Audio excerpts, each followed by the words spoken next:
I'm starting to see some frustrations.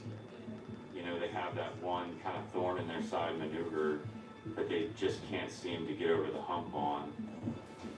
All right, y'all, let's make this happen.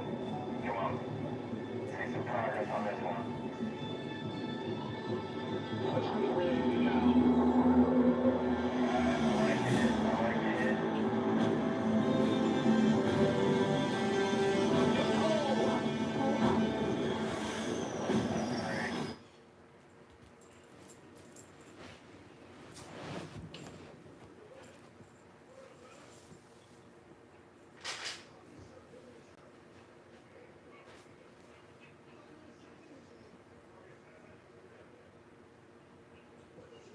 Hello?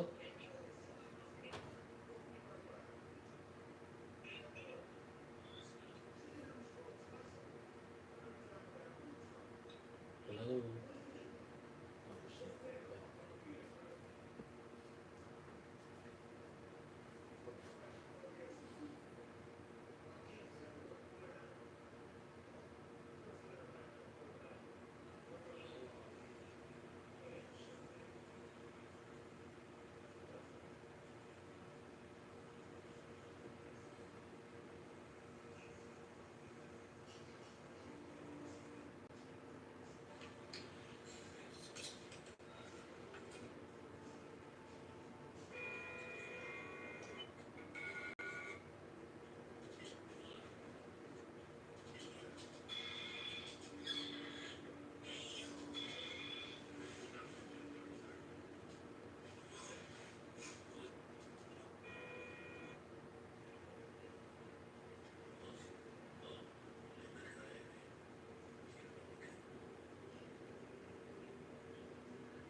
So check.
It's the most frustrating thing I've ever done. I just can't get the rejoin down. Show center.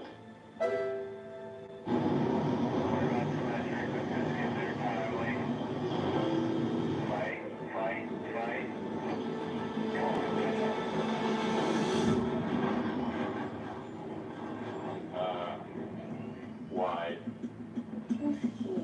Instead of rejoin on him, rejoin on where you think he's gonna be.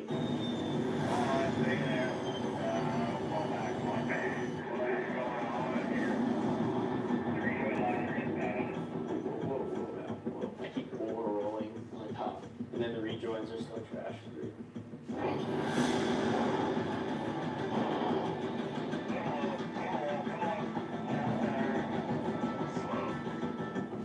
You're like 1,000 feet low, which really changes your slice and your G.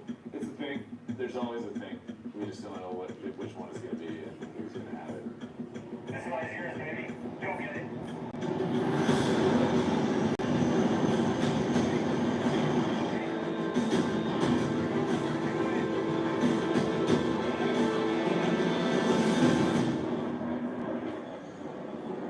Come on! Cat!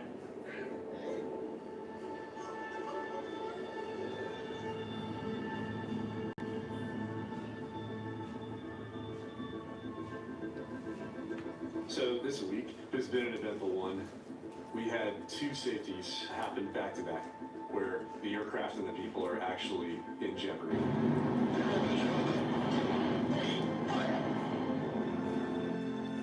Yeah, I'm feeling all of those bumps. I don't know if I should tape, but I am just like. So we're all stacked. We turn. It's 1, 2, 3, and 4.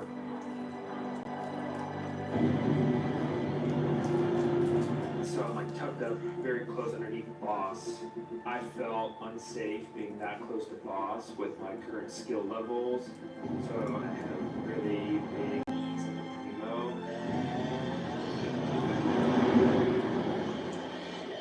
And our wingtips were, I don't want to know how close.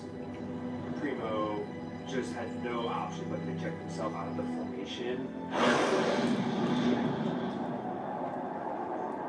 And we just watched it over and over and over again in the debrief. To the best of your abilities, Zeke, try and stabilize your wings with boss. You see even that little ease that you had there? Again, absorb what you can absorb, and then if you can't absorb it, move and... It felt personal that I put Primo in such a dangerous position. Something you go home and you think about, like, man, that was close. That could have been catastrophic for all of us, which is not something you want to think about going to work the next day. All right, everybody who's watched this video, thank you for taking the time to take a look at the new show sequence. We decided that. When I showed up to the team in August of 2018, we just had a series of 3 Class A mishaps. We had one that had a fatality associated with it. I was very interested in the history of the team. I had a drawer that had a bunch of old documents dating all the way back into the early 90s, into the 80s, and one day I just started reading through it. I slowly started to build a picture of previous versions of the team. We had kind of drifted off in some areas that we were unaware of. When accidents or near misses happen, the leadership was spring-loaded to just raise the altitudes and spread the formations out. Sometimes it's very difficult to see culture creeping in the wrong direction in an organization. Sometimes it's not. And for about the last 20 years, this is what the Diamond Pass and Review looks like for the Thunderbirds. It's asymmetric, it's out of position, it's wide. And that's never what this institution was meant to be.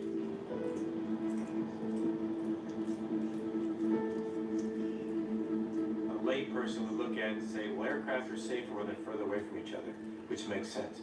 Aircraft are safer when they're further from the ground. But when Rick took a step back, he came to the theory, we can actually execute a better show by actually being closer to each other, not only better optically, but better safer. It's not inherently obvious.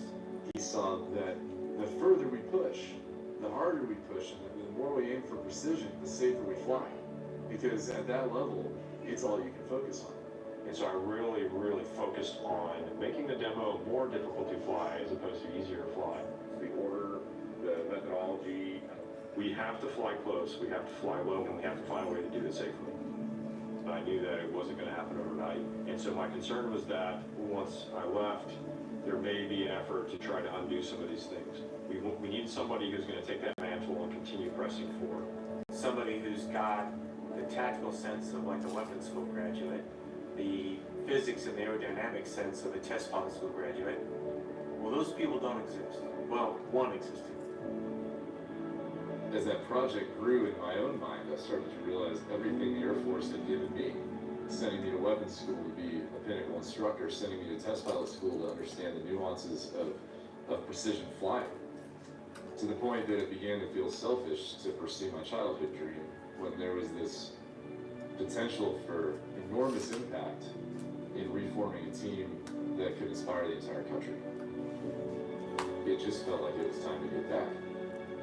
So I left the flight line, went straight back to my office, and sat down and wrote the most difficult email I've ever written, and said that I had to withdraw my application because I had been selected to be Thunderbird 1 for the U.S. Air Force.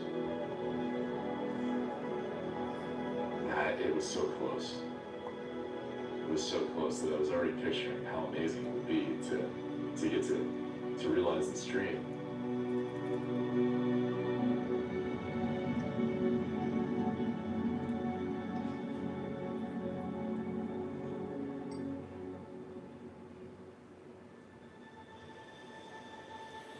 Let's take just a moment here to talk about the Daytona 500. We have an opportunity coming up here for a lot of fans who are not air show fans to see the team. Daytona is a big deal for us. The Thunderbirds have flown the Daytona 500 flyover 12 consecutive years in a row, 13 times total. It's technically mid-training season, so there's actually been a lot of controversy on whether or not we should even be doing it. Do we interrupt our training to go do this massive national public event?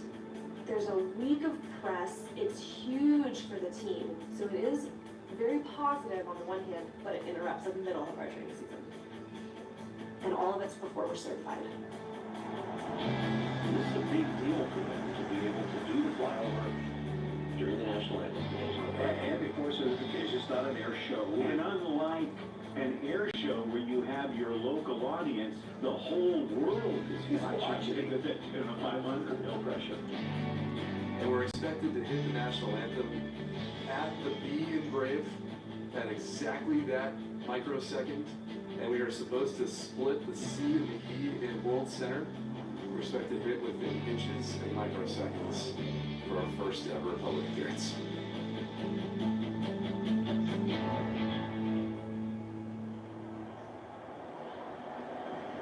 Here to perform today's national anthem, please welcome platinum artist and songwriter Relu.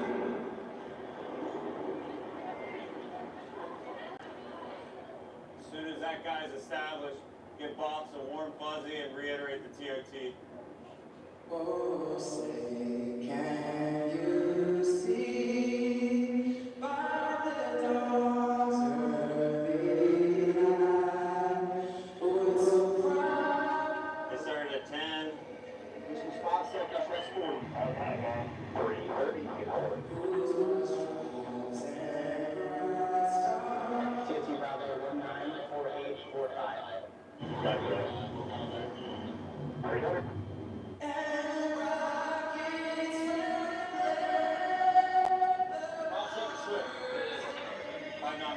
Near TOT. 1 minute. 5 seconds late. Oh, Santa,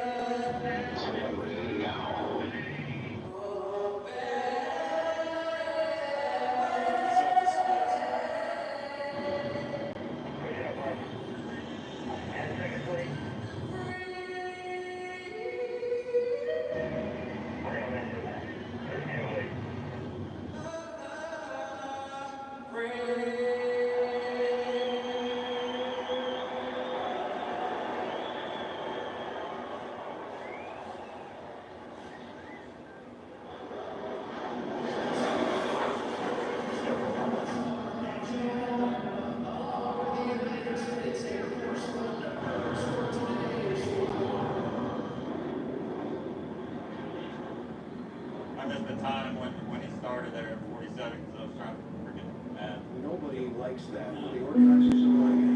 The teams don't like it. But you just cringe on, oh dear God, the race will be over by the time you get here.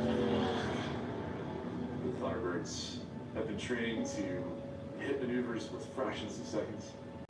And today we missed the national anthem by 10 seconds. We got some things to work on. Boss is pissed. The team is pissed. Yeah. You feel that burden of a huge mistake for the flyover. You know, you fail as a team, and it is tough to do when certification is right around the corner. And, you know, I still feel like I'm behind.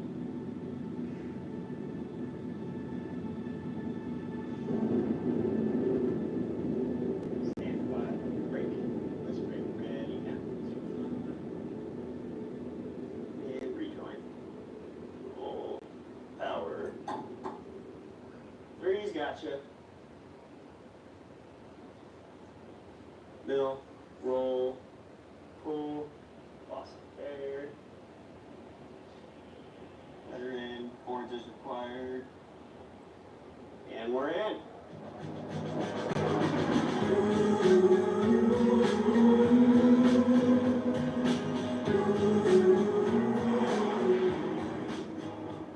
All right, well, you know, we have on the show today, we have the new number 3. You're learning the ropes as a member of the Diamond. I mean, what's going through your head right now? It's, I'll tell you, the demonstration flying is humbling.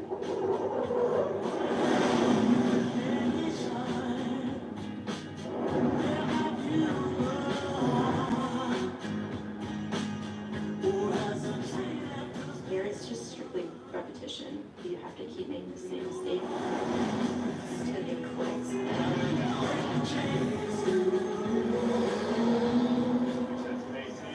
We're only as shocked as our Space Link. Everybody's going to struggle, but it's how do you handle the difficult times? It's really hard to see progress when you're double turning 6 times a week. You're just grinding, trying to fly your best. A little bit early and being fast off the out, so. So you're just waiting for the break. I went through, I think, 3 or 4 plays before I learned to put the wheels down. Holy shit, he's working out boss. Like, he's doing it. Certification's coming, it's a team effort. Was that adding pressure to this? It's a lot of pressure. Look back at my objectives were, yeah, I think we did a little bit better than first go. It never is easy enough to be confident about where you're at. It's gonna be easy at this point to want to rest on how hard we've worked so far. That's not what we're gonna do. Because that's not what the Thunderbirds do. This brand is what it's all about. We are always concerned that we won't get across the finish line by the time we get to combat certification.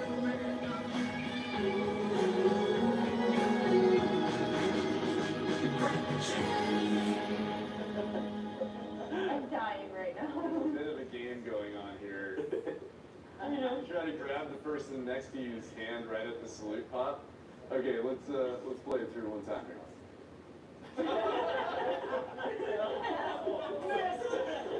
Ezekiel. This is amazing. Like, You're like 23 thumbs early.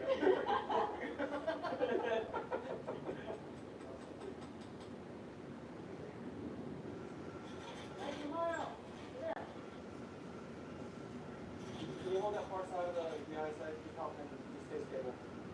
This week's been pretty rough so far. We had a right stab servo fail. Hey, Smart, you want to give me some like sniffers or like that? So right now it's, wind chill probably about 10 to 15 degrees. Tonight's going to be a long night. They could be here 1, 2 a.m. Got dark real quick.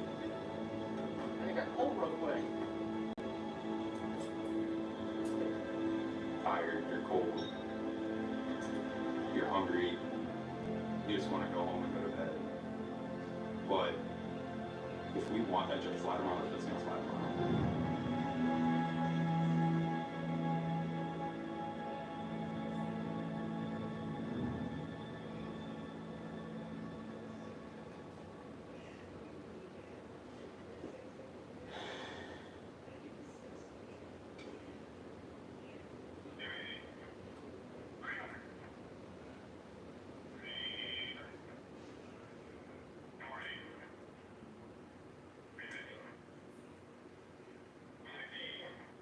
So he's about like 130 slice back. Yeah. That's a function of how far laterally offset you are. Because now that you've seen Boss do that, like, maneuver a few times, you know where he's going, right?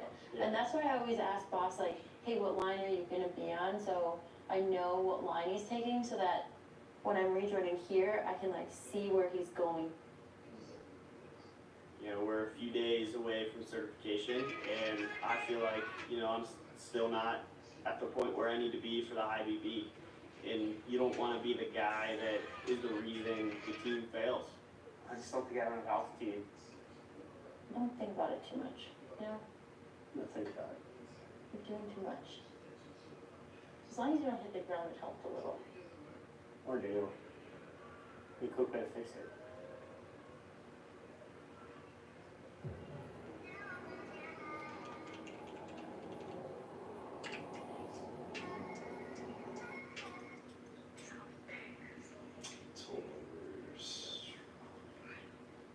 We are at the end of winter training. So tomorrow we have our certification from the Commander of Air Combat Command, who will decide whether we are good enough to represent the United States Air Force. All the training that we put into this comes together starting tomorrow. Okay, plus that. There.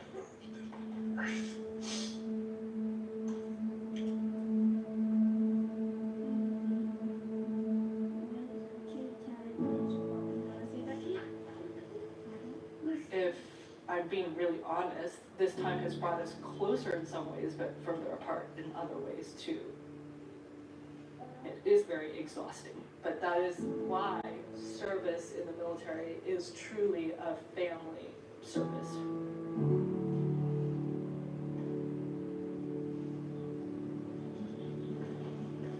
We have an engine start in 4 minutes, so which do you have down there with that burrito? The one that has your burrito's the one that doesn't have Whatever it is, engine start in 4 minutes. things fall apart a lot. And we put one foot in front of another and we get to the next point. Hello, Davey. Can you just Come on, Bears, come down and eat. All right, give that a hug. So you I think anyone in this position would question, am I doing damage here that I can't recover from? That's okay. We'll just fight it off. All right, that'll do more. And I hope I'm right when I say no, we're gonna be just fine.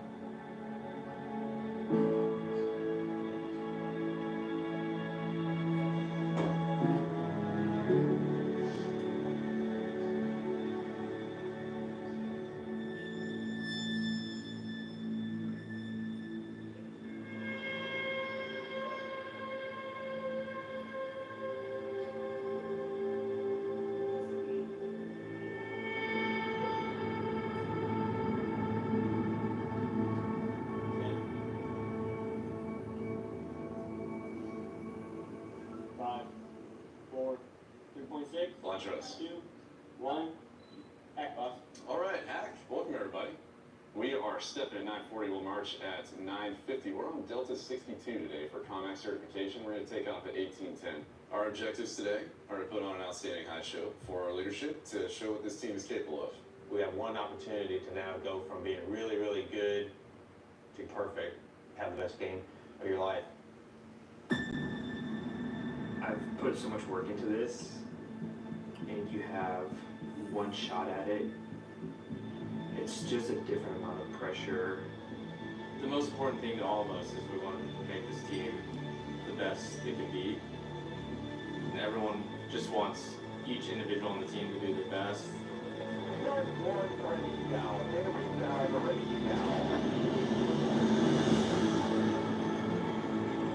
Well, today's the big day. It's certification day for the Thunderbirds. We've come down to that big moment. You've checked all the boxes. You're good to go on the road, or not. All eyes today are going to be on our buddy Primo. Past 2 to 3 months of training season, living through the blood, sweat, and tears as a team, comes down to today. Step by step, step reading now, step reading now, universally space reading now, partners now.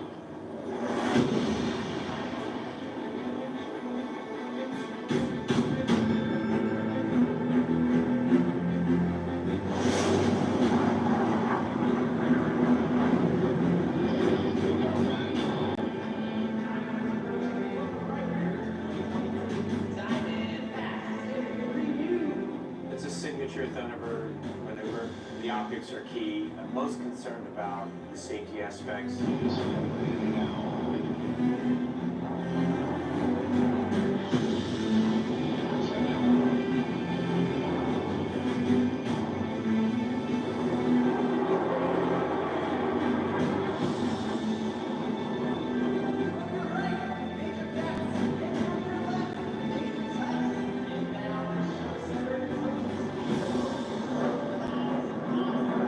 We're working on a razor's edge. Does it happen 100 feet left? Does it happen 100 feet right? 100,000 people watching all those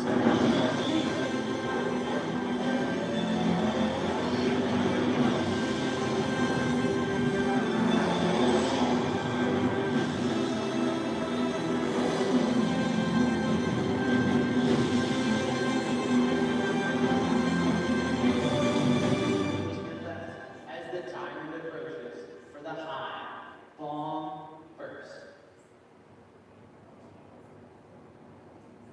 This is one team. Go get it.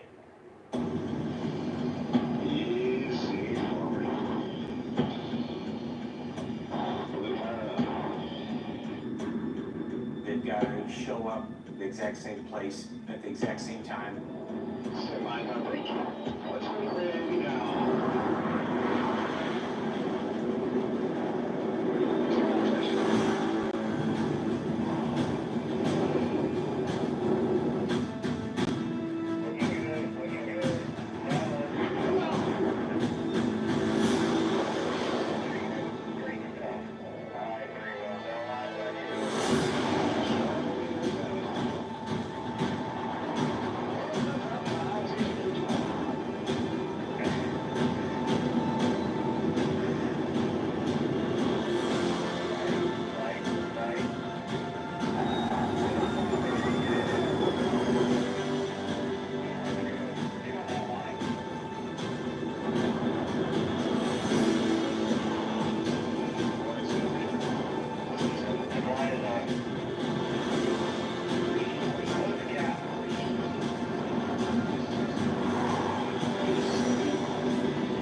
Three-floor elevator version of how it went today, and I think folks would say, best we've ever done. Really, really impressive show. I think I've seen more Thunderbird tapes than any human alive. And so in 40 years, I've seen the team at its best and at its worst. You are the best version of yourselves right now. Never been better. Sorry. Okay. America needs more of you. We're at the top of our game. Go out and present yourself as you are, and you will make more people like you. Okay, with that, you guys are started for 23, and you'll do great. You'll do great. Team 23 certification was the best I'd seen during my time as the ACC commander. A lot of the work that had gone in, not just months prior, but years prior, came to fruition. I'm proud that we were able to connect the past with the present, but also to tie it to the future. I'm just one of the contributors that's going to take us to where I want the team to be, which is perfection, which is an elite team, which is the golden era of the Thunderbirds is out there. It's right in front of us, and we just got to keep driving towards it.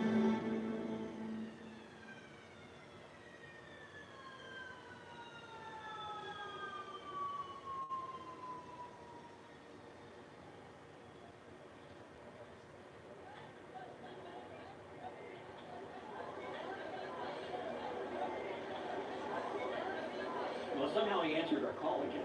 Yes. Hi, Primo. How are you? I can't believe it. We know the team was certified, which must mean you got it done or they did it without you. Fantastic. And no, Rick, I didn't ground the board. I flew certification. I've got to say, for the record, I never doubted you for a minute. Rob and Rick did. But listen, Team Primo right here.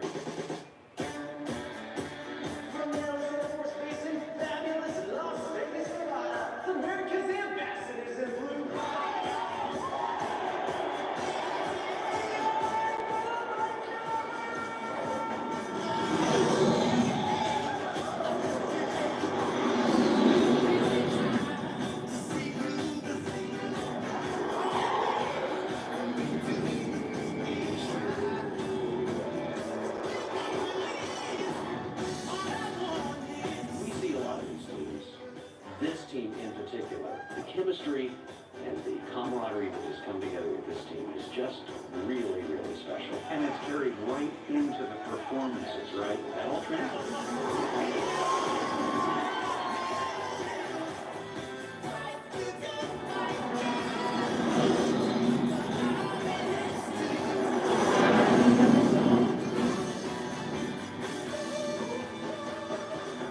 Across America, anywhere from the Pacific Show at Huntington Beach to the East Coast, and all the crisscrossing that went on. What I like about the Thunderbird show is the showmanship, the inspiration to the youngsters that they spend the time to connect with at the fence line.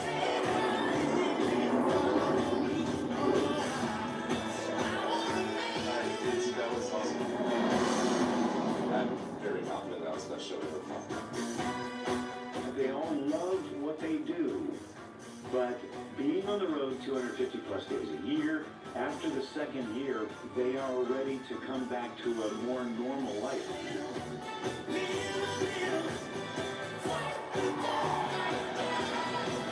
Yeah, the demonstration that you see may look like 6 pilots flying loops with smoke on. What it takes is moving 130 people across the country to 2 different cities every week. I just want to give a huge round of applause to my team for everything they've done.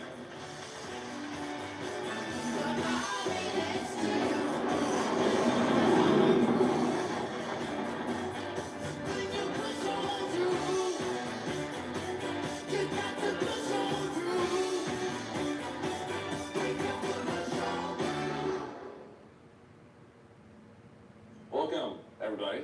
Team 23, last show. This is crazy. I put a picture up there for you that I knew I would use someday. I took this picture on Monday of training season. The very first flight that we all were in the same room together. It's kind of amazing to look back at that day and then fast forward a year to how unbelievably good we are at this demonstration right now. So I want you all to just take a step back and process what's about to happen. You are the best in the world at what you do. It's just amazing. So, keep that in mind and have fun with this one, all right? Okay, let's get after it. You guys ready? There it is. Ready, boss? Yeah, just the moment destroyed. All right. Well, this is it. As I say goodbye to America's team for the last time, for me, this is very much a time of reflection and of gratitude. In the United States, we are able to create very real value out of inspiration, out of ideas. Our value, the Thunderbird's value, lies in the inspiration of all Americans. If you're afraid to put yourself out there, to take risks in life, you're going to end up doing nothing. And he loved what he was doing. He impacted a lot of people's lives. I still play golf, and I'm training my clubs for his clubs. So every day I get to play with him, and that's one of the ways that I kind of cope with it. You know, as an individual, we don't really do much, but when we get the 130 members together, that makes up the Thunderbirds. We leave it all on the field, and we do it for nothing more than an idea, but a very, very important idea.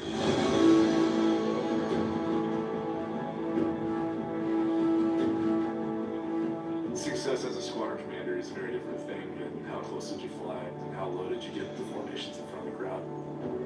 Success for me as Thunderbird 1 will mean that the next version of the team is better than ours. Welcome to the Thunderbirds.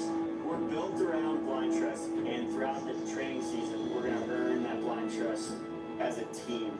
We're only as strong as the weakest link. It is an absolute miracle when a team pushes beyond the status quo. One pilot decides not to push for inches anymore, and it's broken. My path to getting here is probably not what you would expect. A trailer park kid from Florida, if they can just see themselves in me, like, at all. You can overcome anything in life, and I'm just looking for you.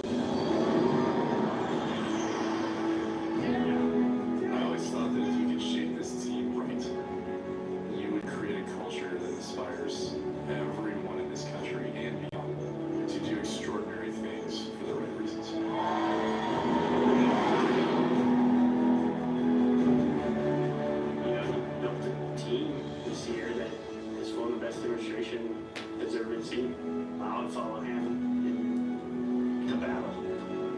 So before I hand this team over to shake into the next generation of Thunderbirds, let me reinforce for you all one more time.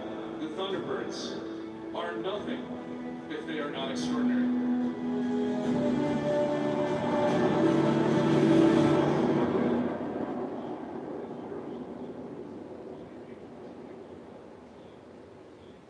Okay guys, so here's the game plan. Declan, you're gonna stand right behind your plane.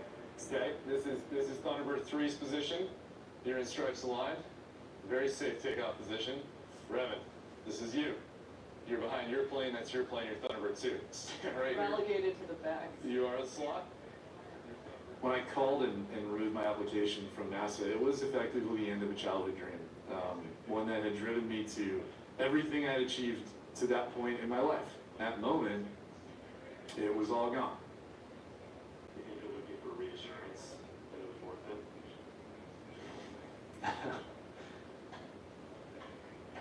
Maybe.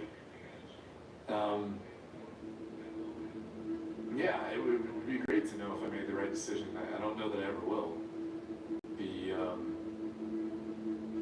This job has been the most rewarding job I've ever done in my life, though, and I actually cannot imagine my life without this job. And I am happy with that decision, as hard as it is to look at what could have been. And I think I'll always look at my friends that made the astronaut board and watch them go to the moon and Mars and wonder if I could have been there. Stand by, smoke up ready now, smoke up ready now, Thunderbirds release brakes ready now, burners now!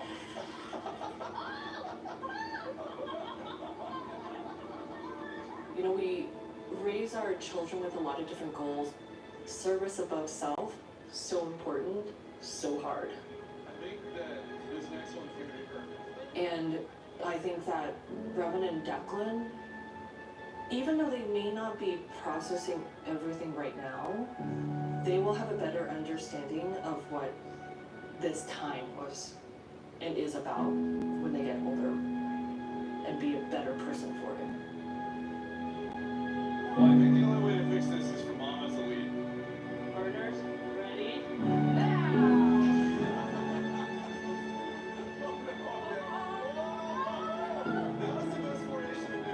Of everything that we've built together, I am most proud of this team's giving posture. Yeah. I have a team of 130 people who give more than they take. Wish I could replicate it through everything else we do in this country right now. I forgot the first part. Stand by, Smoke over now. Smoke over now. Mix ready now. Burners now.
I don't know how else to say this other than thanks.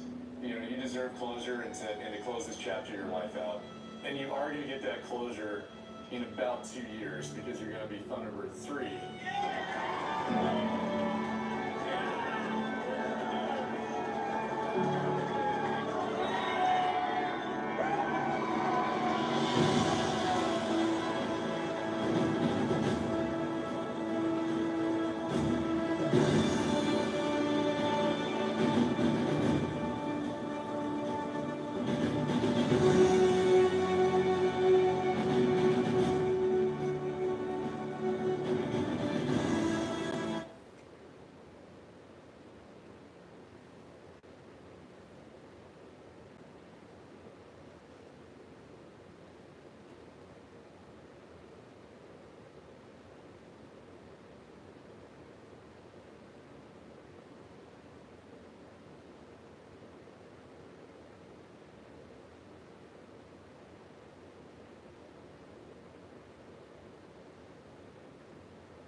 sleep, chat.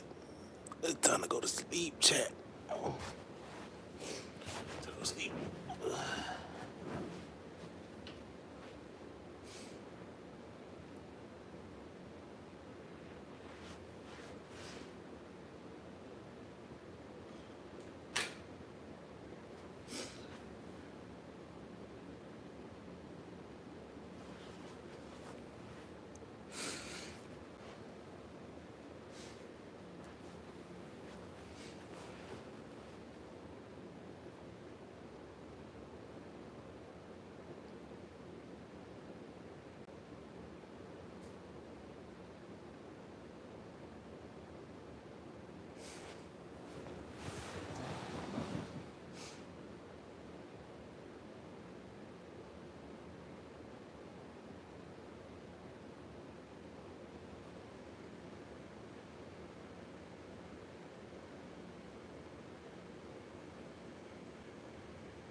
That man Castle with the pull up.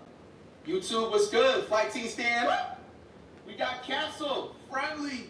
2K25 1v1 wager, man. Shots.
I gotta say something now. I gotta criticize.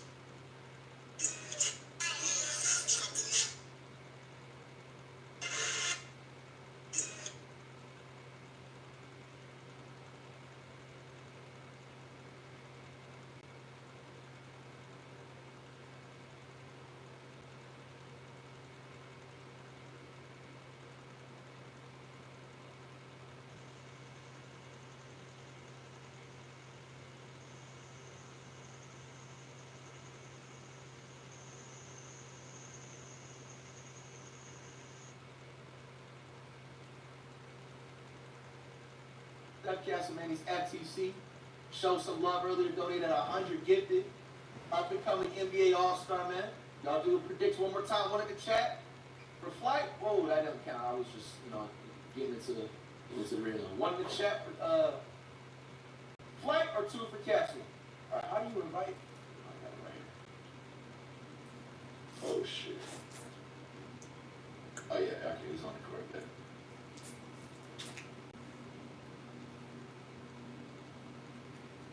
Let him warm up. Give him like 3 minutes to warm up. I don't think he's on a mic. He's just chilling.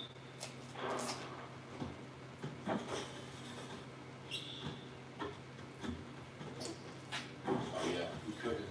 I wonder how tall this player is.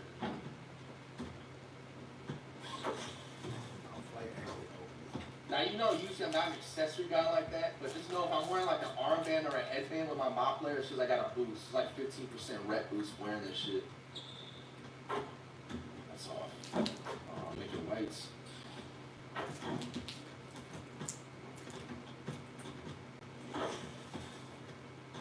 How far does my range go?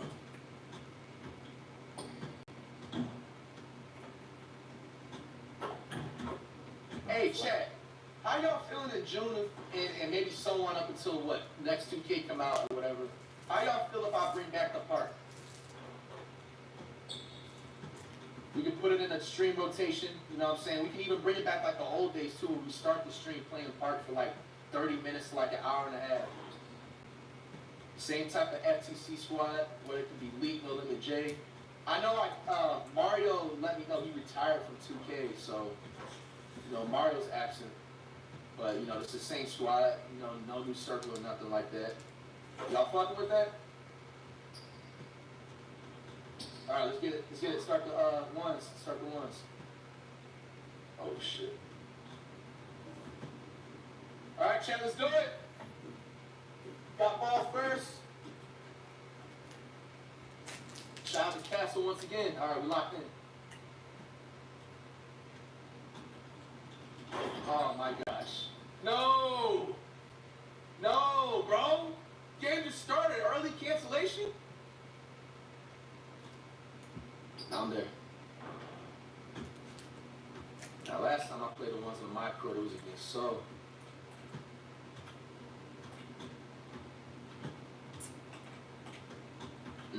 Go. Let's get it. Like you got the clamps. Remember, best of 3? Oh! You got glove. Bro, hitting the emotes at the same time. What? Where's my ball?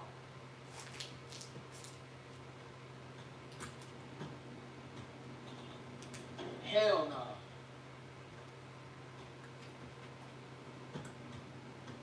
Should have pulled those. Comp reacts. Should have bring back that Ticino bag. I'm there. Oh my gosh, a white. Oh, shit. All right, lock in.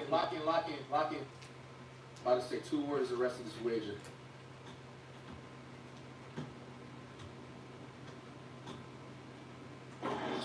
Gosh, bro. It's like I want to let him shoot, but can he shoot like that?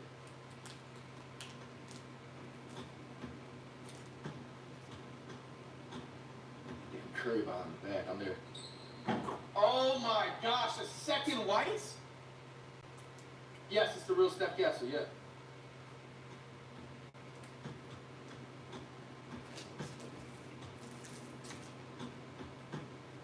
No!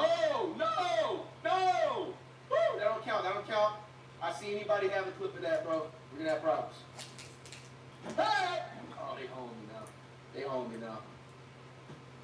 Hell no, man. Yo!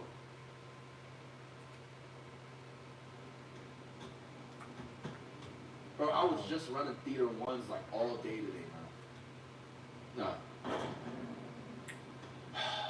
Once I get that 3-point, we good. This is embarrassing. I'm here.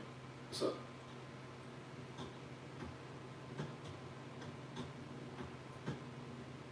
Nah.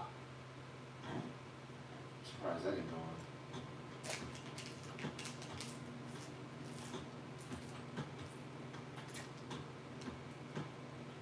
Stop your dribble.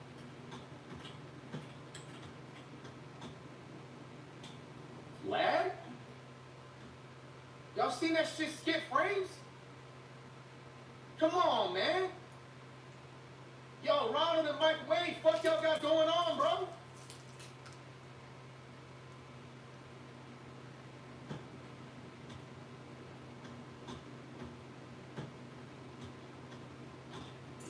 No. They're bailing them out now. Bro, I literally grabbed air. I better not grade out. Hell. Oh my gosh. Bro, there's no way. Upcoming NBA All-Star, how are you nice like this, bro?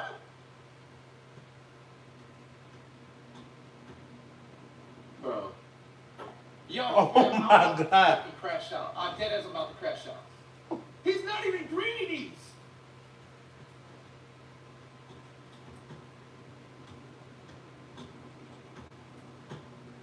Bro, you wild. Oh my gosh! Fuck that shit! Run it back, my nigga. Hell nah, bro! This nigga traded half-court shots! GG's first game. GG's first game. Bro! I gotta get the ball first. Bro! If he goes to game 3, he gets the ball first in game 3. I gotta go. Fuck! Dribbling too much. Hey! I can't believe I dropped 2 points, bro.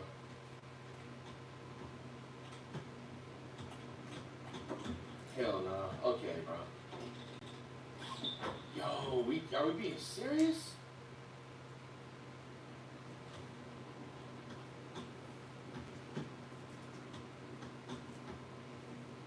No. Bro, what? Bro, he hasn't made one green. This dude's better than some of the Pro 2K leaguers, bro.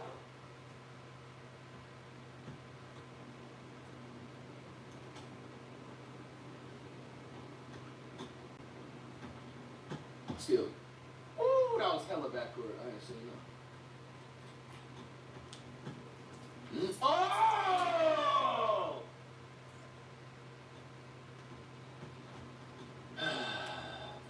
2K being 2K, man. Trying to mess up the clip, man. It's messed up. I know this jab step on gun. Got him. Hey!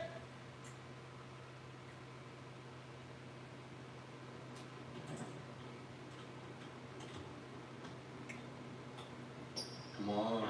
Come on, bro. I can't hit one white. I just need my shot to fall and I'm good, bro. Hell nah. Of course, speed boost and gets the board. Oh. I'm there. Oh my gosh, bro. I know, there's no way Steph Castle wasn't secretly in the 2K Pro League, man. He had to have been. He is straight comp.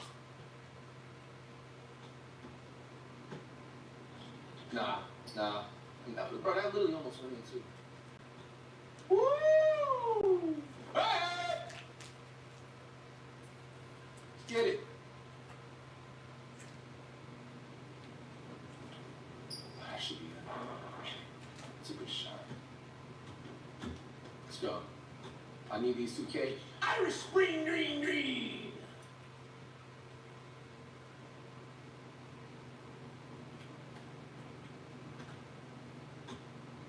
Don't jump.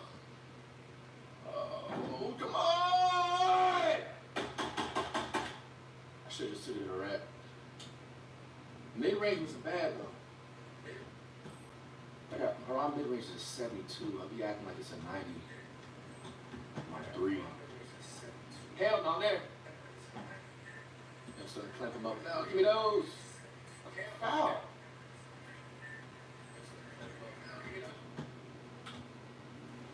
I should have kept going on the front. Are you fucking serious? No.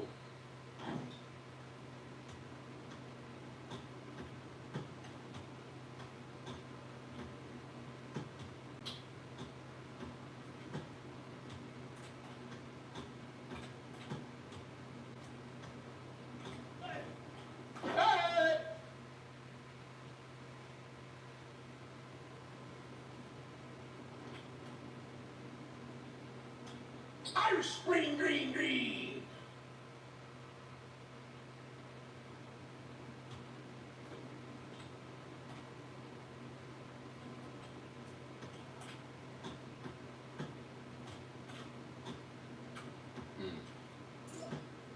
Continuation. Oh, they home.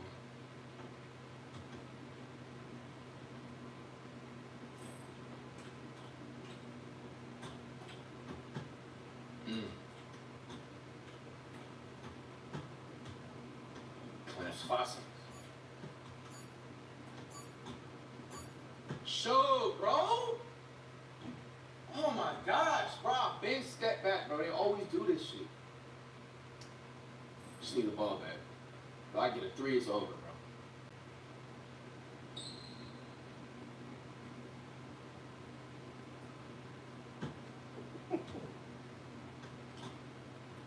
Gosh. Oh my gosh, no contact.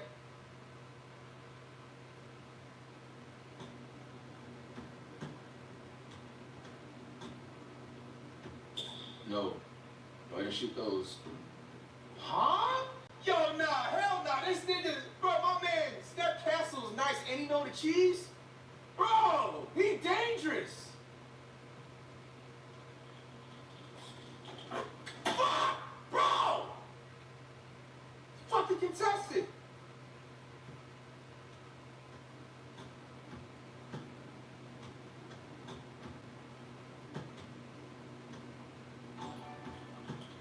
Hell no, give you those.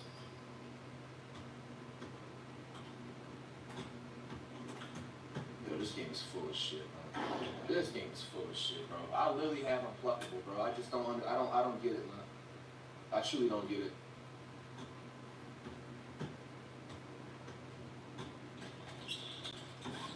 Oh my gosh, bro.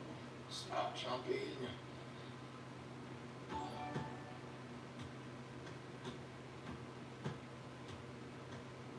Not falling for that. Nice. I don't give a fuck. That's a flagrant. Oh my gosh. Should have just took it back.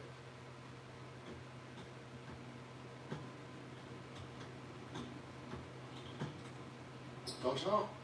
Oh my gosh. He's missing. Oh my fucking gosh, bro. Dog.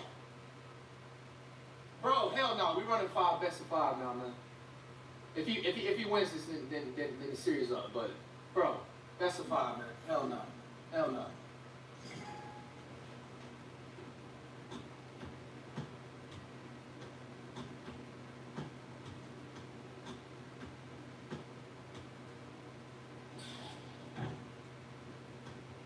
I'm not getting sweat, bro. Irish Spring Green Green. Mind you, my player's about 6'3" or 6'4". I think he's like 6'7". I didn't even see his overall. Anybody know his overall?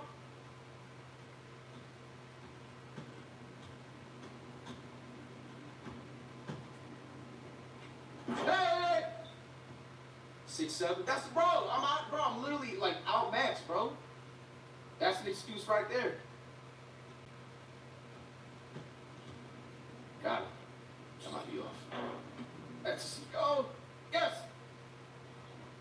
Oh my gosh. Yes. Woo! Woo! Come on, man. 3-0 comeback. Obviously he's up 2, but she's average. Easy. Irish.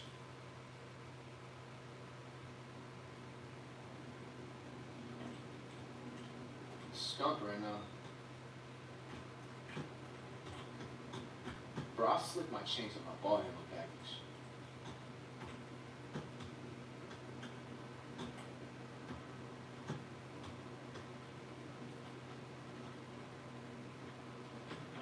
That should have been in.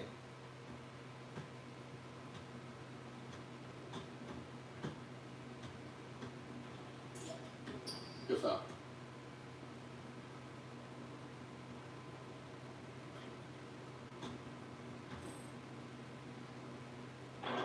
We're getting lucky, man. This gotta be the one. Rack Silman with the 5 gifted. Oh, keep going, Flake. Sure.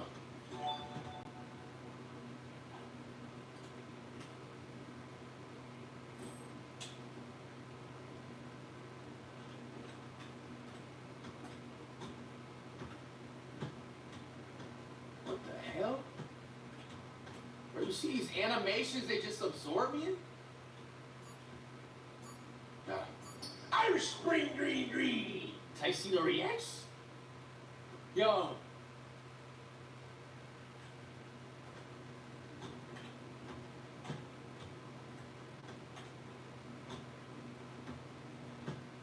Again.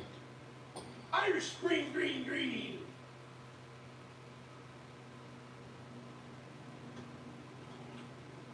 Let me oh, it's the shot.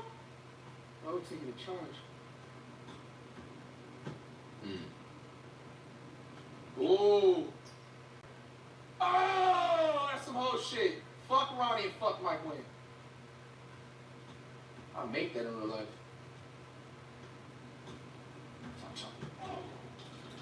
Nope.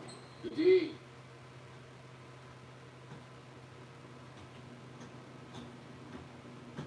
Hey, clear the ball.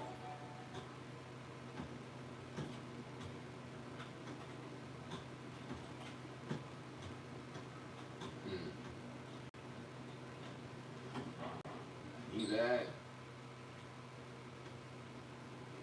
At least you respect my shot. You know I can shoot. I can't even get a 3 off. Shot. I love Dante One with the sub. Ty Lue with the resub.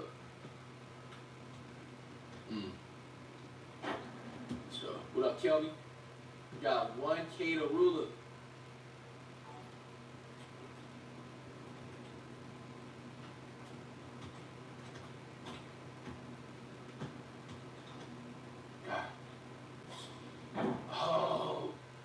Never let you get 3 in a row, man.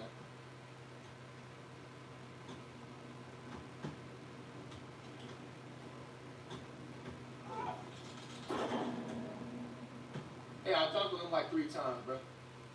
Cancels out the cancellations. Relax.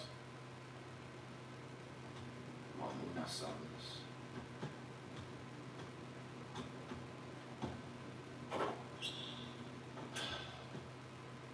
My bad, I was stretching and accidentally hit the ad button. With that being said, all you gotta do is subscribe for $5. Never miss on action pack stream. Get a superpower called AdBlock.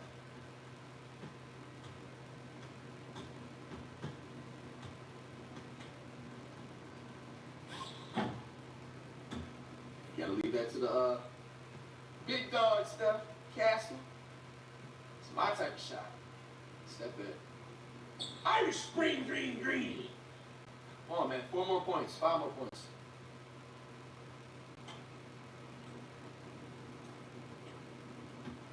Go. What the fuck? Nigga. Like, come on, out-of-bound layup I did not want to do, and he missed it. I don't know why I set myself up for failure doing that. No, I'm here. Bro, literally smothered. Bro, this is literally smothered, bro. Yes, if you're just coming into the stream, we're playing Steph Castle, up becoming an all-star point guard on the Spurs. Nah, the D. It don't matter, bro, because it's a shitty-ass game.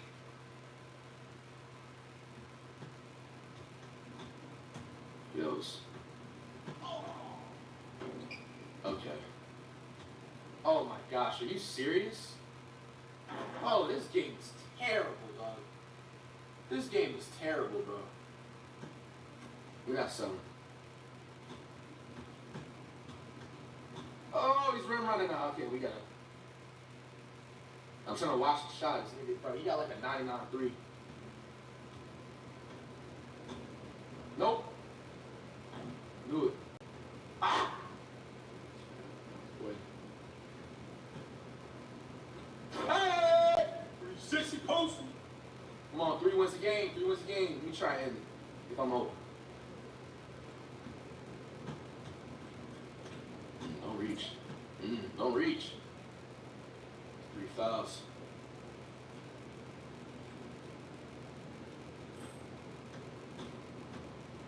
I should have pulled those. Game. Outer spring green. 2-1, 2-1. Will we come back down? My ball is it's nice right here, man. Remember, if Castle wins, he wins the whole series. I gotta win 2 straight. Hey! No, he it was the last one was his ball. I gave him the ball the last one. Because I remember I made the series go up to 5 instead of 3 now. So if I win this, he gets the ball next one. Make predictions. Again, why do I do that? I'm trying to do this cheese. That is cheese. I mean, you should be able to do that. Damn. Little white.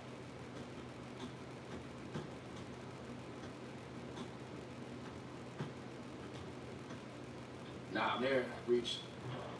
Got big up. Bro, why is he dribbling like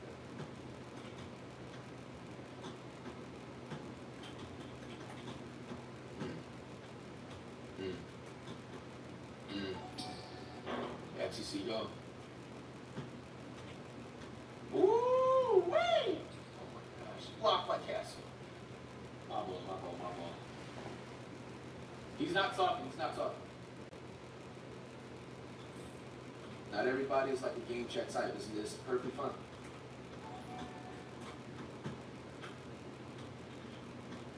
Got him. Nice.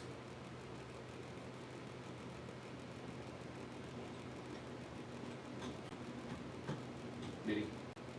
Come on, man. That's literally perfect green, bro.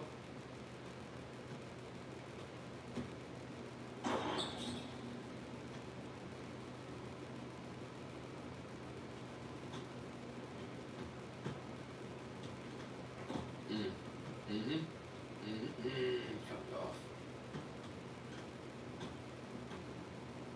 And off me.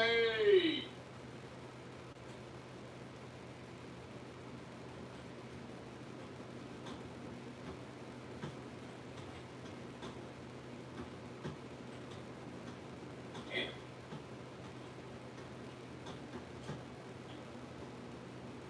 That's just whole shit, bro. Another perfect green ball. Nah. Corner? Hey, I'll tell you one thing. Ones that turn off the green symbol when you get a perfect release, they dangerous to play, bro. Because you can't tell if it's going to be a miss or not. It's a strategy.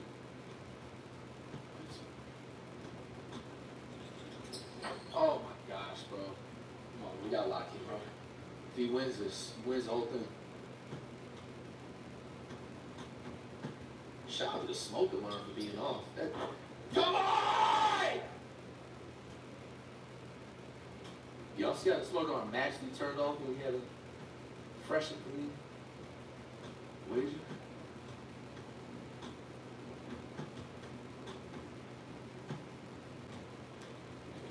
Rick.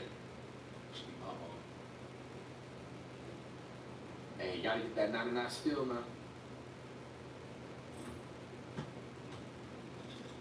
This, bro, he literally went right through me, no contact.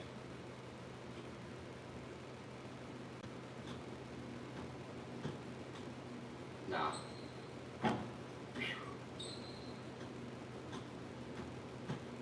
Whew. Hey!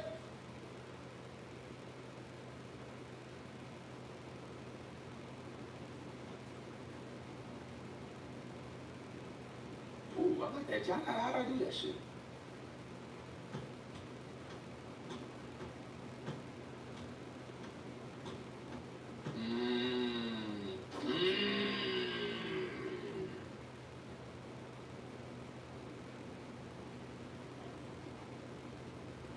Stumbling. Got him again. It's time.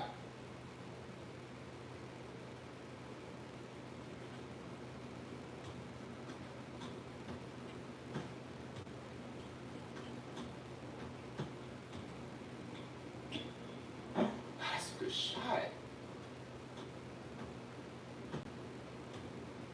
Hell no. Oh, I need another miss.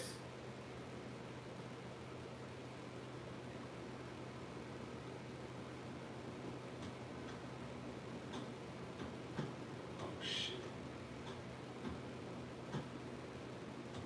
Ah!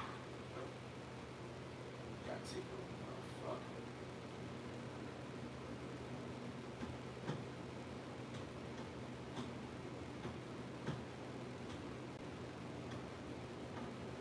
Hell no.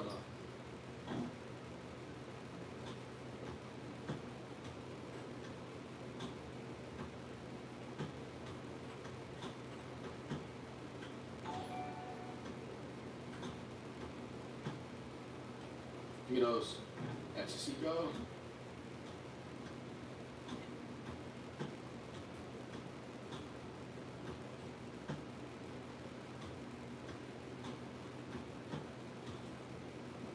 And one. Nigga, how do you miss that layup? I make that in my sleep. Ah. Nope. Nope.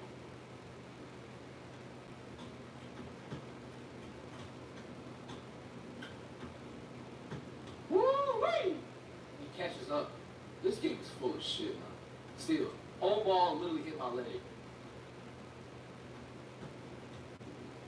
No way. Bro, what am I gonna do, bro? He's damn near shooting low those shots,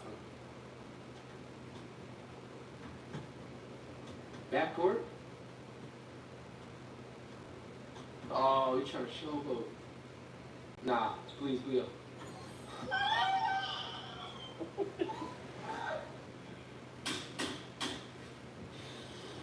Ah, man. Oh my gosh, it's my only controller, man. I ain't trying to. Hey, man, shout out to Steph Castle, man. Man. I'm gonna DM him. Tell him GG's.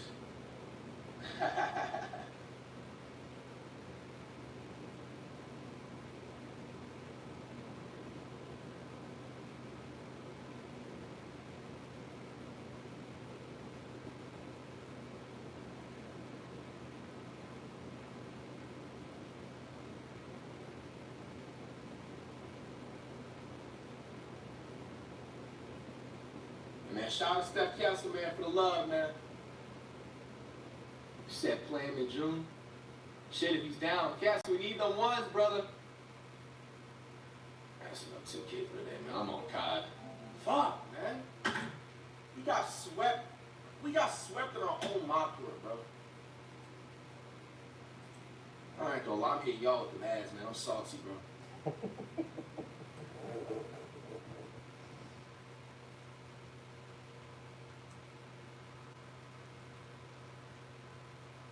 Ina! Oh, girl! Shout out, big man above. Shout out to everybody in chat.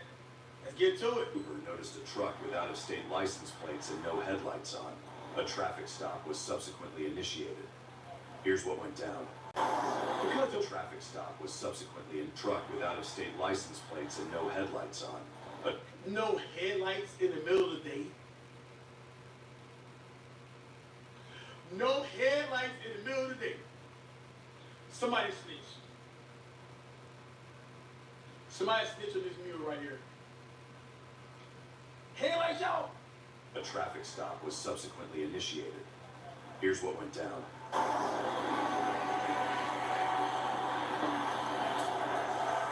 are you? Not too bad. I'm gonna pick up this penny. Okay. Is this your truck?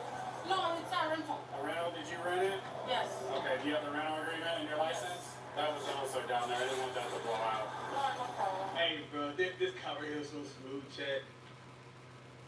This cop's so smooth. He just made himself welcome in the car, bro. Not too bad. I'm gonna pick up this penny.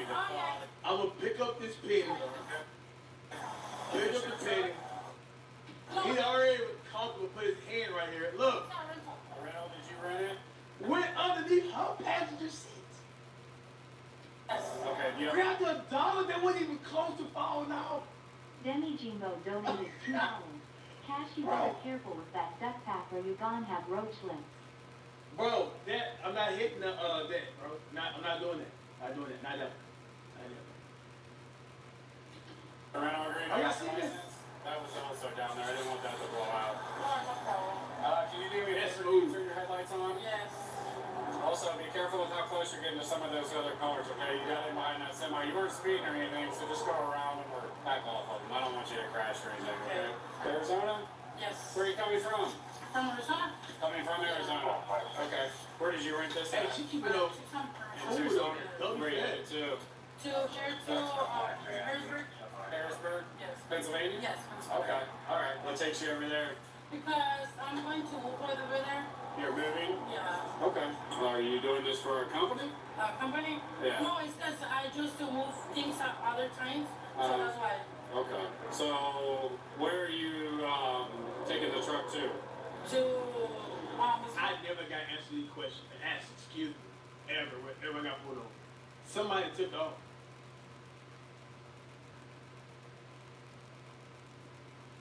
Like crazy. To come back. To Arizona? Yes. Okay. Alright, so you rented this and you're moving your stuff to Harrisburg? Yeah, just a little stuff. Yeah, but you can't do this. Other ones. Okay. When did you rent this? It was Wednesday. Wednesday? This Wednesday? Yes. Okay. Alright, have you had any tickets or anything else? No, nothing. Okay. So do you work for a moving company? I used to work. Okay. Yeah, but I don't work. You don't do that anymore? Because it looks like you rented it under this. Andrea. Yeah, that's what's my company. Okay. Like I said. So this isn't your company? No. What's in here right now? It's just some sofas and my luggage. Just that. Sofas and luggage? Okay. And it belongs to you? Yes. Okay. Yes. I hear this a lot. Heartbreak. Yeah. And if you're doing it for pay, that's fine. No, it belongs to me. It belongs to me. All right, and then you're gonna. So why are you gonna drive the truck all the way back? Because, like I say, I'm coming to over here and then I go back and then bring another stuff. Okay. All right. Bear with me. Let me do some checking on some things, but that's why I have you stopped. Okay. Yeah. Be careful. Have you had any breaks or anything? When did you leave Tucson? I just leave in Wednesday. Wednesday. So you've been driving hard, then. Yeah. You're here already. Where you been sleeping at? At the hotel. You Yeah, I've slept been at the renting, hotel? yeah. Okay. How many nights? It's 2 nights. Oh, he got a suspension already. He's suspicious of it. Bro, dog. He asked the right questions, dog. He doubling it up on the question. You spent 2 nights in the hotel? Yeah, no, one night like I Got it. came on Wednesday. I slept in the Got it. hotel and then yesterday I slept in the hotel. Okay. All right. Well, bear with me for 1 second. I'm gonna check some things out and I'll be back with you. Okay. All right.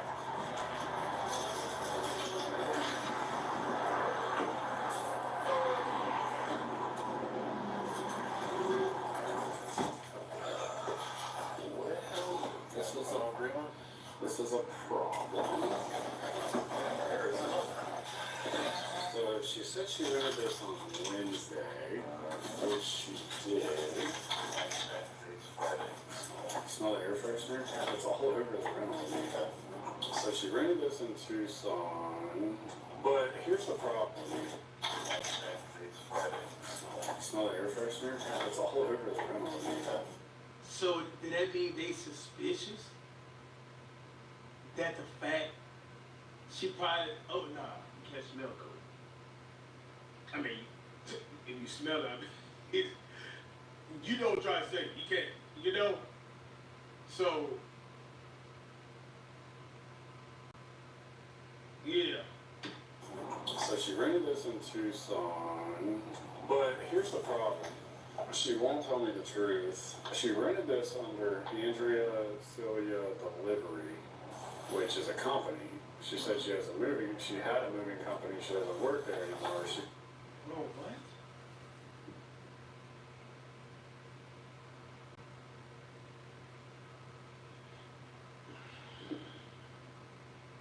She's going to Harrisburg, PA, and she's taking it back to Tucson. I'm like, if you're moving your stuff to Harrisburg, why are you driving this back? She's like, well, I'm gonna go back and get more stuff. So, one of two things is going on here. She's either lying about the moving stuff and this is not her stuff, or she's doing something else that she shouldn't be doing. That's really the only the reason for this. I mean, this is a $1,100 ride. Be back in Tucson In 4 days. Well, shackling if you keep going over. If you're moving stuff for somebody else, I have an issue with that. I'm not here to do anything about it. I'm not guarantee she wouldn't come off of it. So I can hear her. She's still up there, so she's by herself. Coming from Tucson, going to Harrisburg. So is she nervous? Smell that. It's like downing or something. That's what I said. It's like a softener. What's wrong with that? Softener or something. Well, me, my wife from shooting. Huh? I'm gonna smell like that, my wife will shoot me. What's wrong with the smell, y'all? It tries to say this, it try to cover up like weed smell? Okay. Anybody know chat?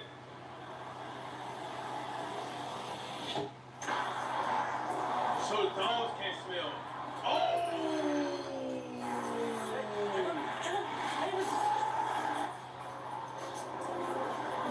Check.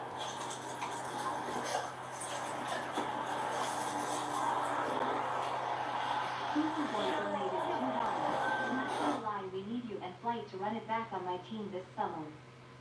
Hey man, I'm down, bro. She need to start running now. She ain't gonna make it far, dog.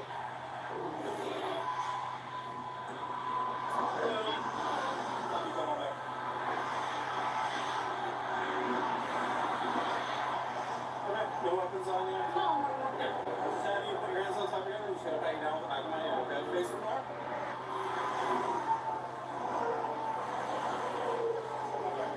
Where's the key to the car? It's in the. Is everything on that truck behind you? So you have a seat there, okay? Go ahead. Oh. They're gonna play.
Shoo!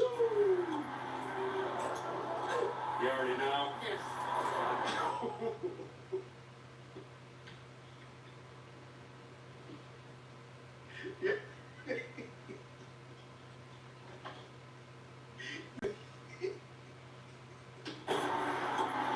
I'm the over the door, you should go. You already know? Yeah.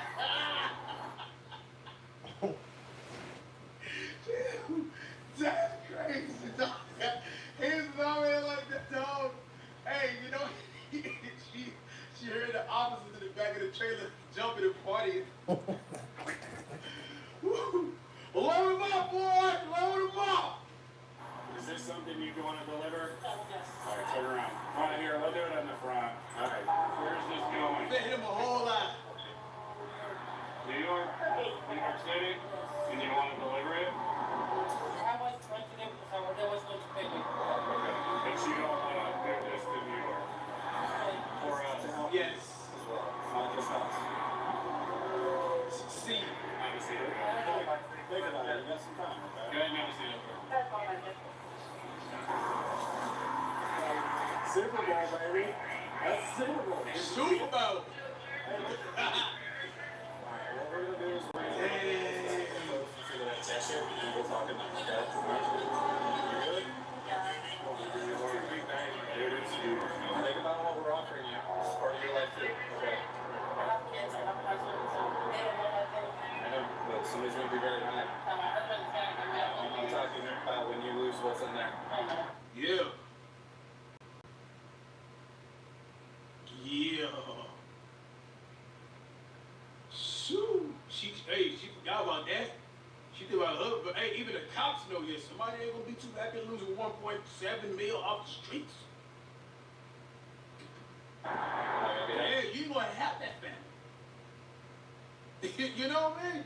If things don't go accordingly, bro, you snitching or something, bro, them cartel people don't play, bro. Where's your family even think you're at right now? You snitching? No way. Nothing, I just say I want No way. make a delivery, I like furniture for another person, and I would say, oh, yeah, it's fine. So what we're actually offering is for you to deliver that to New York. You snitching, bro. Man, that cartel don't play, y'all. Cartel got respect for a reason, bro. Hey, man, if you put yourself in this situation, bro, cause you want that quick buck, hey, man, when it's time to go down, don't snitch. You tripped out. If I'm in that life right here, bro, if I'm a mule, and I know the consequences, bro, that's something to snitch, bro. You got a family. Yeah. Take the charge. You gotta take that lick. Bro. Yeah, I'm gonna do my time. On this situation like this, I'm doing my time, y'all. I had to take my lick. Like, you put yourself in this situation, bro. And check it out. She said she's doing for her family, man, bro. She would. I don't think y'all understand, bro. But she snitched. Say where you got it from, dog, man. The cop, look what he said. So what we're actually offering is for you to deliver that. The same thing I was working late, and my husband is gonna get mad at me. I'm talking about when you lose what's in there. Yeah, he knows. That's him letting her know. Hey, that's at least your words about your family. Furniture for another person, and I would say, oh, yeah, it's fine. So what we're actually offering is for you to deliver that to New York, and we are asking that it helps you because the presumption right here for you is to go to prison. Okay? We work out here in the middle of nowhere. They don't like that stuff coming through here. Okay? So think about it. Because if you're willing to take it to New York, bring in the DEA, which me and him both work for the DEA as well, besides the fact we're state troopers. And that in turn, that cooperation helps you with sentence. Chad, I tell you like this, the cartel already know her. But she been stopped. The corruption it goes far. Bro, it could have been another mule passed by. You feel me? Hey, this right here been stopped. Somebody could have been following her, though. You just never know. Telling you, bro. Okay, so think about that. Any questions on me so far? Okay. You cops know, bro. This dangerous game, man.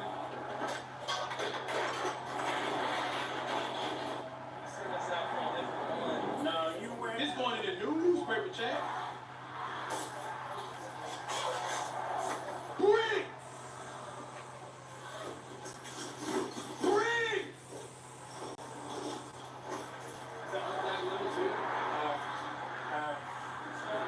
You think this was leftover? I guarantee the dimness is set down. Take a picture, because this was shoved down in here. I think this. Smiles and listen the whole time. Up the inside, tell them that they will know. Or track. You just, it's too much. Too much. This is just props. What's it, props? Props, but this is so good. Just like that. Like that. Yeah, I can hear you. Can I still listen? Yeah. When we get there to the office, can I call my husband and tell my husband and tell my kids that I don't know something? I'll tell you this, even if you choose not to cooperate, I understand, and we can't make you do anything that you don't want to do. I'll absolutely let you call your husband. But until we decide the game plan, nobody can know that you got stopped. Okay. We do that to protect us and you. You have a lot of big life decisions to make in about the next 20 minutes. Is that something that you would potentially be interested in, about doing the delivery? I don't know, it's because Did you tell anybody you were getting stopped? no, nobody. What they typically do is just tell you a city that you're going to. Yeah, just go and just we're gonna call you when you're getting there. Do you know that they're tracking you? You not even know. Yeah, they're tracking you. What do you do for work? Okay. They tracking me. So you don't think they noticed that little stop?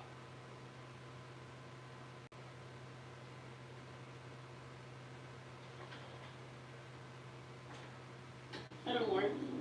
Okay. What's your husband do? He's a plumber. How many kids do you guys have? 4, 2 girls and 2 boys. Man, I know you know what my job is and what we do, but at the same time, I understand what people do for their kids. Yeah. I get it. Give me a minute, okay? Yeah, no problem. Nice.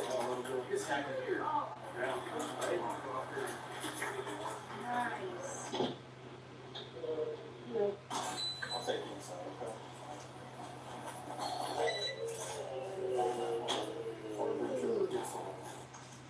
Yes. Man, go back to this. Bro. Wow. Y'all hear what I'm doing? Smell like Domino's, man. Nice.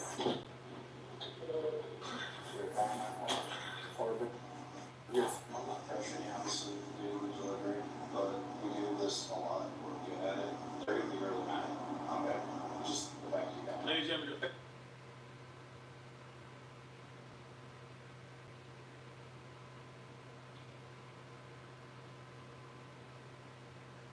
what happened? Oh, I'm muted? Huh?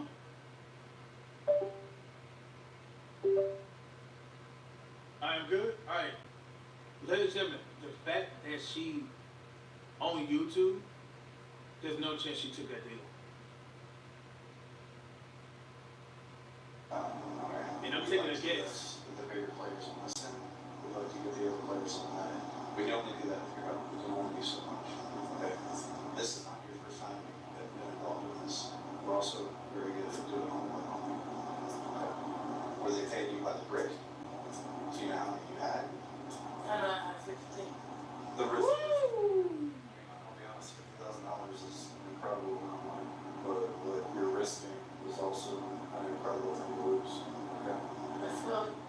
Okay, we just sentenced a guy 2 months ago that had 15 kilos. We got 16 years.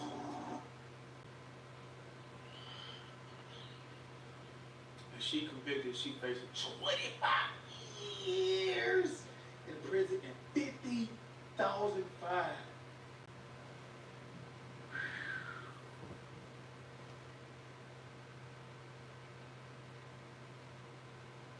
Man, telling y'all, bills. This is what bills will do, Chad. Telling you, bro, bills, the stress, man, family, having kids, bro, it'll make you do things, bro. You think she woke up in the morning, dog? You just like, oh, let me risk my life, you know, so it could be my 2 sons and 2 daughters' life, and my husband. Bills, stress.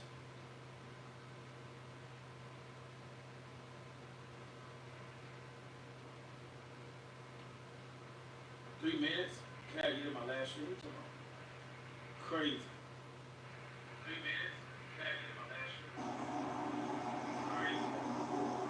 3 minutes? Can I get in my last year? So you're not taking witness protection? Bro, I'm not playing with the cartel, bro. I'm not playing with the cartel. Y'all tripping, bro. I'm not doing none of that, bro. If I'm in that situation right there, bro, and I know exactly what I got myself into, bro, why snitch? You already know that, bro. You know the cartel don't play, bro. I get it, you know. You go snitch or somebody take a chain in public, your watch or something like that, you know what I mean? Domestic abuse. I get that, you know what I mean? But in this situation right this, bro, this is you. And only you, bro. I ain't snitching. I know what I signed up for.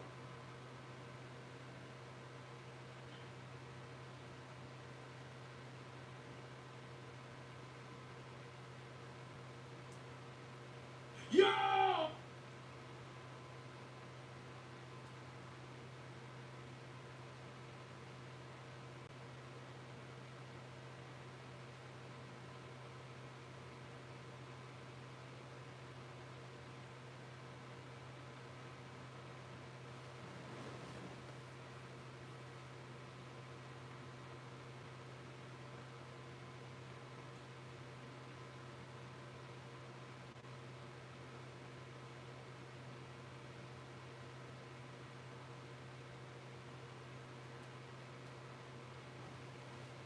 What it do, flight crew?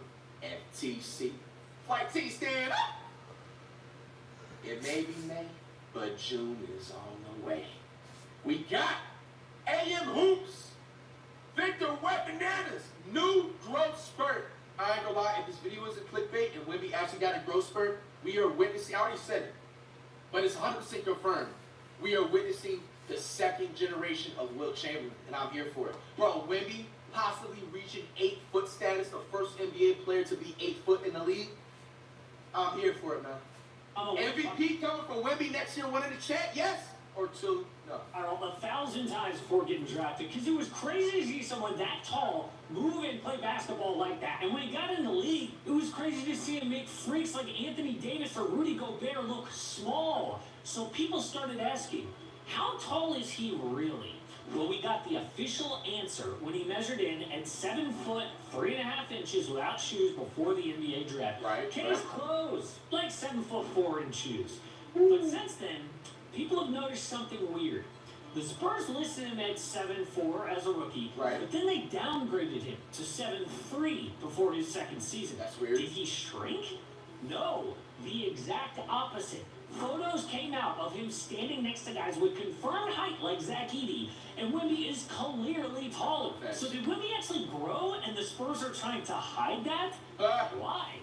And what does that mean for his NBA career? But I just got the numbers for MyFitFoods, and you guys are loving it. That makes me really happy because I am loving it too. Oh, there'll be some with promo in it and promo code AMHOOPS30 for 30% off. Well, Wemby was drafted at 19 years old, and growth charts show that most males stop growing after age 18, but in rare cases, some may continue to grow into their early 20s. That's a fact, because it happened to me.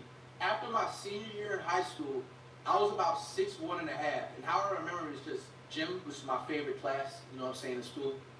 Always got an A, at worst a B+ in gym. But we did like the yearly gym physicals and stuff that we do in the year. They just measure your weight and height, just like stuff or whatever. I was 6'1.5". By the time my senior year was done, and then went over to the next year, I grew to 6'2", and then the next year after that, I officially grew to 6'3.5", bro. I feel like some males, if they have rare growth spurts, will still be going through puberty. It really doesn't end up until I feel like 21-ish. So, hey man, When Wemby's Giannis about to be 8 foot soon. Wemby for the first time, he saw the rookie do insane things like a block on one end and handle like a guard. But he said he plays the right way. I've never seen anything like it, but he is not 7'3". He is way taller. And whoever said he's 7'3", that's a lie. Wait, a couple said this? Really? So according to Giannis, Wemby already grew from before the draft to the middle of his rookie season, but apparently it hasn't stopped yet. There are several recent photos that all point to another growth spurt. And with these photos, we can determine how tall he might actually be right now. So photo number 1 is from early March. The Spurs official team picture. That's Wemby in the back, and a Spurs blog called Pounding the Rock did the math here. It's a little complicated, but stay with me. So Charles Bassey is 6'10" and clearly goes up to Wemby's mouth. Well, a human head is conservatively 1/8 the height of a person's body. So on a 7 foot Yo, bro, that movie give us some scientific breakdowns, bro.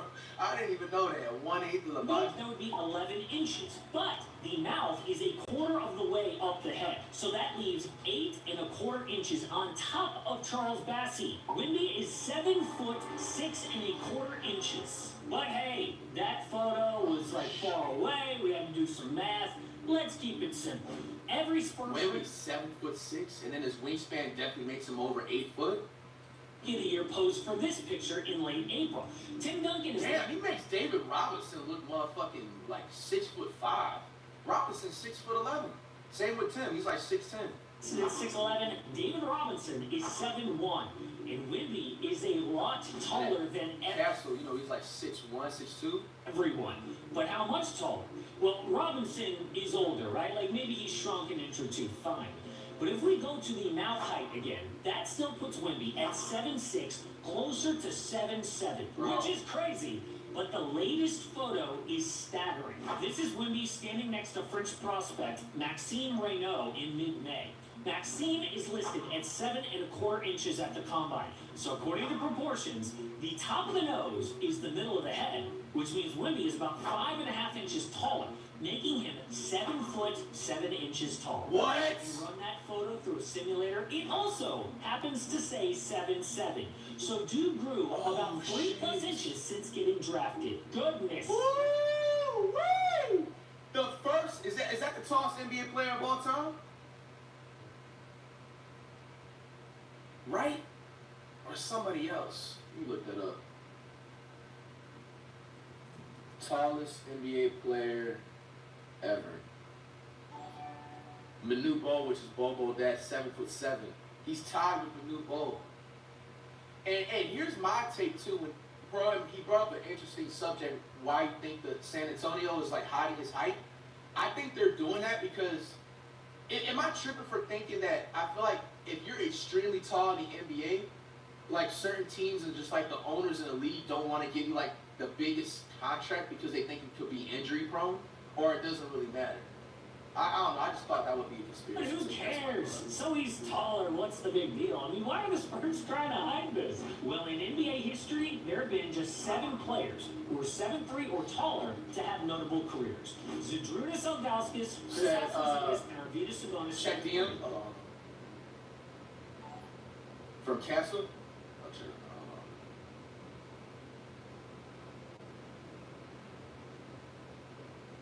Can somebody pin what did he say something in the chat? I missed.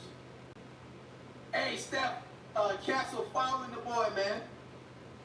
I didn't even know. Shout out to Castle. Yeah, hit him and follow back. Let me see the videos. Hell yeah, let's do that shit. Castle want the 1s and 2K. Let's make it happen. Literally like 5 minutes. 5 minutes.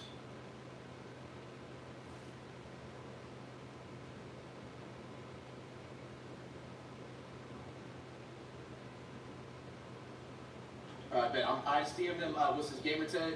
Ralph Sampson, Rick Smits, Mark Eaton at 7'4", and 7'6", Yao Ming. And of those 7, 5 of them either missed an entire year with injury or had to retire. That's what I was saying, man. They're like taller players. Because their body broke down.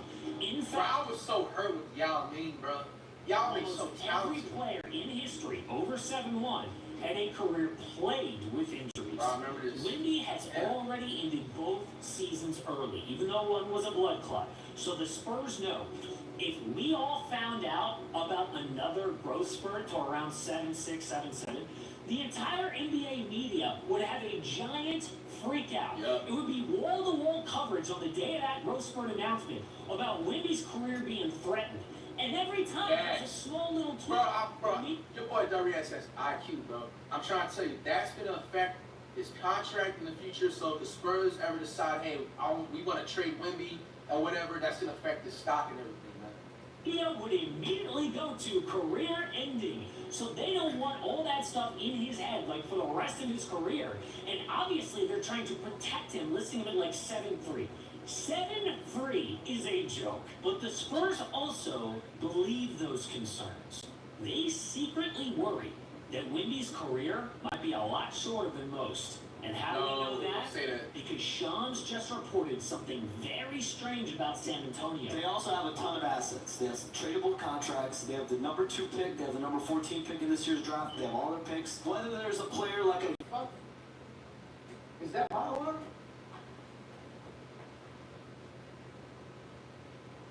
Fuck! Rare ass smoke alarm, bro. Yeah, change the battery. Giannis Antetokounmpo. I think that Kevin Durant's another guy that the Spurs, there was mutual interest in at the deadline. I think that... Trying to figure which one it is. 'Cause I might be able to reach it, but if it's like a cross, like I ain't motherfucking the Hulk or some shit with the damn 90-inch vert. Is it this one? Literally 10 seconds, y'all, bro. I hate to stop the smoke alarm, bro.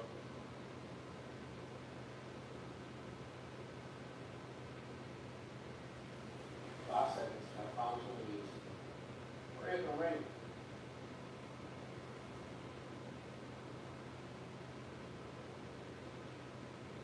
Hurry up.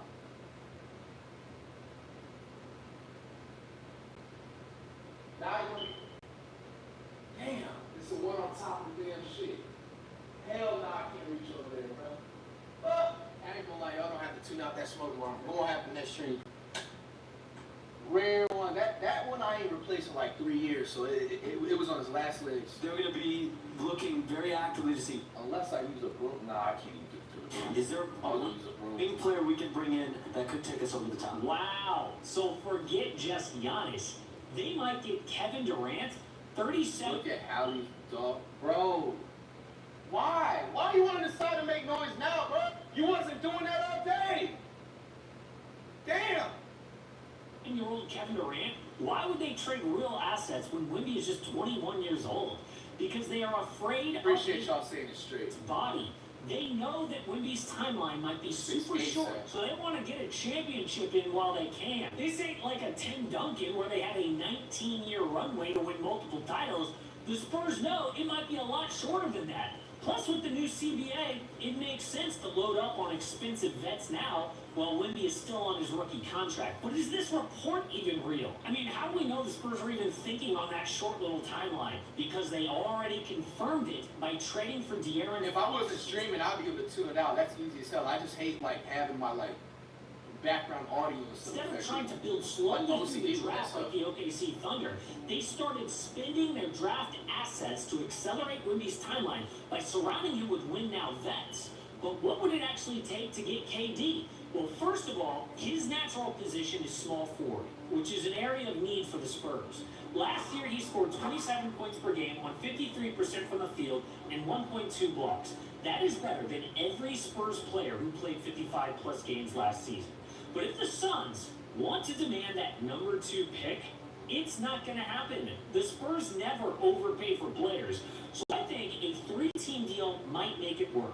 What about the Spurs get KD, the Suns get Nick Claxton, Keldon Johnson, the number 14 pick, and another one of those picks from the Hawks? Man, hell nah, bro. KD to the Spurs, bro? Hell nah. Let's get Denver to sell and a 2029 first from the Spurs. They going for this trade?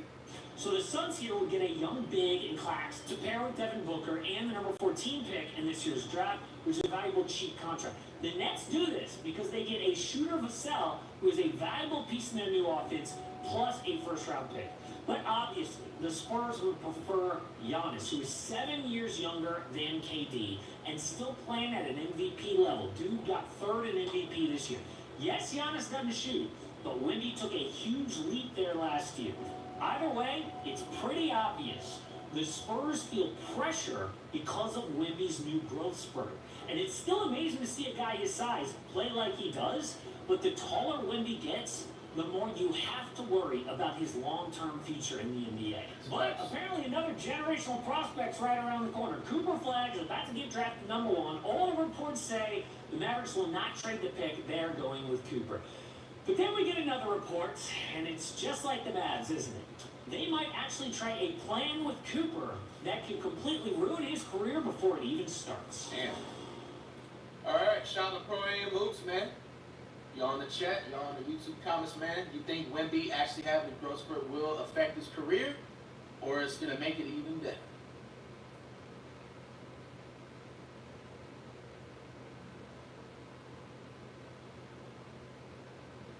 What do you do, Flight Crew? FTC. Flight T stand up. It may be May, but June is on the way. Crime Reacts back at it again. Now I know it's been a week. My apologies, fellas, my apologies. Some people be requesting that I should be doing crime videos like every day. Realistically, guys, I always want to keep it entertaining and keep it fresh, so I try to like space it out. You know what I'm saying? So that's the main reason why. Hey man, but we back like we never left, man. I just found out today, doctor said he had a second channel, man. We here. We able to kill right. Realizes everything was recorded, bro. Hey man, it's the summer. Technically, it's the summer already. Stop doing that dirt out there. I know you see all that technology going on right now in society, man. Some of y'all, all year since the start of January, have been promising me that you're gonna change your lifestyle, how you know you're moving wrong. And not a majority, I'll say a few of y'all are lying to me, man. You're gonna get caught.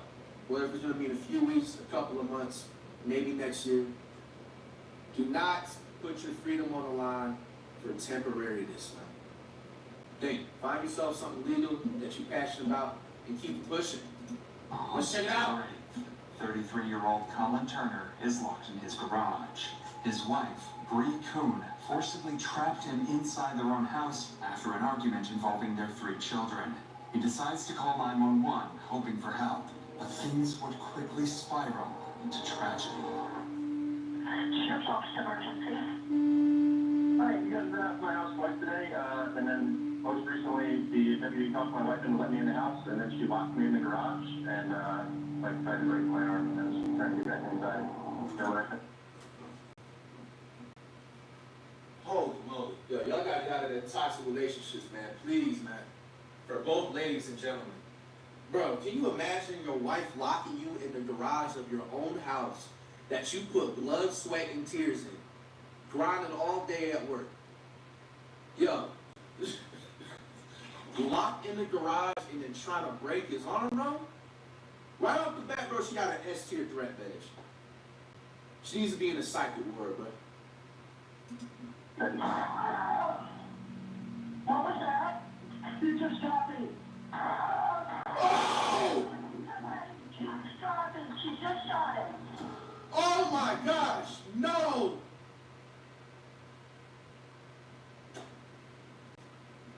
Dispatcher realizes the severity of the situation, rushing officers to the scene. However, these officers have no idea what they are blindly walking into, because Kuhn isn't just anyone. She is a high-ranking officer in the U.S. Navy. So she know how to shoot and aim. Oh my gosh. Yo, bro. But to understand how things escalated this far, we first need to look at the events that took place. There's kids in there, bro? Because this wasn't the first time police showed up to Bree and Colin's house that day. In fact, police had been to the house 2 times prior to the shooting. Alright, so right off the bat, I feel like I smell a potential lawsuit with the department. You said you've been there 2 prior times before the shooting, so that means that you've probably seen some hint of domestic violence, and you probably, what I'm going to assume and make an educated guess, you brushed it off the shoulder like these and was like, y'all don't get over it or whatever, man. That's the problem right there. And I'm pretty sure whoever was called out, you guys clear as day seen that there was something wrong. These guys have already should have had been separated or something, bro. Like, makes it worse that they have kids in the house, man. Like, This 911 call would be made by Bree at 12:53 p.m., where she would make a worrying claim. Sheriff happens to Wednesday. Hi, can I look to the office? Come to my Johnson. 6484. Okay, what's going on? My husband pushed me up against the wall. It's threw me on the floor. Okay. Does anyone have any weapons? No, that's from his house. And what's your first and last name? Bree Coon. My daughter. Take my daughter. Okay, give me 1 moment so I can have my deputies on the way. Okay, don't hang up. Police immediately rushed to the scene. Upon arrival, however, they were met with an unexpected sight. Colin, Bree's husband, was seated outside, already waiting for them. Not Bree, who had made the 911 call. Weird. Talk to you that second. His daughter tried going inside and he was going inside talk to you. Stop motion. Help yourself. In the bedroom with her? Okay. My pistol is on the bed for the truck. I'll put it there off pretty for you. Hey, you stop here, man. Absolutely. And Bree, her name's Bree. She's got both kids in there with her. Alright. Do me a favor and lift your shirt a little bit. So once you give me a rundown on what happened during the argument. Alright, so she called me right now because she figured out that I want to take my kids to my parents' house in Georgia. And what would be nice for me to bring her a little bit of backstory. In March, she said after she was inpatient, then she was outpatient for a while. She got kicked out of that group. So she was diagnosed with borderline personality disorder in March or April. Got kicked out of her first therapy group, got kicked out of her second therapy group, and she skipped her last 2 individual therapies. Well, so what happened today, causing her to pick the phone up and call, I guess she called 911, I didn't look. She found out I was back in my car. That's what the upset was, yes, that you're going to Georgia to see their grandparents. Yeah. And then was she allowed to go? Like, did you plan on her going? No, I didn't plan on her going. Okay, you're just going to take a break? Yeah. And they're your kids, right? They're my kids. Okay, y'all married? Had kids? They're your blood. They're both our kids, and then they have a stepdaughter who's probably going to be here about 45 minutes from school.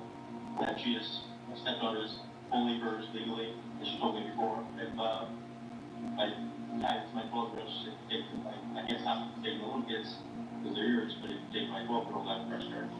Colin clearly fears for his kids' safety because of Bree's mental health, and he tried to take matters into his own hand. man, this is rough, man. Because not only that there's red flags that she obviously has by what they're describing, but also she has a disorder. They said that she has like some personality, mental disorder or something like that. She was kicked out of the group. I mean, in a way, what he's describing so far, he was trying to take the smart route. He was trying to take a break, you know what I'm saying, take the kids with him, man. But you already know how that goes, man. If people, especially that's married and stuff, and when it comes to the kids, the woman's always gonna try and hold the kids as as a pawn. You know what I'm saying? They always want to be acting super toxic or do something in a relationship, but once it comes to kids, all of a sudden now, you know what I'm saying, they are all in the right. You know what I'm saying? They just be like, oh no, you can't take them this way, you can't take them that way. Only I can take them, you know what I'm saying, out the state. Only I can take them, you know what I'm saying, to these places. You know what I'm saying? Like, that's not looking good, They decided that taking the kids away temporarily would be best for them, but Bree refused to let this happen. This morning, my laptop was missing. Going around the house for the dishwasher was going all night. My fucking MacBook in the dishwasher. Yeah, right, buddy.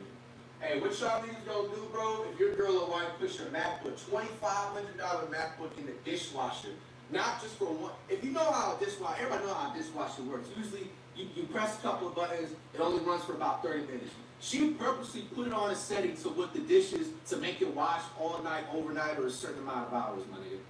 Like, come on, bro. Like, at that point, bro, you just had to just pack your stuff and just leave, bro. And if you were able to take the kids, like, you know, but, bro, that is some different type of toxicness, my nigga. So this is the start of this coalition of bad cap. Cut me off from all the credit cards she has control over. She's the primary breadwinner in the family. It's worth noting that Colin had also been in the Navy, but had retired early. With little financial support from him, Bree took on the responsibility of covering the family's expenses, and her job as a high-ranking Navy officer became the primary source of income for the family. Perhaps that's why she felt entitled to take away all of Colin's credit cards. But that would not be the only ranking Navy officer became the primary source of income for the family. Perhaps that's why she felt entitled to take away all of Colin's credit cards. But that would, bro, taking away his finances and shit, like, not be the only thing she tried to take away from him. Not all they did is be around it. She's made repeated comments to the kids, both the 3 and 4-year-old, since, well, today. When police are coming to save us, because Daddy hurt Mommy. First of all, second of all, you don't know a child with that. Sure. Was at any point in time did he get physical? I told you I tried to grab my daughter last night, and she got physical and stopped me. So that point, that kind of allegation is the last thing I need. At this point, police couldn't intervene without clear evidence of violence. Colin denied laying hands on Bree, and with no visible injuries, signs of a struggle, or immediate threat, officers decided to leave the residence. But just before they left, Colin made a chilling remark. It's gonna be the first to cross the line, you know? It's substantive. Yeah. Well, we can't be getting too far into people's lives. I mean, if the crime occurred, yeah, good to go. But what? The crime occurred. So if you slapped across the face and you got claw marks and a red handprint on your cheek, that's different. You say, you slapped me, I believe you. I see the handprint. I almost wish. Nobody could have expected that this comment would eerily predict the tragedy that was about to unfold. it's just sad, man. Like, it's just crazy, man, the advantage that woman, especially that's toxic and stuff, man, just have in a relationship, dude. Like, I mean, it's just like what they were gonna do. Like, he was right, no crime occurred, but it's sad that them saying that, oh, that was the last time until something bad was actually gonna happen.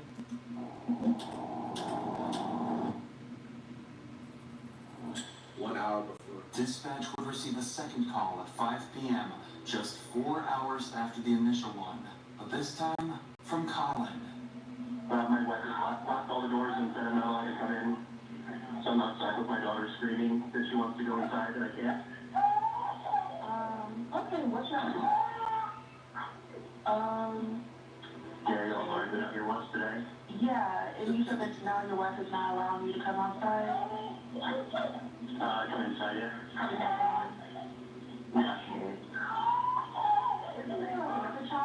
It's just sad, man. Yeah, my 4-year-old's inside. She said he's napping and my 12-year-old stepdaughter is inside. At this point, Bree has chosen to lock Colin out of the house, along with their 3-year-old daughter. And with the couple's arguments becoming increasingly tense, Bro, and here's another thing, man. Bro, you really gotta make sure you know, both for ladies and gentlemen, man, like who you get in a relationship with and who you decide to move into the same household with, bro. Because as soon as y'all arguing, one of y'all is gonna be homeless. Like, bro, all of this man's belongings is inside this house. He could have had a long day at work or something, bro. You know what I'm saying? And now he's coming home to this. Bro, can't even, you know what I'm saying, get a glass of water. Like, no joke, like, no jokes whatsoever, like.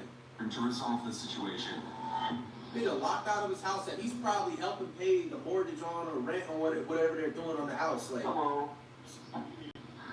Yes, sir, indeed. What can I do for you? I'm Deputy Leon's friendship, something. My wife won't let me in my house. Okay, is this wife? Yes. Hell nah, bro. I mean, I'm gonna take it easy on dude because he's going through something toxic, bro. But my man, you gotta put some shoes on, bro, outside the house. Can I talk to you over here? Hey, can I check you with He gets a pass though because he's going through some toxic situation. He get a pass. She got mental health stuff going on. I was trying to leave for Georgia. Take a break from her for me and the kids earlier today. I called you guys. Took my photo ID, all my access to money and everything. And then took the kids inside and left me out. Bro, you hear this, man? Got my voice cracking. It's pissing me off. I took a break from her for me and the kids earlier today. I told you guys, took my photo ID, all my access to money and everything, and then Took your photo ID, access to all the money, bro. Bro, I'm sorry, bro. I'm happy, bro. It don't get to, bro. I don't care if I get a relationship again in the future, bro. I'm never living in the same household as a woman, bro. I can't do it, my nigga. I can't do it, bro. I'm full on fledged crashing out, bro. Bro, I work my butt off day in and day out. And you mean to come home, bro? He's not even able to get socks on his feet, bro. His own daughter doesn't even have socks and shoes on his feet. He's locked out of his own house. No ID, no money. So let's say, okay, like he's locked out. The bitch wanna act toxic. So let's say if he wants to go crash at somebody else's crib or go whatever, cop something, he can't even do that, bro. took the kids inside and locked me out. So they were outside in the driveway. Okay. For the last couple hours. You live here? Yeah, we Okay. co-owners, we both. Okay. So I've been on the phone with Kenny at the C2, the Navy and all that. Today, so I haven't cared that I'm not outside. Okay. And so just being outside and playing over the sports. Okay. Remade. So she did let over me, and that's kind of like the last straw. Are you guys still married? Now, yeah. And still living in common property? Yeah. Yeah. So I don't even know how he got his wedding. If you peep, he got his wedding ring on and stuff too, man. Man, y'all gotta make sure y'all watch who y'all marrying, bro. Never a day in life you will ever see me get married, bro. you know, probably have to stop me at everyone else. It's your house and you still live here. By all means, you get into your home. However you get into your home, you have to jump in. Yeah, so she's allowed to change the locks, and I'm allowed to break windows every time. I'm not telling you to break a window. If you want to, it's your property. However, you gotta get into your house, you gotta get in your house. It's your home and you live here and you got items in there. If you gotta get in, however you gotta get in. Bro, you know the officer giving a false hope. You know damn well if he was to sit up there and break a window and get into his own house, which obviously he's obligated to do so because it's his own place of residency too. Bro, you know, see, this officer trying to set him up for failure already, bro. That's why I already said in the beginning of the video, the department needed to get sued, bro, for whatever happened in all this. He breaks into the window, right? Put this in perspective. The officer's not there. She calls the cops. Oh, 911. Oh, my husband's over here breaking inside the house. He's trying to hit on me. Bro, y'all pull him right up and arresting him, bro, and he's going straight. Like, come on, man.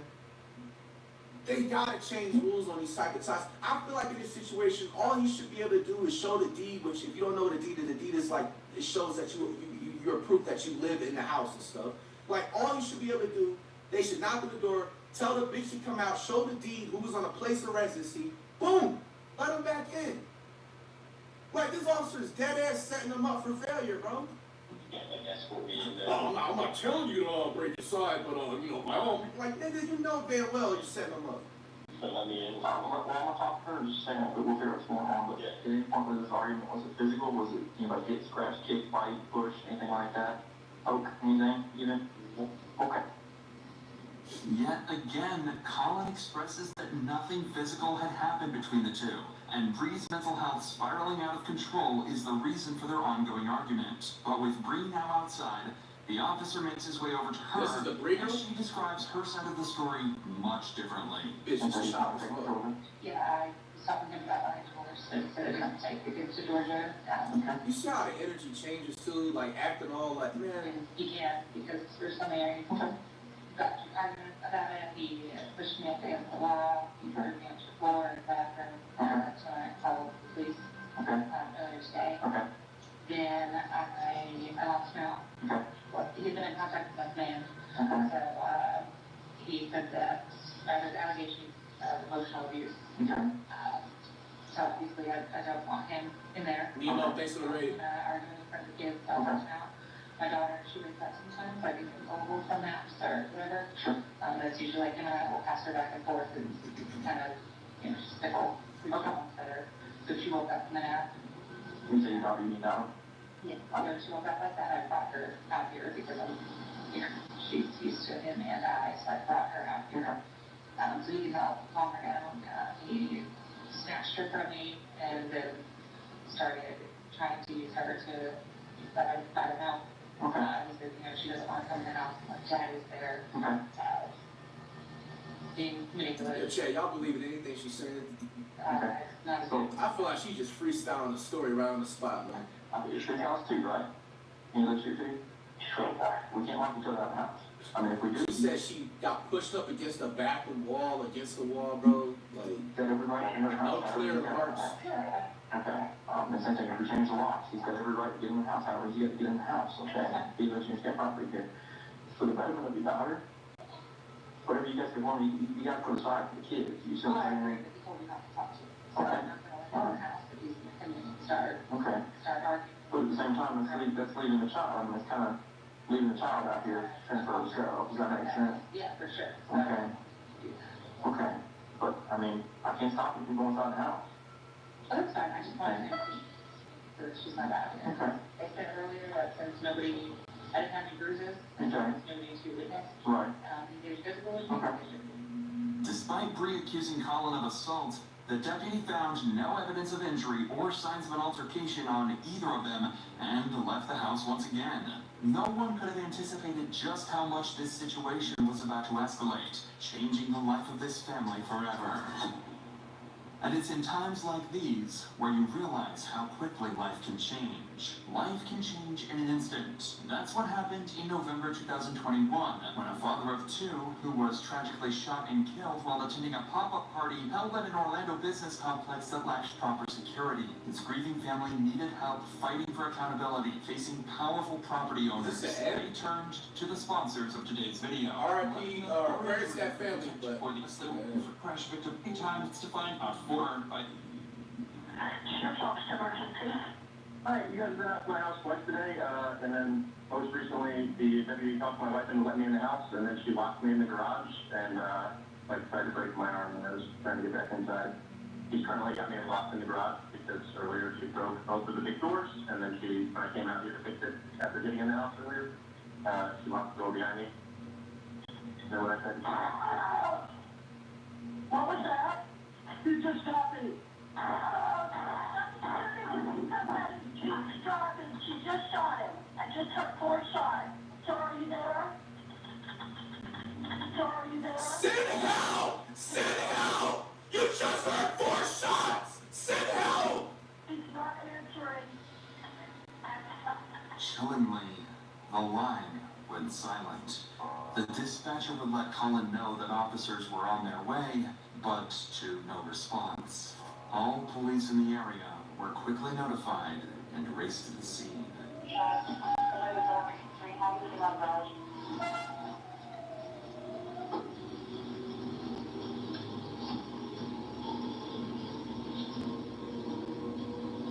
Bro, they gotta make some new laws about this, man. Like, bro, right off the bat, when the dude got locked out of his house, bro, they already should have had some type of agreement, bro. Like, hey, like, you either let them in the house and you stop having these, like, arguments or whatever, like, temporarily separate them, like, do something, like, they gotta, I mean, what law would they be able to do or something about situations like this, bro? Because remember, they got called out 2 different times in the same day before all this happened. The sign was right there, bro.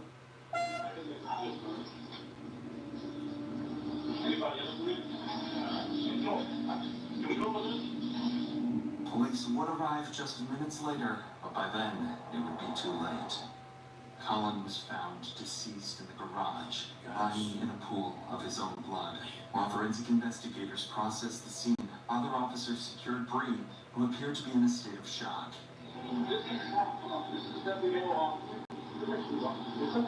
Don't call no sweetheart. That chopped piece of shit, man. Mental, man. Well, do me a favor. Can you, Now she's gonna play, my guess, she's gonna try and play victim, play the mental insanity. You know how it goes, bro. Is he alive? You shot him 4 times. I'll get EMS from General now. He's the shoot. Where's your kids at? That's my oldest right there. Okay. She's 12, her dad's getting with you. Minor, he's in the beach. Okay. All right, have a seat. Have a seat. Oh, yeah, just go. Now you wanna start this crying. Now you wanna start this crying, man. Yeah, I bet you she wasn't crying at all when she did that. No, I'm fine. That's my kid. That's it. What's your mouth? No, there was a neighbor. He's dead. And he's trying to help you. Well, let's not talk about that right now, okay? My kid's, I'm trying to get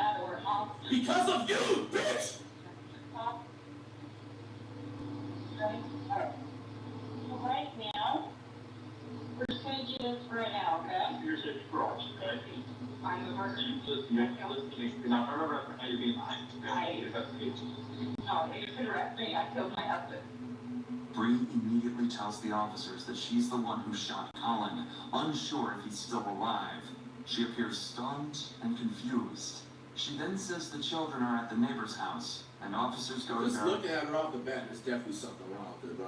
She should have been checked into a mental facility, man. And I guarantee you they probably ignore that too, the same way the officers came in previous times. By their safety. Hello, Mr. James? I'm sorry, Mr. Curtis? Yes, sir. Okay, we're on to it. I'm sorry about that. Give the 3 children over here belong to Bree? Yes. Okay. They're here, are they okay? Can I put my eyes on real quick? Yes. I think she's in the crying eyes out right now. He says that she brought them home like 5 minutes ago, home like 5 minutes ago.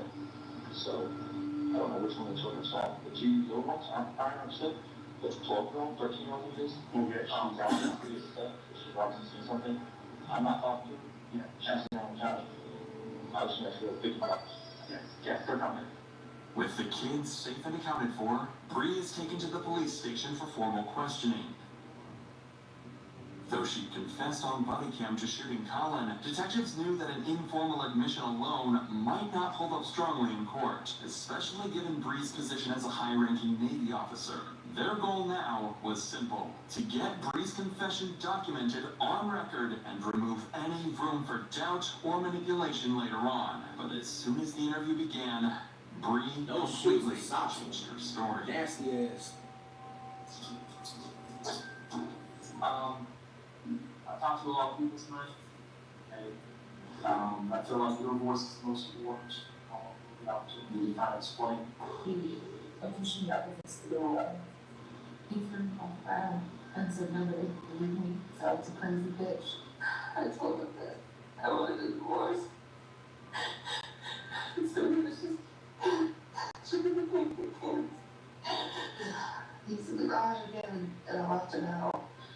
He tried coming in, so I locked the door and kicked my foot.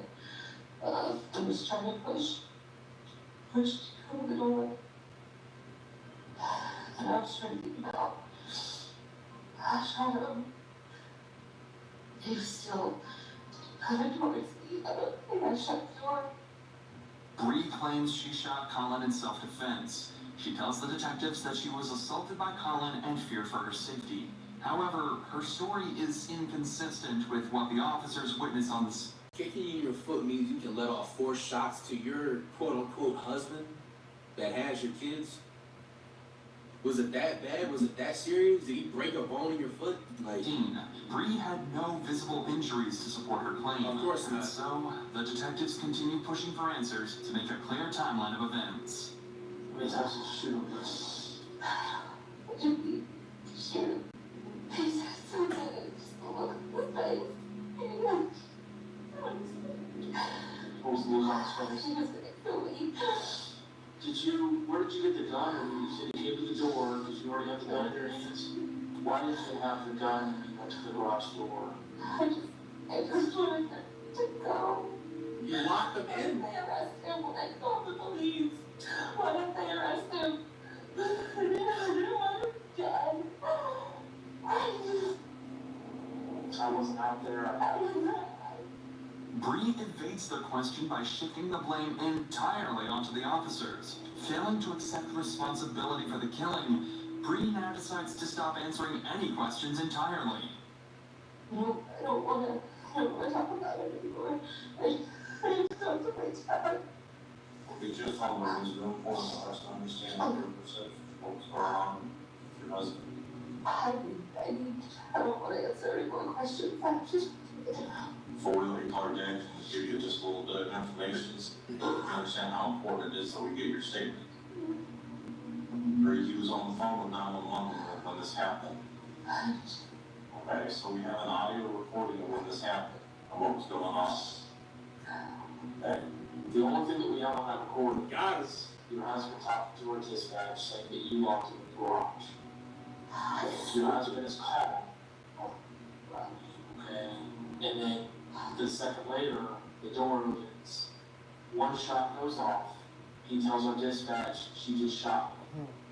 About 5 more seconds go by, and 3 more shots go off. Okay, that is very important information, but we can only see so much of it. It was me.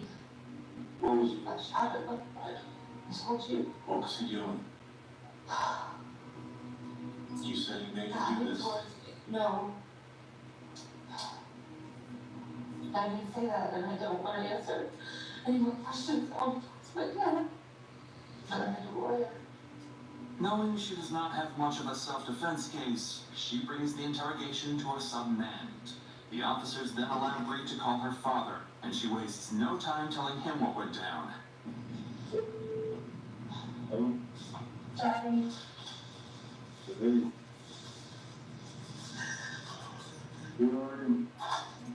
Just off of her body language, you can tell she was spoiled all her life, bro. She got everything she wanted. If she didn't get what she wanted, she put on a hissy fit cry, and dad was just like, oh, it's okay, sweetheart, this and that. I'm gonna just get it to you anyway. Like, no accountability, man. I don't know. Daddy. You have the police? Yeah. The police station? Yeah. I killed Colin. I know you did. That's a girl one. Even to her father, Bree fails to give him a reason for the killing, and doesn't confirm that Cop fought one. Even to her sad, bro. She literally just said he wasn't threatening her at all, bro. Father, Bree fails to give him a reason for the killing, and doesn't confirm that Colin had actually been threatening her at the time. And despite Bree's previous claims, the interrogation ultimately concluded with her being arrested. During her trial, Bree was found guilty of murdering her husband, Colin Turner. Here's what actually happened. After the cops left following their second visit, Colin entered the house to collect his belongings, which Bree had taken from him hours earlier. When Colin stepped back into the garage, Bree locked the door behind him, trapping him inside. It was then that Colin messaged friends and family before making the 911 call. During the call, Bree returned, opening the door with a gun in her hand.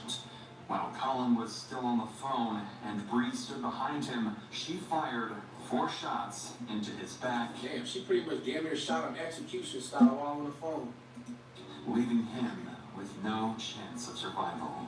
In September 2024, Bree Kristen Kuhn was convicted of first-degree premeditated murder and sentenced to life in prison without the possibility of parole. Good. Never gonna smell fresh air again, man. Now, man, a few things about this, dog. Obviously, this is another case of just toxic relationship. Bro was trying to leave out. Shit, honestly, I'll just say what I really think was going down, bro. Buddy, Colin, he couldn't take none more of this stuff. He couldn't take none of her, like, mental health problems. He was trying to work with her over the years. It just got to the point he was just like, oh, no, I'm not dealing with this no more. It's time for me to get the hell out of here. You know what I'm saying? Let me take the custody of the kids and split it up half and half or whatever they was trying to do. She couldn't deal with them wanting to leave and wanting the possible divorce. So she just crashed out. You know what I'm saying? Simple as that, man. Fellas, man. Oh, ladies and gentlemen, make sure when y'all get in a relationship, bro, think twice, think 3 times, man. Think 4 times before you move in with another person in a relationship, bro. Because like I said in the beginning of the video, as soon as y'all get into an argument, one of y'all is going to be homeless. One of y'all is going to be trying to break into the crib, trying to, you know what I'm saying, get your belongings and get up out of there. You know what I'm saying? And then it just goes left from there, dog. And, you know, another thing, too, I also feel like this department, the cop department, needs to get some type of a lawsuit. Because they didn't take the Colin dude seriously at all, bro.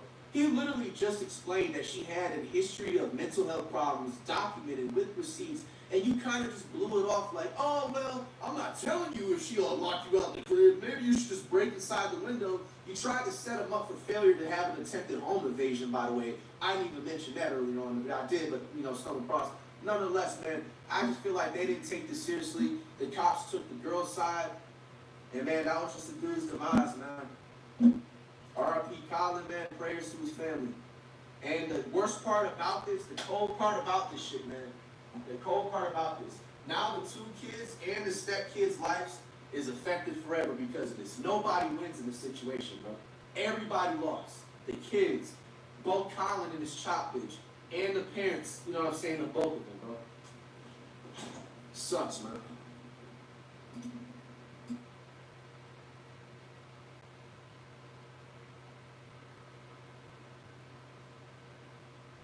What they do, Flight Crew, FTC.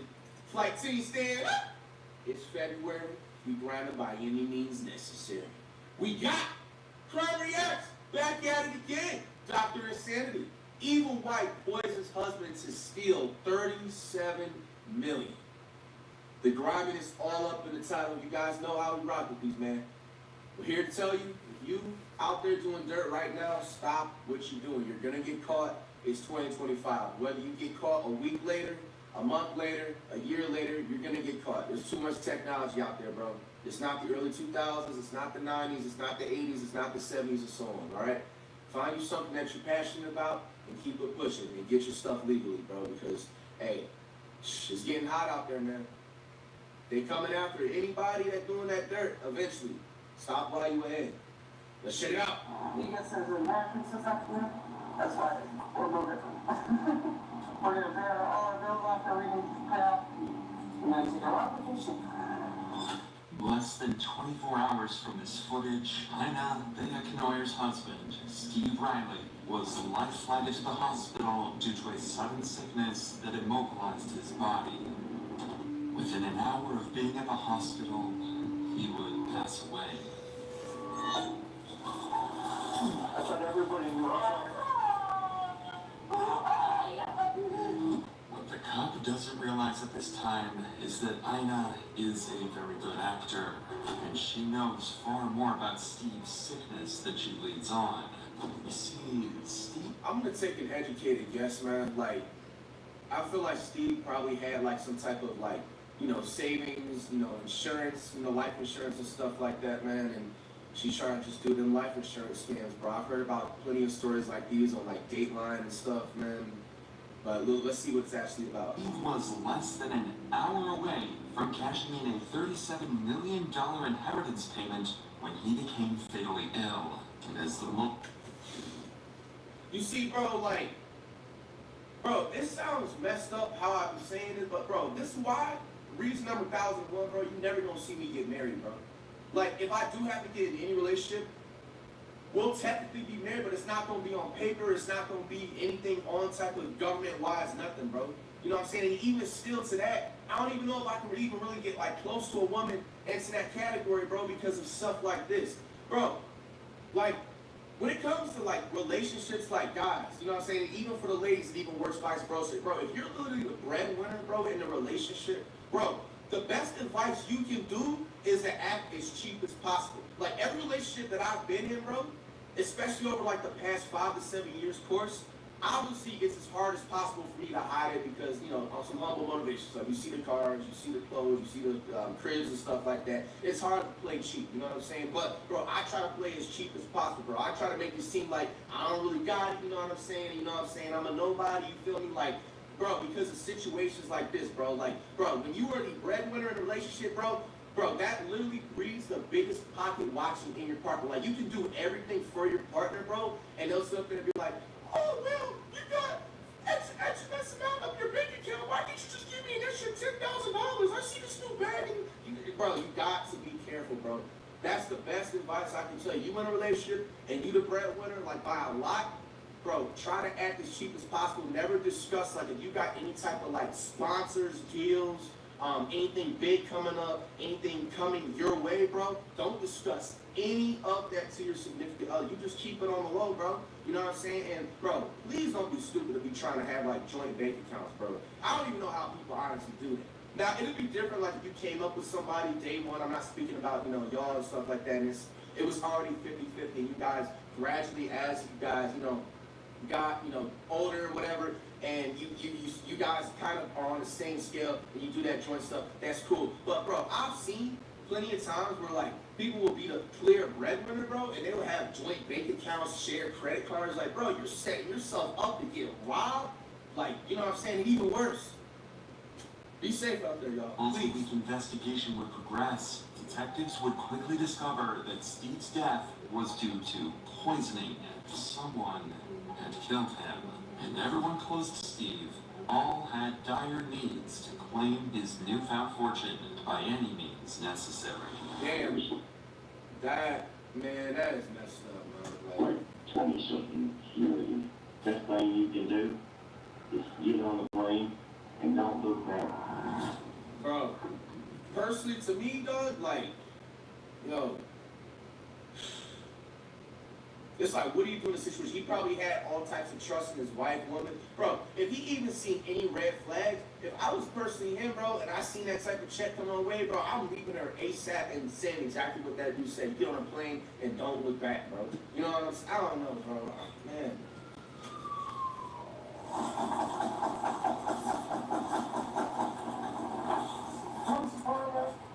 It's the police department, it's not Jim.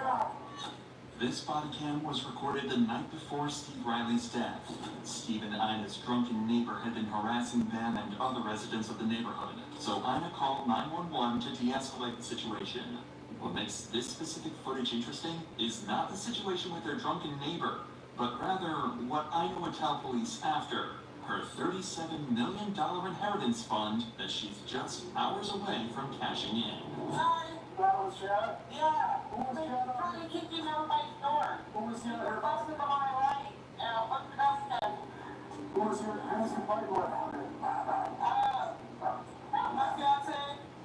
Hey, I'm telling you right now, bro, if I ever had like some 37 million check, ain't nobody in the world would know. I know it sounds hard to not even say it to like one person, bro. Bro, I don't give a damn. And I ain't gonna tell nobody. Even if it comes down to it, like let's say Steve had a joint bank account or they had shared bank accounts or even they just knew of it. You make a whole new bank account, bro, or deal with it or some type of way, bro. Ain't nobody in the world would have got that info out of me. I had a $37 million check coming in, bro. That's like end your life type of money. Like, even like $1 million, bro. Shit, even like 100K. You know what I'm saying? Like, that's end your life type of money for some people, bro. You know what I'm saying? You gotta just do a better job sometimes of it. Unfortunately, man, just keeping a lot of things low and hidden, man, because people are just envious, bro. Yeah, weird. Who's your fiance? Steve.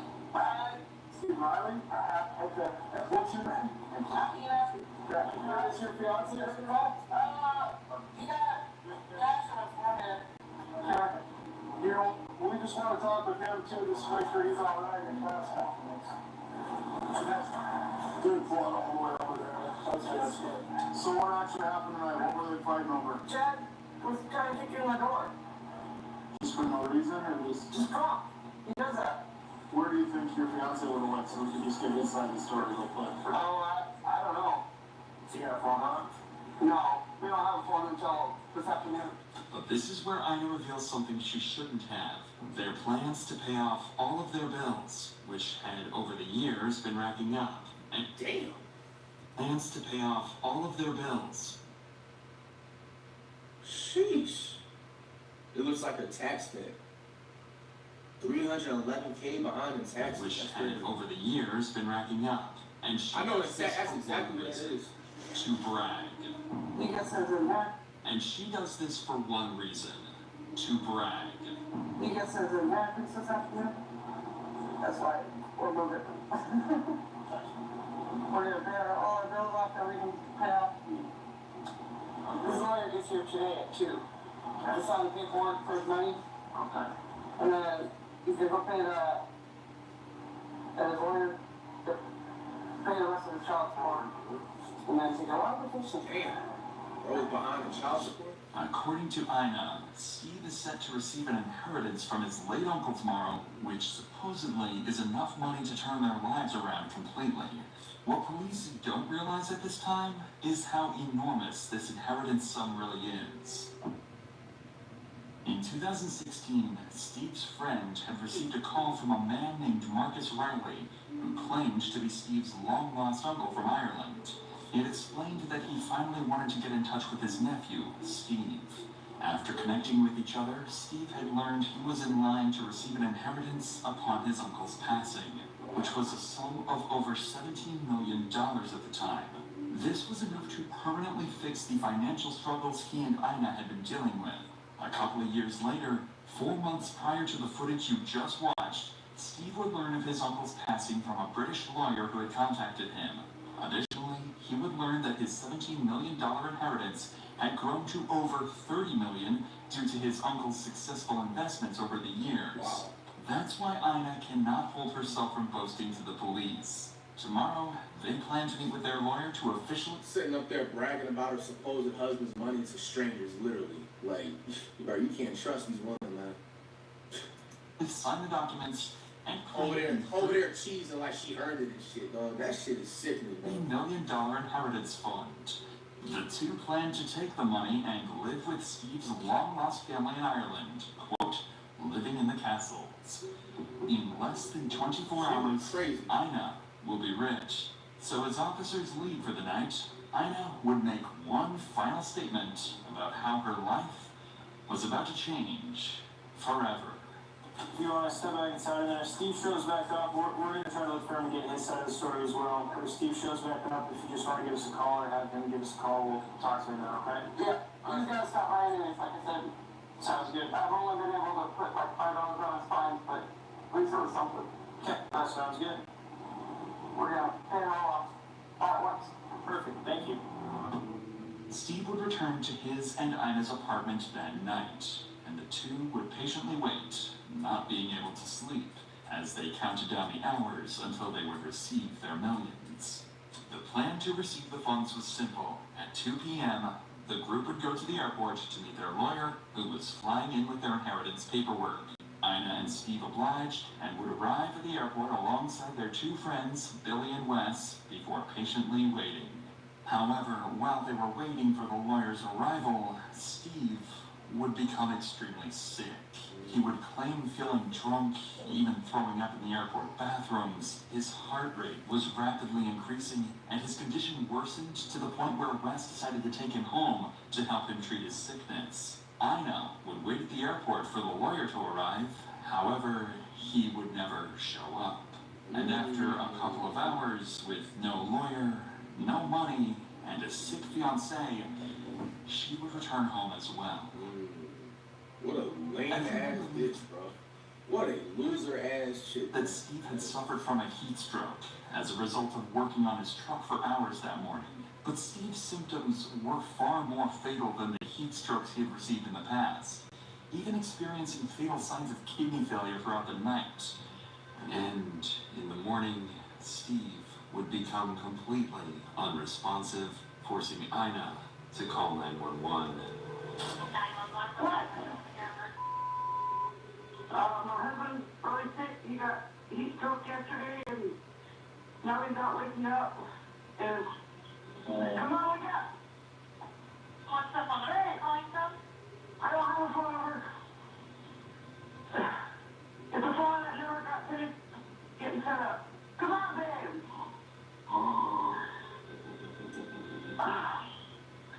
I've been trying everything. Ice, water. Okay, but he is breathing? Yes, he's snoring. He won't talk to me anymore. He won't look at me. He won't open his eyes. Okay, I've got help on the way. Just keep an eye on his breathing. If anything changes with his breathing, tell me immediately. Hello? Yeah.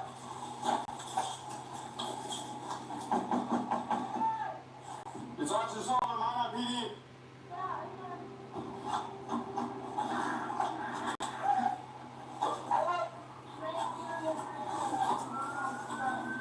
Inside the home, officers would find Steve fully unresponsive, and they would drag him out of the house through piles of trash and filth. Unresponsive, and they would drag him out. Bro, this is nasty as hell. Side note, bro. Like, I don't know how people can live like this, dog.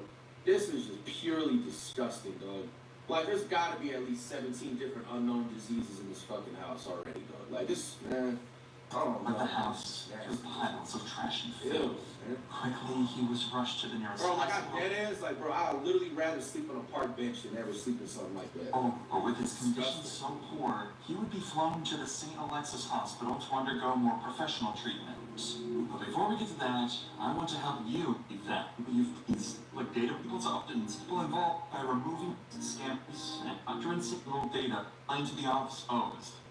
After Steve was flown to the hospital, Ina would explain to the officers that Steve had gotten a heat stroke which caused his illness. The officers had no reason not to believe her story, so they would comfort her throughout the day as Steve was being treated. Unfortunately, Steve would never again regain consciousness. This is Billy Burkhead, Steve and Ina's neighbor, and he was with Steve and Ina the entire day of his sudden sickness, even working on the truck with Steve and traveling with him to the airport. Billy simply refused to believe that Steve's death was caused by heat stroke, especially since Steve seemed perfectly fine all day until they reached the airport. Instead, Billy suspected something far more sinister and wanted to share his theory with the detectives. So, the day after Steve's death, Billy would call officers back to apartment 912A to detail his side of the story. We're on 242. I'm not sure 242. So what you doing? Making sure nothing goes. Because you don't want everything got killed in the time. I understand. Stay here to the sun. What's the sun supposed to do? Shut up, bitch. He's dead. And he was poisoned. Billy's explanation for Steve's death is, well, horrifying. If Ina truly did poison Steve, then his symptoms would make sense, and would add up far more than the idea of him having a heat stroke. However, why would Ina want to poison her husband if they were about to live such a good life? Bro, that's what I'm saying. I really need to see that. We need to see what's the problem, because I'm like, bro, you getting 37 million. Like, even if he gives you like 10% of that nigga, you still good. Like, what is wrong? What is something has to be going Seems to on have deep. the exact answer to that question.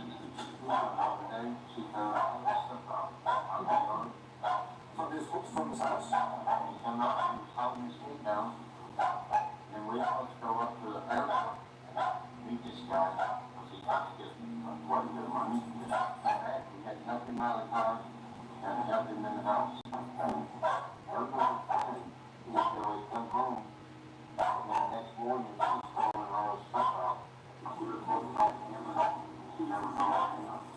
Billy thinks that Ina was secretly planning to split with Steve after the inheritance was received, even going so far as to throw his belongings out of the house after they returned from the airport. Even worse is that Ina lied about getting help for Steve after they returned from the airport, pretending to take him to get treated, when in reality, they never left the house. Unfortunately, Ina overheard all of this talk and decided to give Billy a piece of her own mind.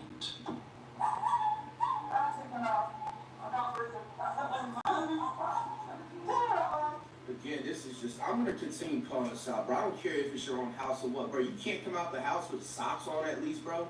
You see all these nasty rocks, and you already see how nasty the house is inside. Like, you see all this nasty dirt, and you're just walking out here barefoot, bro. I be trying to tell y'all, bro, do not trust people that just willfully just do this, bro. Bro, this is not 360 BC. You're walking out the crib. I don't care if it's your house once again. Like, put some socks on, bro. This is just nasty, bro. Like, disgusting. Like, dude. Like, it just gives me vibes that she doesn't even, like, wash her full body. Like, she just washes, like, maybe, like, her face with the same rag she uses to wash her body. Maybe her upper body and just skips her legs and her ass. Like, it's nasty, bro. Put some fucking shoes or socks on, man. What's up? How you She gotta be on drugs. That's that hair on her neck.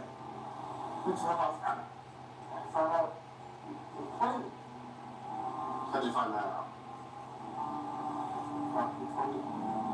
I'm just telling you some black stuff. It's nasty. You should be, hey, the word nasty should not be coming out your mouth. Woman, you see what's inside your, you see how your crib looks inside? Like, Incidentally seemed to put the blame on the neighbors, calling them evil people. It's become more clear that Steve's death was far more sinister than officers had first expected. Officers now had a potential homicide case to investigate. But as they went to leave, one officer accidentally broke the news to Ina that her fiance had passed away. I thought everybody knew.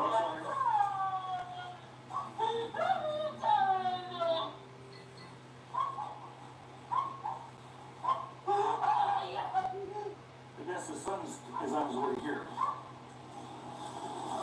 She's a good actor, boy. She was better off trying to take acting classes and further than to try and go into a movie or something instead of doing this. Okay. Tell me the sun is on the way here.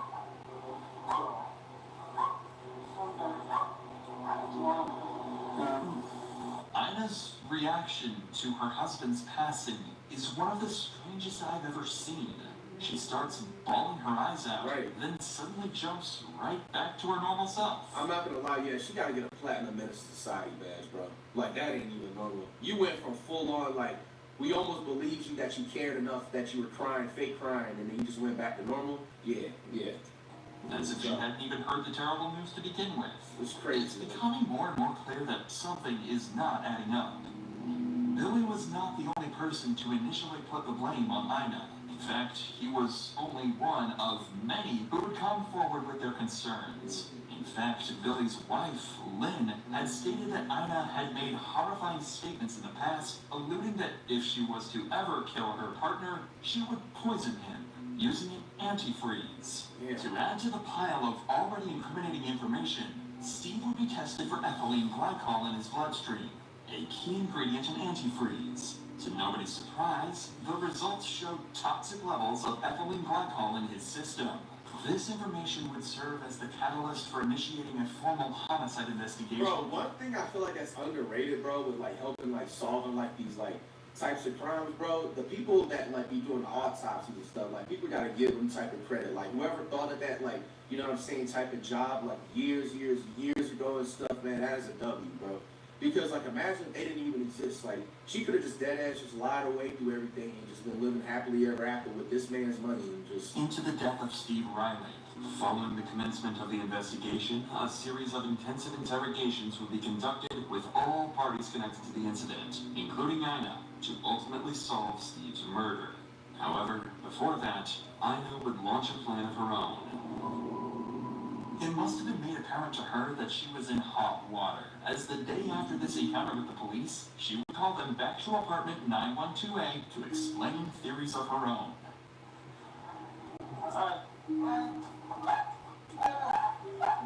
Okay, what's going on? I don't know. Where's the front end? Is this the paperwork on your thing? No.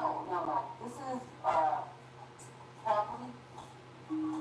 That Steve was buying, after his Americans got here. I think he left it to his son, but I had to Google where to go to get his Americans switched over to people who left to, okay. The day he was supposed to meet his lawyer, I thought it was peaceful, then he was poisoned. I'm fucking him. With packets. Alright. And I don't know how to get hold of that if you want to. With the Americans. You should be there in town. Show respect. That's your Ina seems to conspire to the idea that Steve may have drank the antifreeze himself, or that someone may have poisoned him. However, despite all the suspicion being thrown her way, she can only stay on track for minutes before going back on tangents about her inheritance fund. It was clear at this point that somebody had poisoned Steve. The idea of this being self-inflicted was unlikely, as Steve had a life-changing amount of money waiting for him, and would have had to drink the antifreeze just hours before going to claim the cash.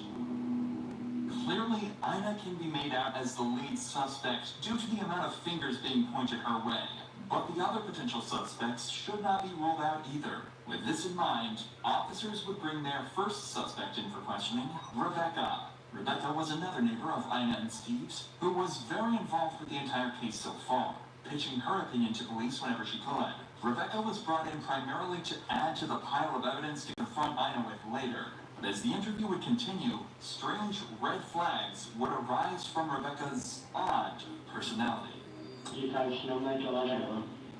Yeah, of course you do. Yesterday, God works in mysterious ways. She was arrested, released.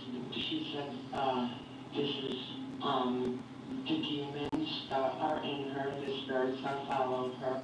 Doesn't it sound like something familiar like I was always like talking to you guys about, bro? Like, I'm pretty sure, you know what I'm saying, she's had plenty of red flags and stuff like that, but bro, if anytime, bro, you're sitting with your other starts talking like this or something, bro, you just gotta run, bro. Because, like, you know, these are the type of people that they'll do something to you and they'll be like, oh, like, you know, the demons were summon me and I just had to take you out because, you just were a little different type of an energy that was harming the type of universe and nationwide and like, you know.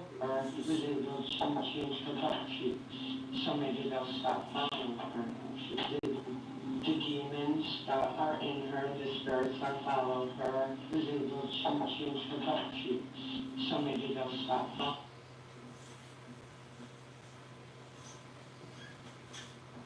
Bro. Man, I feel bad for Steve, man. I don't know what type of woman he was dealing with. Yo, that whole thing don't even make sense, bro. That was so cringe, I had to just take a breather.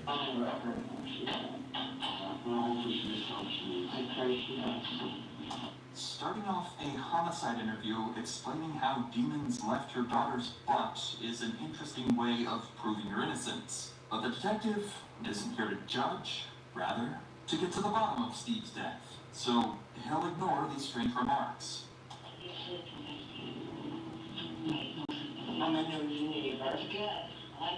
Well, I know what cars belong, what cars don't, who lives in my neighborhood, who doesn't. Yeah. Yes. That's good. We're investigating Steve's passing just because it sounds like maybe there's something. Yeah, I listen to all I know, whatever I know. How long has Steve and Ina lived there that you know of? Approximately 2 years. Okay. How is their relationship that you know? The first year was, Steve was looking great, doing great. The past year, I don't know if she suffers from mental illness at times, but her mental state went downhill the past year. When you lose weight, when you're not acting right, shady stuff going on, you're not working. Yes, he was, and it got worse the last couple months. It seems as though Steve's life wasn't as straightforward as initially thought, having drug issues, weight loss, and possibly depression. Whether or not Ina was a large contributor to these deteriorating issues is something they will soon learn, as this interview would become a pivotal piece of evidence, laying the groundwork to dismantle her defense entirely during the interrogation. And it got worse the last couple months. You think, like, Probably. Yes. What do you think she was using? Yeah. Okay. And alcohol use, yeah. It's always a recipe for disaster, man. Hardcore drugs, alcohol use, and your relationship, and it's like you're living like life on the edge, like, you know what I'm saying, like struggling. Like, bro, that's a recipe for disaster all together. Yes. Both of them? Yeah. Okay. So Steve had mentioned before, like in the past, about getting money. Yes. How many, like? $2 million.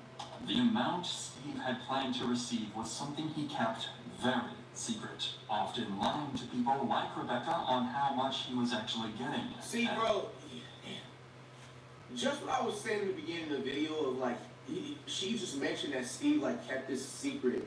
You know what I'm saying? Even saying that much is crazy, bro. You should have even said nothing. You know what I'm saying, bro? Like, often lying to people like Rebecca on how much he was actually getting. As we'll soon find out, this number was much, much larger than $2 million. When his uncle passed away, first he said he was going to leave it to Ina, and then they were fighting, and a couple months later he said he went back and changed the will. He told me, he's like, don't tell Ina, but I changed it. This statement from Rebecca would explain what Ina was talking about last time she spoke to police, and how she was trying to switch the will over from Steve's son to herself. If Ina discovered his plan, it would have given her a strong incentive to do whatever it took to change the will back in her favor, possibly by any means necessary. Because it started 5 months and he told me, yeah, I got a will, I'm leaving everything to Ina if something happens. And then it seemed like 2 months after that, he's like, I didn't get nothing. So she, because she doesn't, she's not. So I was just saying, yeah, that's how yeah. Was he ever talking about leaving Ina? Yes. Okay. You know, I'm gonna get this money and leave her. Yeah. Damn, bro. Steve, bro, you just should have moved quicker than that, bro. He should have been up out of there and found any type of way possible. Like, I know from the looks of it, they probably didn't have a lot. Like, and he said he was gonna try and get his own place and go back to Cali and stuff. And if you knew that you had a check like that coming, you know, I'm not ever trying to be that type of person to be like a shoulda, coulda, woulda nigga and stuff. But bro, in this situation, bro, you gotta just say fuck it. Bro. You should have just fled to Cali, not even alerted her. You know what I'm saying? You don't have any kids, right? I know he said they said they had a son. You know what I'm saying? You probably should have said something on the low to your son or whatever, like, hey, like I gotta go, like you know what I'm saying? My wife is a lunatic, this and that. Stuff ain't working out and stuff, and I just don't trust her with like my life. Bro, you could have just, you know, fled somewhere, even if it's not even Cali, somewhere else, and just like maybe been in a homeless shelter or something for just a temporary time until that check was about to come in, bro. Man, I just feel bad for the situation because like maybe he was trying to do his best possible to like escape as safe as possible, man. It was just too late. At my own place, go back to California. Okay. I met her son once. Oh, and her person? I'm sorry, his son. I won't. He flew in. He came up to my apartment. But as he's leaving, she came up and knocked on my door. When he was up? Yeah. And I think she was nervous. It was like she was scared. He was up there. And then she's like, I just want to let you know I found the will papers. So she said in front of you that she found will papers? Yes. Yeah. Ina clearly had become obsessed with the idea that she was about to live the life of her dreams with Steve's inheritance. But after rumors of Steve leaving her, it seems Ina became terrified that she might not receive the funds and will be stuck with her depressive living conditions. It's now become obvious how these events and Steve's strange death could be correlated to one another. However, as Rebecca had stated herself, she was a nosy neighbor, looking for any rumors or conspiracy theories to help solve the neighborhood drama. I've also cut out over 40 minutes of completely false information Rebecca gave to detectives, which certainly doesn't add to her authenticity. In order to further confirm the accuracy of these claims, 2 more reliable sources would be brought in the following day: Steve's son Ryan and Billy Burkhead. If anyone would be able to give proper insight into Steve's life, it would be these 2, as they were by far the closest people to Steve. Go back for his son. We were the kids of the dad passing. You're really the only next kid that you have a relationship with your dad at some point? Yeah. Okay. Did you ever talk to your buddy now? What did you guys talk to him last year? Yeah. He was talking about how he was taking a large sum of money and he kind of just wanted to leave her because she didn't really have a job and was like reaching out, you know. Does she ever talk about religion? All the time, every day. She talked about poison seed and me because we're always together and she didn't like that. And I don't know how much it was. It's supposed to be, it's way up here in the money. It was like 20-something million. Best thing you can do is to get on the plane and don't look back. Bro, for real, man. Why is that funny to her, by the way? But anyway, like, bro, for real, man, like, bro, if this was already going on, bro, it just sounded like Steve was just trying to maybe, like, have some type of hope of working things out, bro. If the fact that Billy already knew ahead of time, and I'm assuming Billy already had told Steve behind the scenes that, hey, like, your wife's kind of crazy. She keeps saying that, like, oh, I don't like that you guys are always hanging out with each other. And, bro, by the way, bro, I've never even announced it before. I always felt like it's a big red flag when a motherfucking bitch that you in a relationship with talking about, like, let's say if you like to chill with your homeboys and stuff, it's always a balance, bro. You know what I'm saying? You females, bro, gotta stop getting mad at another dude for trying to, like, hang out with their homeboys and stuff like that because, like, he Bob, when you trying to chill with your girls or like friends and stuff, it has to have a balance. You can't be up underneath their armpit 25-8, bro. That's how, you know what I'm saying, you guys end up going crazy. That's how toxicity happens and everything, etc. And it's vice versa, even, you know what I'm saying, for the ladies. Ladies, do not be caught up in a relationship so heavy, you know what I'm saying, that you're not spending time with family, you're not spending time with your girlfriends and stuff like that, bro. Like, that's not how it's supposed to be. It's supposed to be a balance, dog. And then, like, you know, another thing, too, bro, it's like, I want to know, maybe, did the drugs have an effect on just making Steve just be more, like, nonchalant and laid back and trying to, you know what I'm saying, escape reality and just not really face the real reality like he needs to actually run away? Man, this is sad. It's sad. Yeah, that's the best thing you can do. Almost every piece of information the detectives receive leads straight to Ina as the killer. It also makes sense why Ina hated Billy and Steve's son so much, as they knew far more information than she would have liked about the inheritance and her schemes to obtain it. These interviews wouldn't last long, as detectives got all the information they needed from the two and could directly confront Ina with it. But before leaving, they would break disturbing news to Ryan, which would make this case even more of a terrible tragedy. Well, this inheritance now, thinking, which, I mean, I know, obviously, I'm sure, but right off, I was looking at it, it looks like it's a scam. Looks like it's a letter, different fonts, and so, and the fact that it's out in the promise of that team, I'm sure that kid reported. The emails that they tried to send back to the sender of the bills, it always came back unbelievable. The inheritance was a scam. Oh my fucking gosh, bro. Oh my gosh, dog. Bro, that is cold. Bro, you know what? In the beginning of the video, I was kind of getting skeptical on, like, you know what I'm saying, if it was a scam low-key, because they talked about the lawyer never showed up to the airport, and then it just turns out it was a scam. He never was expecting, or he never was going to get a $37 million check at all. So she did all of this for literally, you know what I'm saying, no reason, dog. Like, and there's obviously no reason what she should do whatsoever for you to just, you know, off your own husband, like, but... Steve had lived for the past 7 years under the impression that if he just patiently waited, living through his terrible living conditions, he would come out with more money than he could dream of and finally enjoy life. Even worse was that this very scam that stagnated his life for years may have been the cause of his very own death. Wow. With such a pity of a case, detectives would go on to interview a handful of other suspects in order to get as much information as they possibly could to help break down Ina's defense. And after multiple days of interviews, the day finally came to confront Ina with everything they've gathered.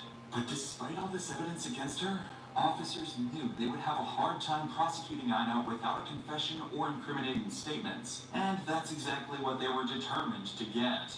Inside this cut-down, 1.5-hour interview, you'll see some of the most clever interrogation tactics I've ever shown on this channel. Really? Slowly dismantling Ina's story until all she has left is an incoherent string of lies.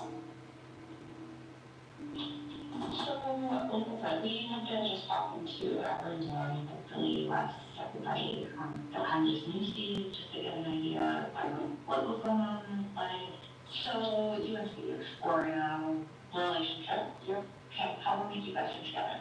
13 years. Okay. Where did you guys meet? Homeless shelters. In Buffet dinner. In North Dakota? Washington. In Washington.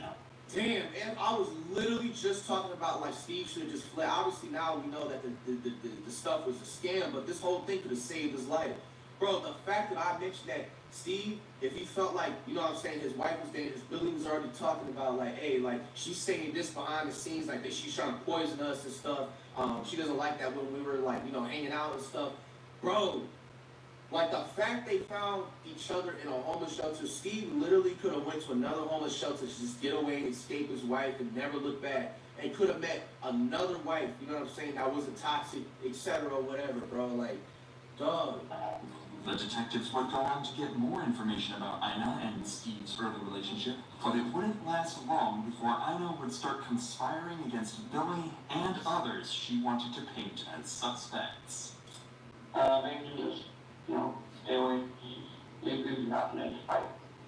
Just stay away from Literally and Lynn, I don't like calling people nasty, and I've seen them worse than Steve because he's tall and we look. People were intimidated by him, just by his look. So why would you want him to stay away from Billy and Lynn? They're really, really nasty people.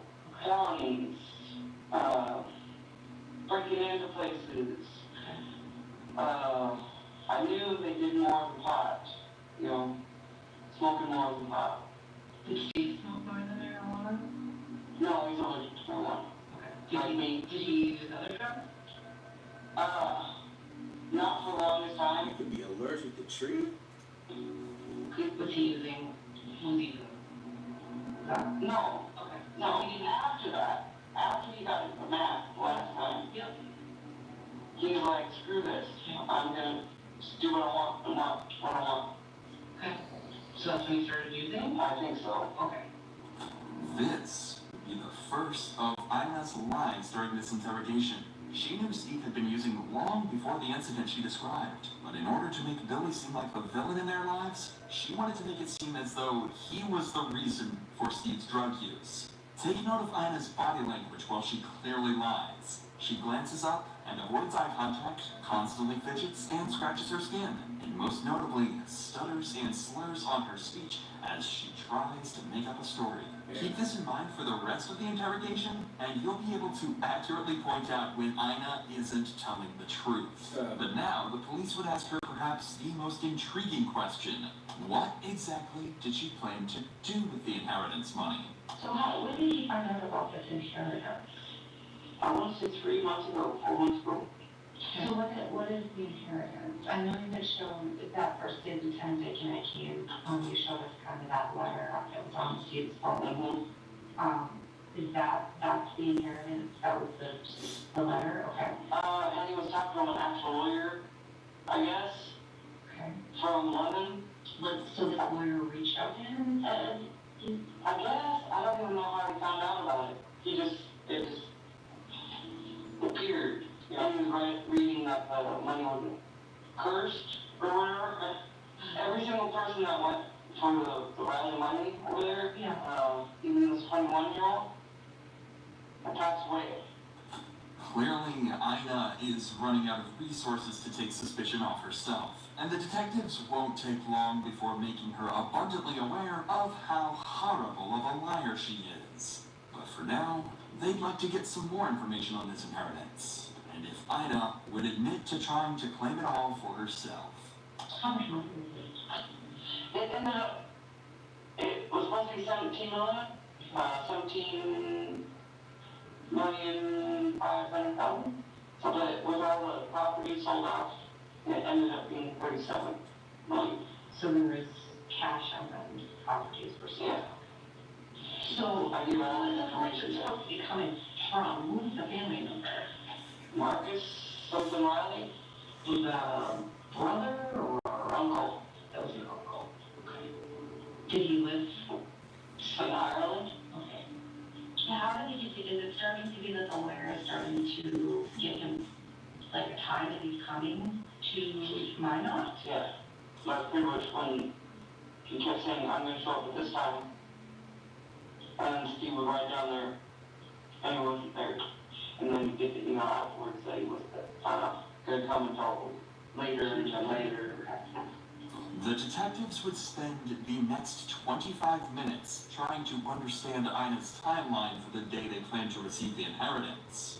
Whenever she gave a time for when the group went to the airport, she would conveniently change that time entirely, just a few minutes later. But one detail would stay the same. Unlike her original claims to officers on the day of the murder, she would insist that Steve had never gone to the airport, but rather Wes had gone instead to represent Steve. This was confusing, but Ina's reason as to why Steve couldn't make it to the airport would make just as little sense. And he was drinking beer all day, he was working in the garage, kids spray painting his truck, you know, with the doors and the windows closed, barely drinking any water. So he consumed almost a case of beer and... No, he didn't drink more than that. Pay attention to Ina here. She's carefully crafting a story to deflect suspicion, but the detectives came prepared. I've seen him drink cases. Look on that day, yeah, it was a case beer. From probably 6 or 7 in the morning until 2 in the afternoon, so 5, 6 hours. Does that sound right? Probably. Did you drink anything else?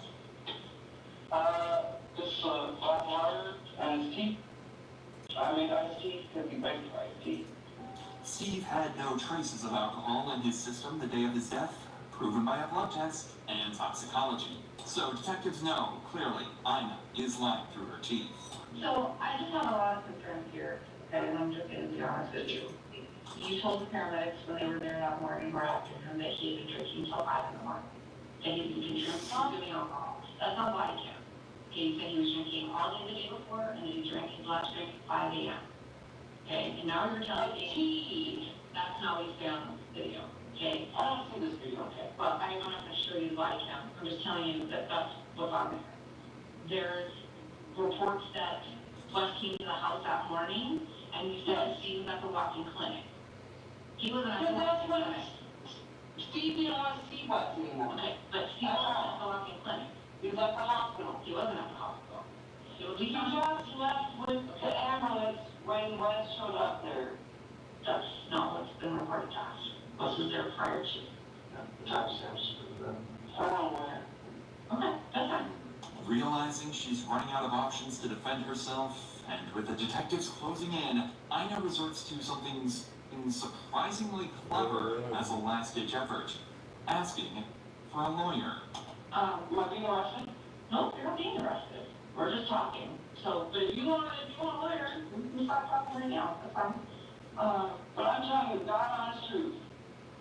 I don't know where I wasn't there. I wish I was there. I wish I was with him every single day. I wish I know every single, but I'm not his goddamn mom. You asked for a lawyer, Dina, so we're just gonna end this now. Okay? I'm talking more. Alright? I'm so unbelievable.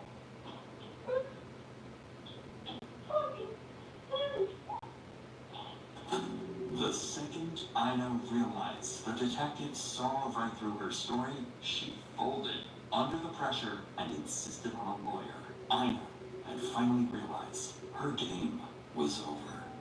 Following this interrogation, Ina would roam free while detectives scrambled for concrete evidence that she had poisoned Steve. That's crazy. Ina would continue fighting for her innocence, making more deranged theories, such as Steve drinking the antifreeze out of shame that the lawyer was a fraud, or that she had too been poisoned just months prior. Unfortunately for her, police managed to file a search warrant on apartment 912A, finding multiple alarming items. An old Windex bottle without a cap, containing a bright green liquid suspected to be antifreeze, as well as a Coors Light bottle containing antifreeze found in the garage Steve had been working in that morning. This exact... Now, correct me if I'm wrong, by the way. With antifreeze, I feel like I've heard about that type of poisoning before, maybe like 2 or 3 times. I think that you can't actually taste it, like if you put it in and mix it into something, so that's probably why Steve, when he was drinking the beer, he probably would spit it out right away or be like, oh, what the fuck is like in my, you know what I'm saying? Like, you don't really obviously find out until like you get the symptoms of, you know, passing away. That Coors Light bottle was what Ina used to poison Steve with.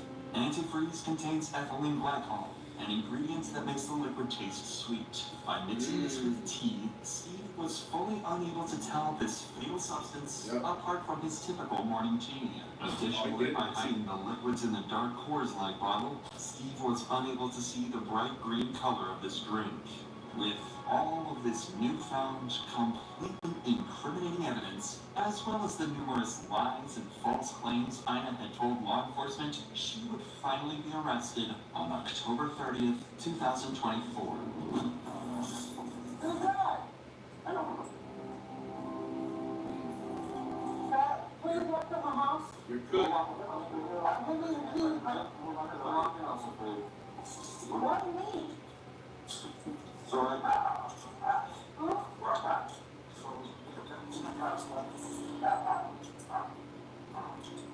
You like to smoke cigarettes and do something?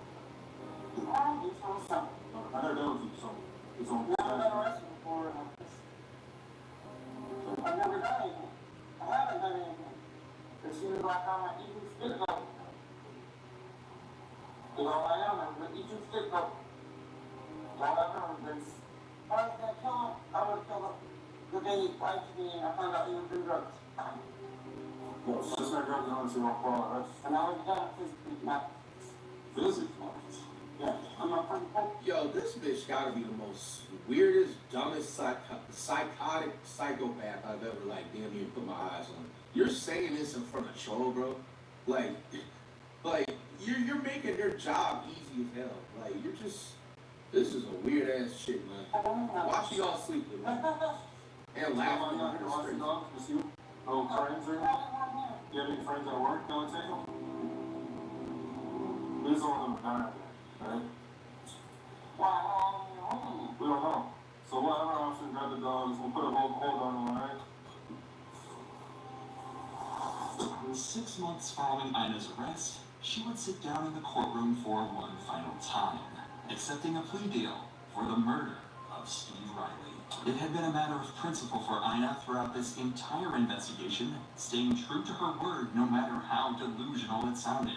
But in this courtroom, Ina was left with no choice but to finally confess. Ina Thea Knoyer was charged with murder, intentional, knowing, or with extreme indifference of an adult victim. She was sentenced to life in prison. Her first chance at probation will come in 2050. Damn! Fuck you deserve it. Psycho dumbass, bro. All this for a bag that you were never gonna receive, bro. You're gonna rot in prison. Man, bro. Y'all watch who y'all sleep next to, man, at night. You know what I'm saying? Remember the free advice given y'all earlier on the video, man. Obviously, it was a scam, but if you're expecting any type of money, if you're even making money, man, you know what I'm saying? Ladies and gentlemen, you are the breadwinner in the relationship, bro. You gotta act as cheap as possible. You gotta act like you don't got it. You gotta act like, yeah. Because stuff like this happens, bro. This is just sad, you know? And if it wasn't a scam, you know what I'm saying? She would have been perfectly fine just doing what she did and just running off with his money. And honestly, I think that, like, if this wasn't even a scam, the fact that the cops, like, let her go the first time, obviously they still needed to investigate and get a warrant and stuff like that. He probably could have just ran out the country, bro. You know, so it's unfortunate, man. It's unfortunate. You know, RIP to Steve, prayers to his family and stuff like that, man. Wow, man. Let me know, FTC, any other crime videos you'd like me to react to, other channels to react to crime videos, man. Let me know in the comments or on social.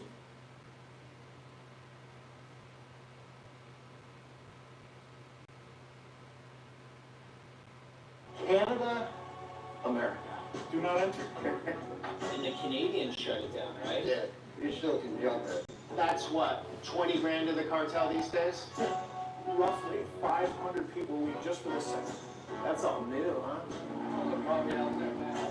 The biggest uptick in crossings in history.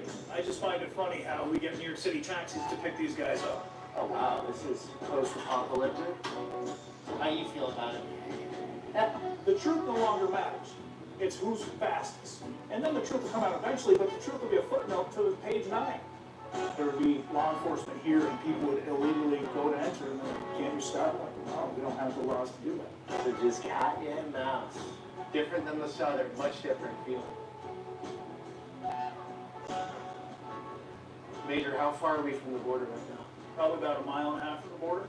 Different than the Southern, much different feeling. Yeah, no, First impressions. There's definitely Green cold. huge contrast. It's not that cold. It's 64. It's nice. It's going to snow next week.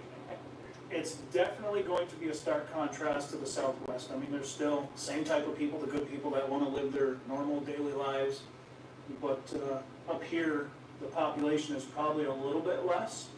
And so I think a lot of these people are worried about the idea that maybe they're going to be the target of this stuff.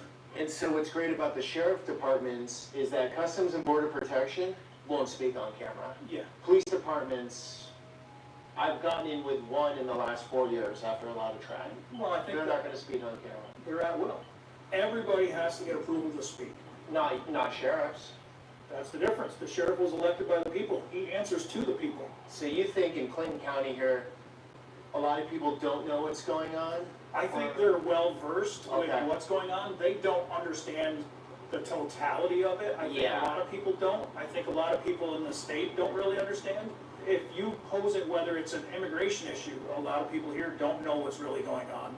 When Right. you talk about the crime issue, a lot of people here really don't know what's going on. Right. You could ask people like, how are things in Clinton County? They'll say it's great. Totality is the best word for all of Totality. this, because the border story, which I've been on the southern border a bunch, Yep. there are a lot of moving parts, it's very complex, it's turned totally political, and each side takes its set of facts and uses them, right? And Absolutely. there's a lot to it, right? Homer Simpson said it best, facts are meaningless, they can be used to prove anything. Oh, are we looking at Canada? Canada's right there. If you look out in the middle of the water, you'll see a floating sign past that little tiny boat near the big one with a crane. Yep. That sign says, you're entering Canada. So that boat going north is going into Canada right now? Yep. And when you come south, if you look down to your right, you'll see that's the dock where they need to check in. And does that system work pretty well? I gotta be honest, I believe any system that we have could be exploited. You know, if there's a will, there's a way. That's that constant cat and mouse between those that are breaking the law and those that are trying to enforce the law. So does the system work? Yeah, the system works because we're friendly with Canada, right? We love working with them. We have commerce with them. So it's not a adversarial border. It's not the DMZ where we're sitting here lockstep against a warring nation. And Yeah. these are our friends. And so the system works great for the Canadian people and the US people going back and forth. Doesn't mean it's not being exploited? No, it doesn't mean that. Of course it can be exploited. So right here, this is all New York. And this house right here with the concrete blocks, that's Canada. Oh, wow. And they put concrete blocks across there because people were driving through their yard and just running across the border. Let me stop right here. Oh, this is fascinating. So here we are. We're looking at the border right here. That is the border. And so this house was fed up with the cars going through their property? Well, I don't know if it was the house per se that was fed up with it, but the governments are. So that right there is... That's the fix. Can I step on it? You can. I'll go with you. I mean, we may cause an international incident, but... All right. So since this is a 5,500 mile long border, and it's like farmer's field to road, that's not an easy job. It's not an easy job, and the Border Patrol is absolutely outnumbered up here. They don't have enough staff to really do it. It's tough. Yeah, and so people usually don't think of the Canadian border being an issue because it's not like Canadians are fleeing to America. Exactly. So- That's what we were just talking about, right? Right. We get along with Canada. We love Canada. Right. So the economic advantage, while there could be some for people, but we're somewhat in parity as far as economies. Like you can live a good life in Canada. Yeah. We're south of the border. You're coming up from Honduras or Nicaragua. Yeah. It's different. But from what I understand now, it's a lot of Indians and a lot of Mexicans that are getting tourist visas into Canada and then coming down, right? They easily just travel down. They get dropped off within a half mile of the border, and then they just got to go for it. And the reason I'm up here is because the numbers have spiked this summer. This summer and last summer have been super busy, right? There are pretty much roughly 500 people a week just for this sector. That's a lot of people for a place with no infrastructure to handle it. A place where the Border Patrol basically doesn't have a lot of people on. They're relying a ton on technology and support from law enforcement partners. But you literally could hide in a cornfield.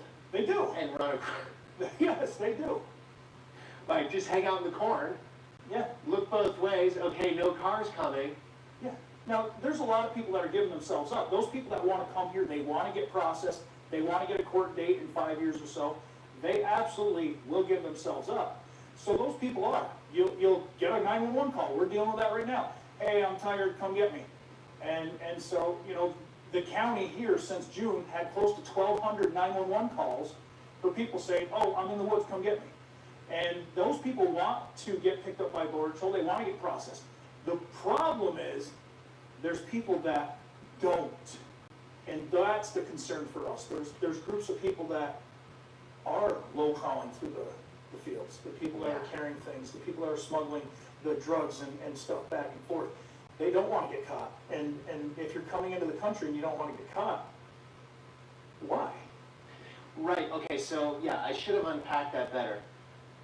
How the system works now, if you walk over the border, say you're from India, you got a tourism visa to Canada, you fly to Montreal, you come down, you go over, you want Customs and Border Protection to get you. Yes.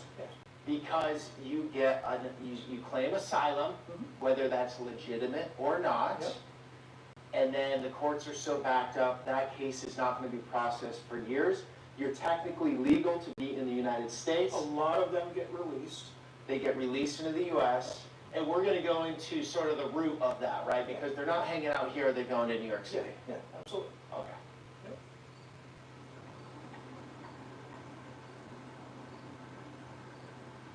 Oh, that's the marker. That is the marker.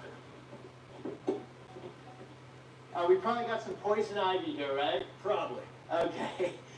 That's hospital for me, so I'll show you from here. That's the marker. Canada, America. That's how you know. That's it. Do not enter. And so this wasn't a problem years ago because the policies were set up where you couldn't just fly into Canada, walk over and get asylum. Is that what it is? Yeah, exactly. There's no issue with Canadian people. So this was perfectly okay. We don't go into their cornfield. They don't come across. There's a court right there. There's a court right over there. And you just come through the right way. It was never an issue. Now people are exploiting the laws of Canada, coming from whatever country they want to infiltrate the U.S. And they exploit their laws, their way of doing it, and they take advantage of the border as it stands. Okay, what nationalities are you seeing? We have Indian right now, and it's Mexican, right? Senegalese and Indians are the biggest group, and the Mexicans have actually kind of dropped off a little bit. Okay. But again, this only accounts for those that we know. Okay, Senegalese, that's what, 20 grand to the cartel these days? Yeah, I think so. To pull that off? Yeah. When I was in the southern border, that was the going rate from West Africa at that time to make that work. Yeah. 20 grand. So no one's getting in without a lot of money. No, and here's the thing is, you know, we understand there's some people fleeing these horrific events in their own country. We know that, right? Yeah. We absolutely know that. We understand that. And again, it's America. We're supposed to accept those people and say, come to us. We get that. There's a right way and a wrong way. But there's some people that are coming down here that I wonder really what they're fleeing from, right? The clothing they wear, what they're doing, it just, some of it doesn't make sense. It doesn't seem to be those that are distressed, and that's the part that makes us struggle as a community and a country is you've got the means to get from where you're going to Montreal, and then to get down here after paying off the coyotes or the cartels or whoever's doing it. Are you really fleeing something?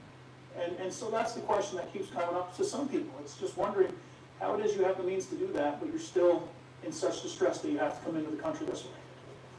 Yes, sir. If you're by the line road of May, we're going to have some lost of this. We're just going to continue to the east of May and Line. Border Patrol wants to be able to cover the border better. I think most Americans want them to cover the border better. They just need the resources to do that. It's a lot of land to cover. So, I mean, it can't just be all personnel, right? We don't have enough people to put somebody every 5 feet holding hands to make sure nobody comes across. That's unrealistic.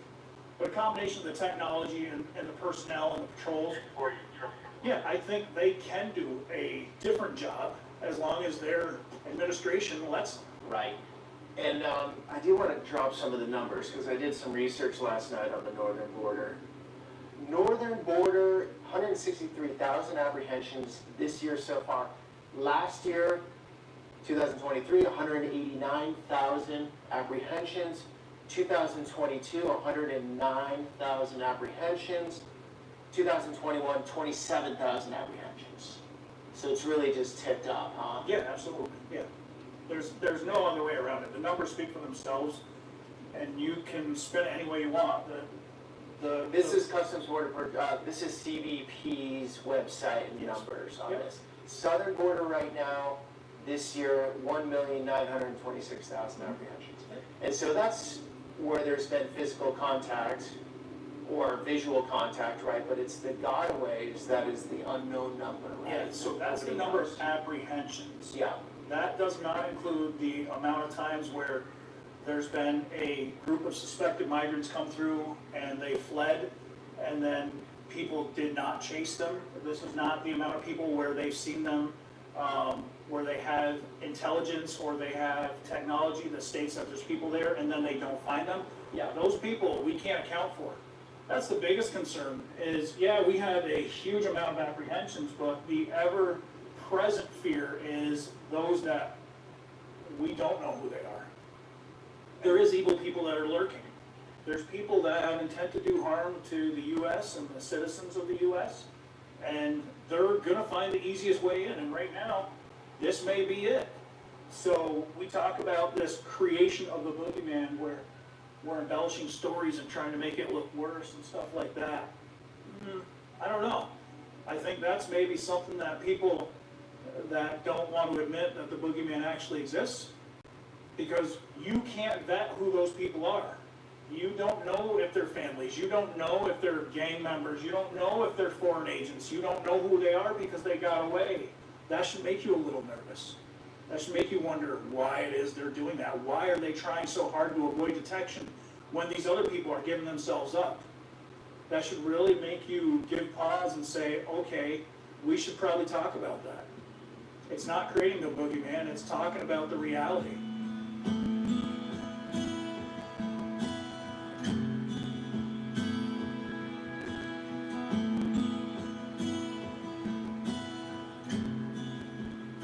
Time, the northbound traffic, they would come up this way, and it got so bad to where the Canadians actually had to build a processing center on the other side right here. Okay, so is this active right now? No, they took down all their buildings because they changed their laws, and I'm not entirely sure how they did, but they changed their laws to basically state that you're going to be arrested if you come across. So when was this? This would have been closed down last, probably, I think, a year and a half, Okay. 2 years.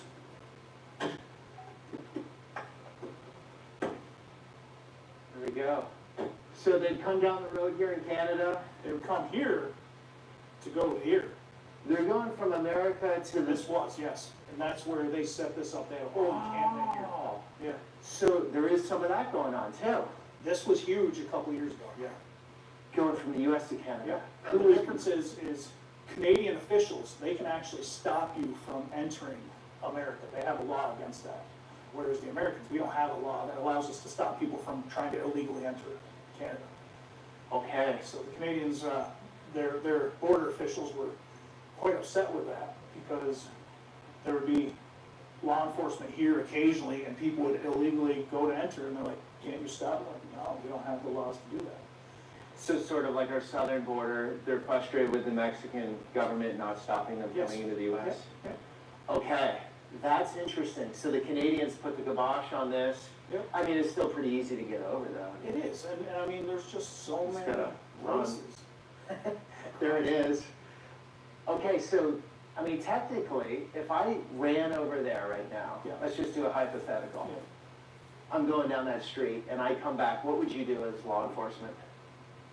Well, one, I would tell you not to cross the border in the first place because that would create a whole lot of problems, right? Because each country has its own technology and places. You would technically be incurring into Canadian soil. They can come arrest you for that. Coming back through, then you would be coming into the country illegally. Then Border Patrol would have to come deal with you. Now, you're a U.S. citizen, right? Which poses a special issue because you technically can't be stopped from coming into the country. So I would have to call somebody who's not me to figure that out. Because I got to tell you, that's confusing. But please, for the love of God, don't go across the border and then come back. You're going to just bust my chops. And then what if I did it on a Native American reservation on the border? Then that would add more complexity. If you made it back off that, Yeah. that would be, then we'd figure it out now. There's a reservation, the St. Regis Mohawk Tribal Reservation, where half of it is on the Canadian side and the U.S. side, and they can actually go back and forth. And that's a huge hub for cross-border smuggling because they don't have the same regulations getting across. So people take advantage of that. Okay, so that still continues? Yeah. Okay, and you were telling me that Glock, it's a Glock? No, this is a SIG 320. Okay, but you were telling me a Glock 19, Any pistol pretty much will fetch thousands and thousands of dollars in Canada. you said it would be 6,000 maybe up there? Roughly. And that would be $600 to buy here. So literally you could pack up a bunch of guns and make a ton of money. Put it in a backpack, which has happened, and you smuggle it north across the border. It's hard to get guns in Canada? Yes. Police officers in Canada also can't carry their guns home. Whereas here in the States, we have laws, I can carry my gun anywhere in the US. Right, so everyone that gets one of these guns over, obviously it's a criminal element to it and people are doing illegal things with their guns and shouldn't have them. And sir, the border's right over there, but what's going on in your neighborhood right now? Nothing much goes on right through here. Once in a while they come through in this area right there. Okay. But most of the time it's up this way, maybe half mile to a mile. Just after you get past the tree line up here. Okay. Where the fields are open. Yeah. They come through there. And then when you go this way and you go just past the crest of the hill there, they come through in that area there. Is there much going on right now? Many coming over or not so much? Not that I've seen any lately, but a couple of weeks ago they had them. We had a couple sitting out here on the corner waiting for the border patrol to come. And they sat there for like an hour and a half. How does the community feel about all this? You guys talk about it, or you just sort of stay to yourselves and not a big deal? We talk about it if we see some action going on. Okay. You know, somebody's coming across or anything. We pretty much keep in contact with each other. Does it mess with the safety or not really? No, it hasn't so far. Okay. So, you know, you never know, but gotta kind of watch and keep your doors locked, but otherwise. Did you used to keep your doors locked? We've only been here 5 years. In the beginning we didn't, but more so now because you see more activity coming across. Okay, so when you first moved here, the doors were open and now Yeah, you lock they them. were pretty much open then, even though we knew it wasn't as bad. And of course, at that time, they were picking them up and sending them back. Now they just pick them up and then they let them go after I guess they sign them in down at Border Patrol down there. Okay, at the time they would send them back? Yeah, I think so, yeah, they'd send them back when we first moved. Interesting. But they don't do that now. Thank you. They're probably out there now. So this is one of the main veins, as in they come over there, and where we're going right now is this mini mart where a lot of the transport, from my understanding, brings them down to New York City. One of the places, the main Mountain Mart is in Plattsburgh. That used to be the bus station. That used to be a huge location. But any of the stores, they congregate. They congregate at Stewart's and Champlain. And the people see it. There's been stories of people going into the store here, grabbing goods, and then walking back into the woods. It's just something they gotta deal with.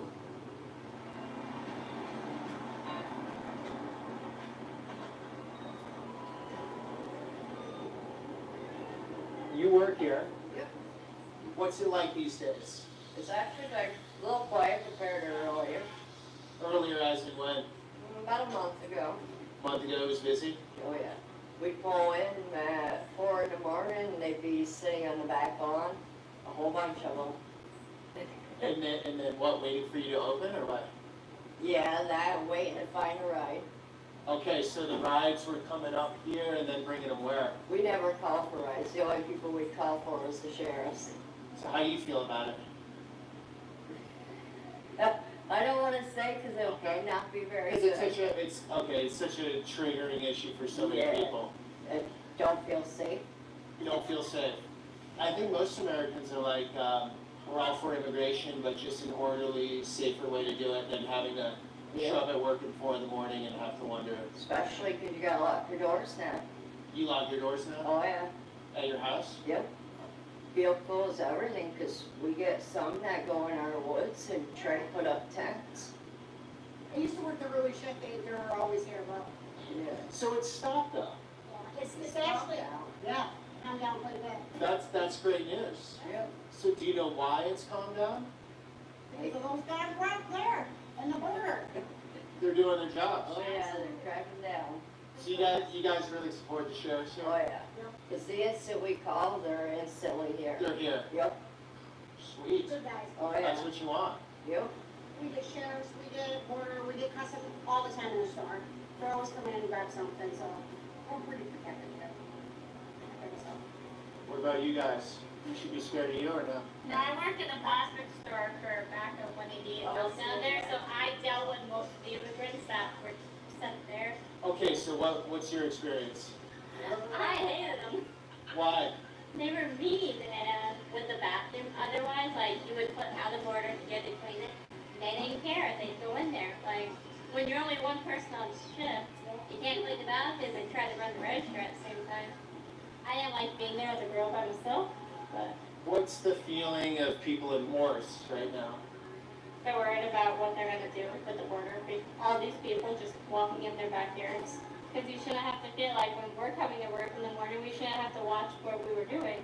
Because I would have to call a guy that would work with us in the morning. He'd meet me here just so I'd have backup in the door. Because one day we were walking in and he looked back and there was 3 people coming around the store and the girl was trying to lure him out. So I already unlocked the door and I was waiting and he hurried up and told me to lock it. He was like, I don't want you to unlock the door right now. Because he was trying to deal with what they were going on outside. So I started calling him every morning. We meet here together and we walk in together. Ladies, take care. Thank you. Oh, they're sweet. You know what they said? Traffic has been down the last month or so. I'll tell you my reason why I think so. So traffic has gone down a little bit, not a ton. It's the type of traffic. So more Indians, less Mexicans. But my personal opinion is this. We're going through the election season right now. And the thought process is with some that if Trump becomes elected, he's going to shut the borders down and he's going to kick those out that are already here.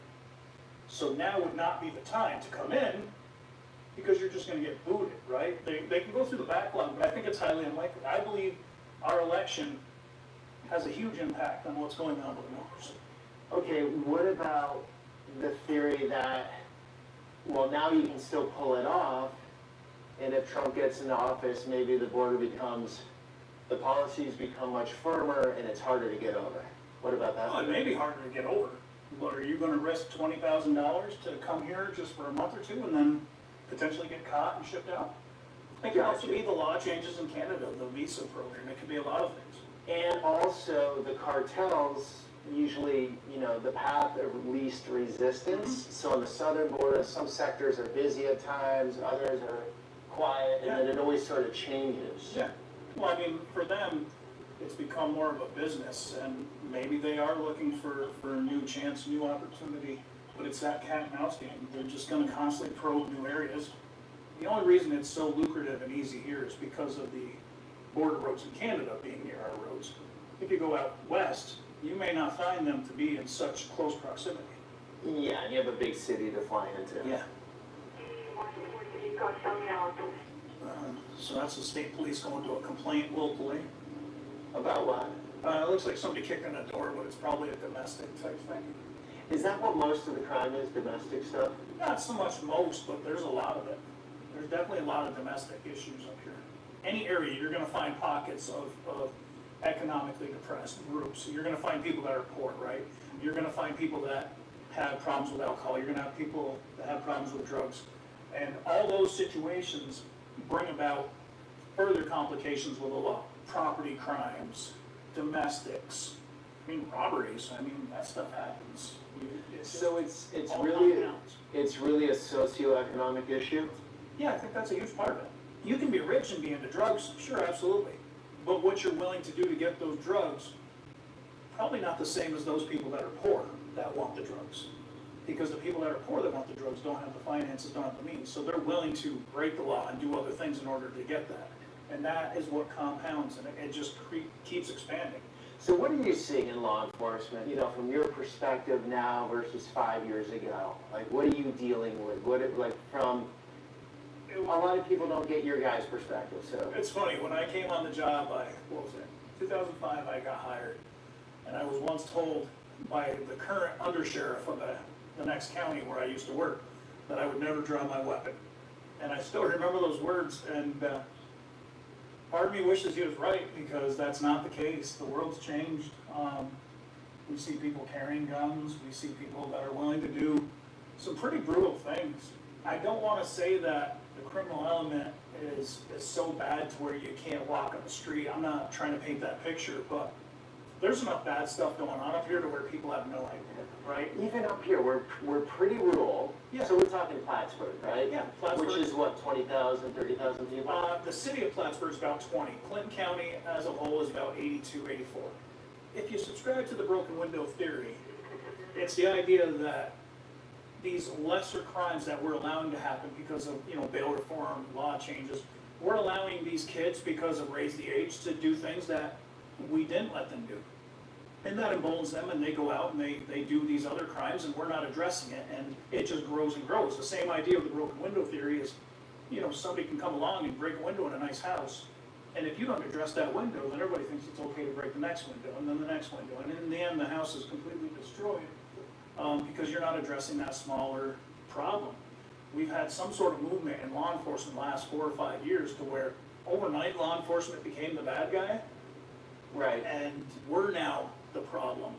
It wasn't so much that people were breaking the law, it's the fact that we were holding them accountable. And don't get me wrong, every profession's got these people that are just complete morons and they go out and do stupid things. And we have, and we've witnessed it, and we don't appreciate that either, and we hold them accountable as well. But law enforcement as a whole in the last 5 years has been vilified. Yeah. And so the world has changed in the fact that there's more crime because there's less teeth in law enforcement, there's less ability to enforce these laws, and people are more emboldened because here in New York State with bail reform, you get appearance ticket after appearance ticket after appearance ticket. It takes a while before you can get in front of a judge, before a judge will actually hold you accountable. Versus before you could arraign somebody that you knew was a danger or something like that. That doesn't happen so much anymore. Right.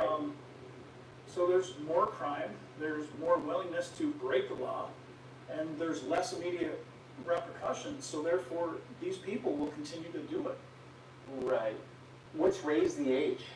Raise the age was changing the age of criminal liability. For years, you used to tell people that if you were 16, you were responsible for what you did. And there's some science behind it to show that, people at younger age, they don't have the ability to make the processing decisions. Yeah. So therefore, they raised the age of criminal liability through 2 different years of movement. So now, an 18-year-old is not treated like an 18-year-old. An 18-year-old is treated like a child, and therefore they're not responsible for the same level of offenses. And it's just been a movement. It's complex on what you can charge somebody, at what age, and what for. And I mean, the lawyers have gone through it, cops have gone through it, and you literally need a flow chart to identify what you can do with each person. Okay. And it never really was like that. And that in itself is creating a bigger problem. This particular road, when I first transferred here, and it was around 2008, a woman ended up getting into a domestic with her husband and ended up shooting him in the back with a small caliber weapon. Apparently, you shouldn't argue with your spouse. Do those things weigh on you? Like you go down this road again and it brings you back to that? Or? I mean, that's everywhere. Yeah, so I've lived a pretty rough career. I remember taking a shovel, and it was dead of winter. There was a fatal accident, and using a shovel to help remove this poor guy's head from the road. Yeah, you don't forget those things. I remember picking up body parts. I remember, I'm a firm believer every scene you go to, you lose a little bit of yourself. But yeah, you remember that. And you keep doing it, yeah, you keep doing it, but it doesn't change it. You can't ignore it. There's been this conversation that cops in their career, and firefighters and medics in their career will go through so much trauma. It's akin to being in a war zone beyond a rotation for a tour of duty. I've seen a lot, and again, I live in Mayberry, so yeah. If me in Mayberry, where I was told I was never going to draw my gun, I can only assume, the people that are working in a higher tempo area have certainly more than what I do.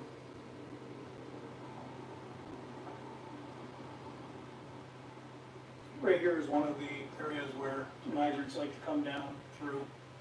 Okay, so that tree line out there is Canada? Just north of the tree line. Just north of the tree line. So this is one of the big roads.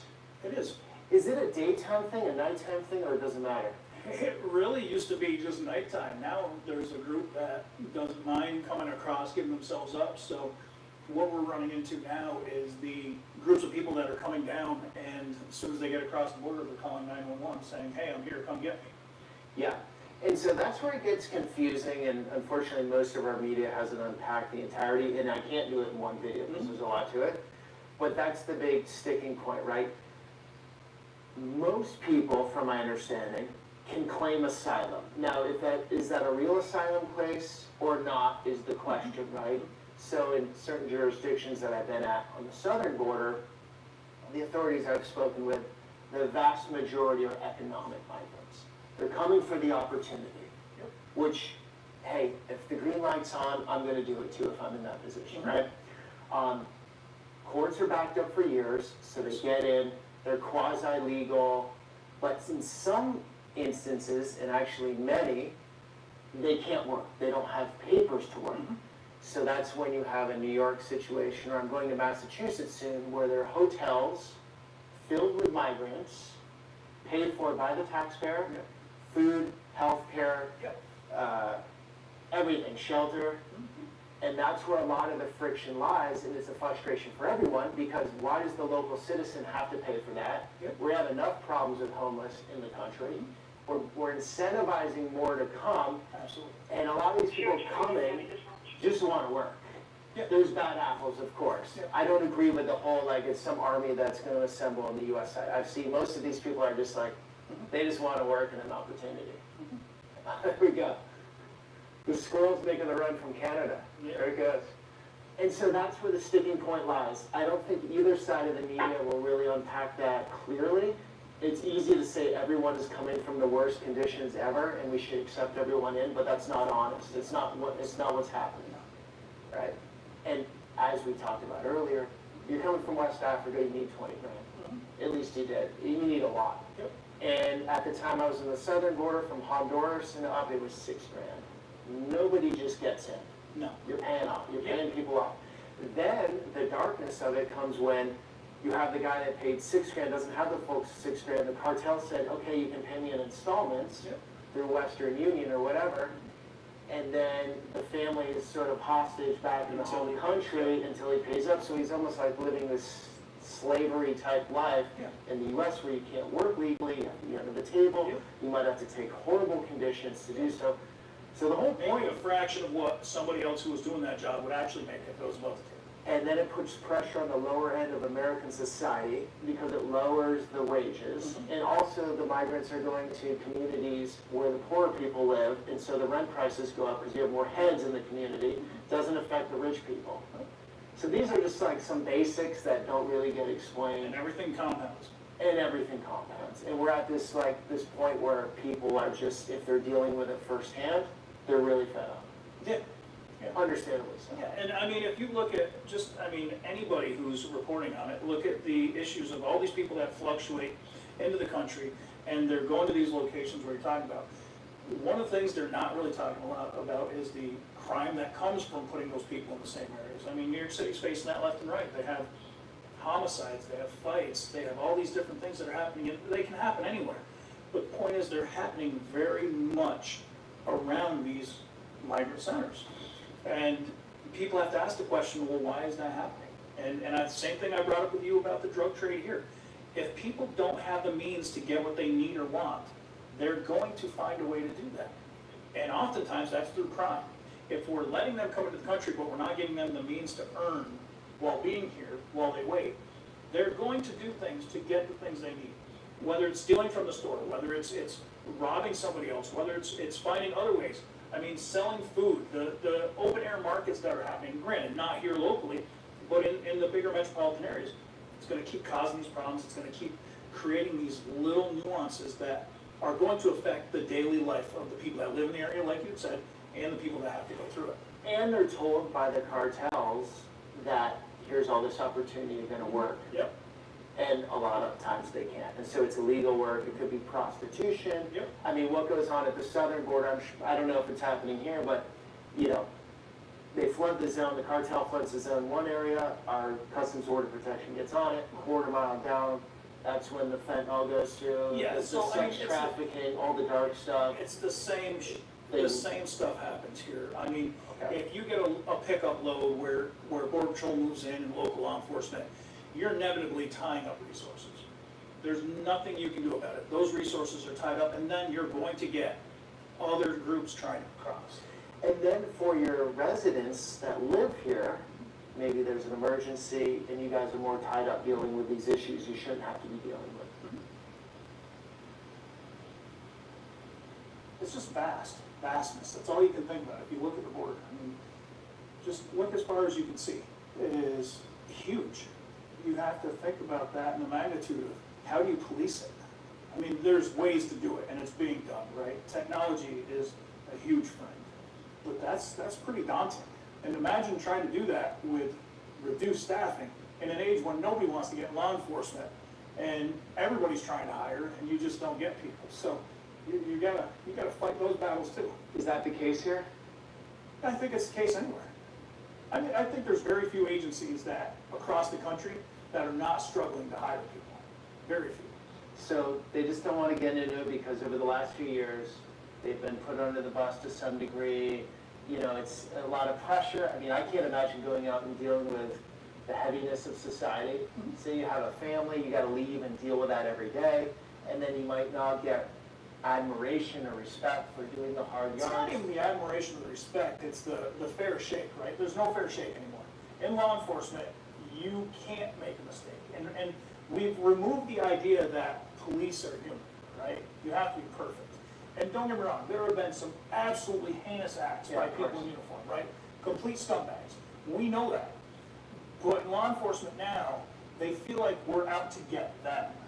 And there's this us-them mentality, meaning society as a whole. Who's they now? The society. I think that's what I don't think most people feel that way. they may not, but that's what's being represented. And Right, now that's the image we're seeing. We're enacting laws and all these things against law enforcement, and we're doing it under the guise of open law enforcement. We're doing it under the guise of we're trying to build relationships, and I don't know if that's the case, but how many people do you think want to go out and deal with the worst that society has to offer? People that are carrying guns, people that are breaking the law. But you have to be perfect, and you get a split second to make that decision.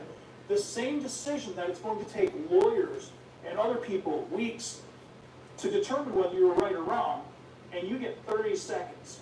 The same people that tell us that we're horrible, right? We have media people that are talking about cops, this or that, and we put them through the same scenarios through law enforcement training, and they fail just as much, if not more. And yet, they're so quick to judge. Would you really want that? Knowing that the truth doesn't come out, because the truth no longer matters.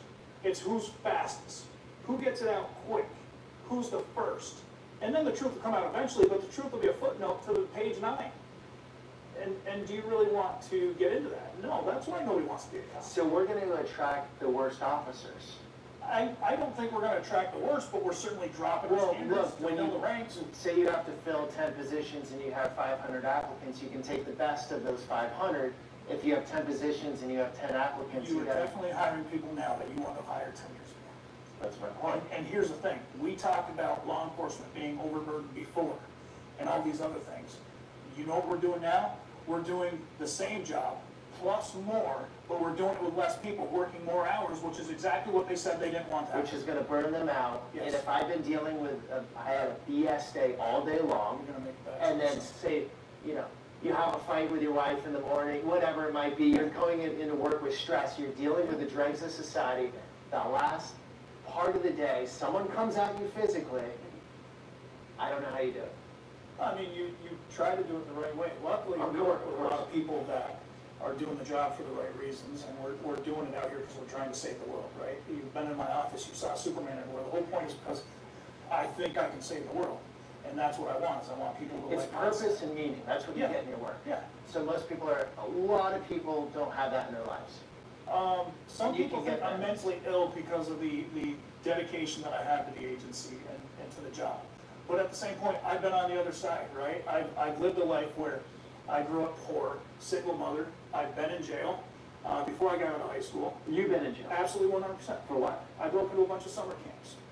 And the point is that accountability, which we cannot give to the young people in society today, is the only thing that saved me, was getting in trouble and being accountable, because with a single mother who had to go do what she had to do and no father, I was left to do what I wanted. And in the end, I messed up. And it wasn't but the court system that actually helped me. And then the jail, where I actually realized this is not the life I want. You know, people are like, oh, you've been to jail? Yeah, I've been to jail. I was in high school. It's sealed, but I talk about it openly. You know why? Because it might help somebody else. But that no longer exists. We can't do that to young people. We can't. So those people aren't going to get the accountability that I got. And I don't think they're going to have the same chances I got. And then you do your job here, and you're going to be called xenophobic or whatever, or you don't like immigrants, Yeah, or you don't. not the case. Right. But of course, because I'm enforcing the law, Right. you know, it's. So your guys' hands No matter are what really, you do, you're damned if you do, you're damned. your hands are really tied. Yeah. So And you can't speak up. I'm only here because my boss said, come speak. Right? You glad he said that? Listen, at this point, I can retire in 6 months. What's the worst that's going to happen, right? People are going to look at me and say, yeah, he's got a point, or they're going to say he's not. Well, it's one of the two. It's luxury beliefs that allow you to think you don't need law enforcement in life, because I've been to countries where it's broken down and it sucks. And so society, maybe not up here in the countryside, but most cities would fall apart in literally 12 hours. It would be absolute Mad Max chaos. Yeah. And that's the reality. And a lot of people, since they live in maybe a place like this, I'm not saying these people, but if society falls, law enforcement falls, you're looking at the cornfields. It doesn't really affect you as much. No, and the funny part about living up here is even the people that are on the furthest extreme, they still, despite maybe not like getting pulled over, they still respect law enforcement up here, which is interesting. It's On the furthest extremes, both sides? Or just one side? I think on both. Yeah. I think so. Most people want it. They're just, in society right now, a lot of people are quiet in so many It's ways. making things more difficult because Like, in our small agency, right now, we've got, I'd say it's probably 5% open that we can hire, right? So we're down 5% for staffing. The New York State Police, right? They get paid well. They are having trouble with staffing. Any agency in the country is having trouble with staffing. The Border Patrol, trouble with staffing. You're asking people to go out and do these jobs that other people don't really want to do in conditions that they don't want to go do it. Knowing that one wrong move can immediately put you in a position where you could lose everything.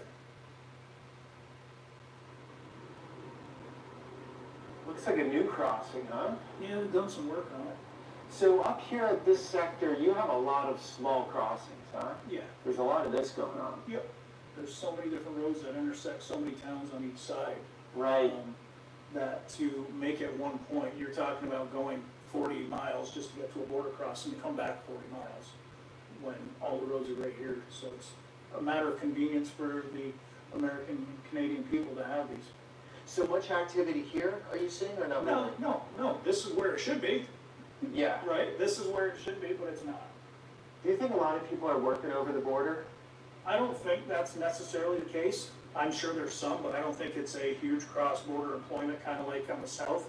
There's a huge population of corrections officers. The New York State Department of Corrections has several jails in the area, but as New York State continues on with their formatting, they keep closing prisons. And as they close prisons, these people that live in these areas, they can't remain. They have the choice of going to another prison if they want to keep their employment, but it just creates a hardship for these people. So prisons are closing, that means what? You're arresting less? I mean, we're, less criminals, what's going on? you know, that's the problem I have with the use of numbers. The use of numbers, oh, crime is down, nah, I don't know if crime's down. What I do know is we've made crime lesser, so therefore there's more work that goes into a lower level crime, and law enforcement may not be spending their time doing that, or district attorneys may not be willing to prosecute. So therefore, those numbers, sure, they're indicative of less arrests because there's more work that goes into those lower level of arrests, so they're not being made.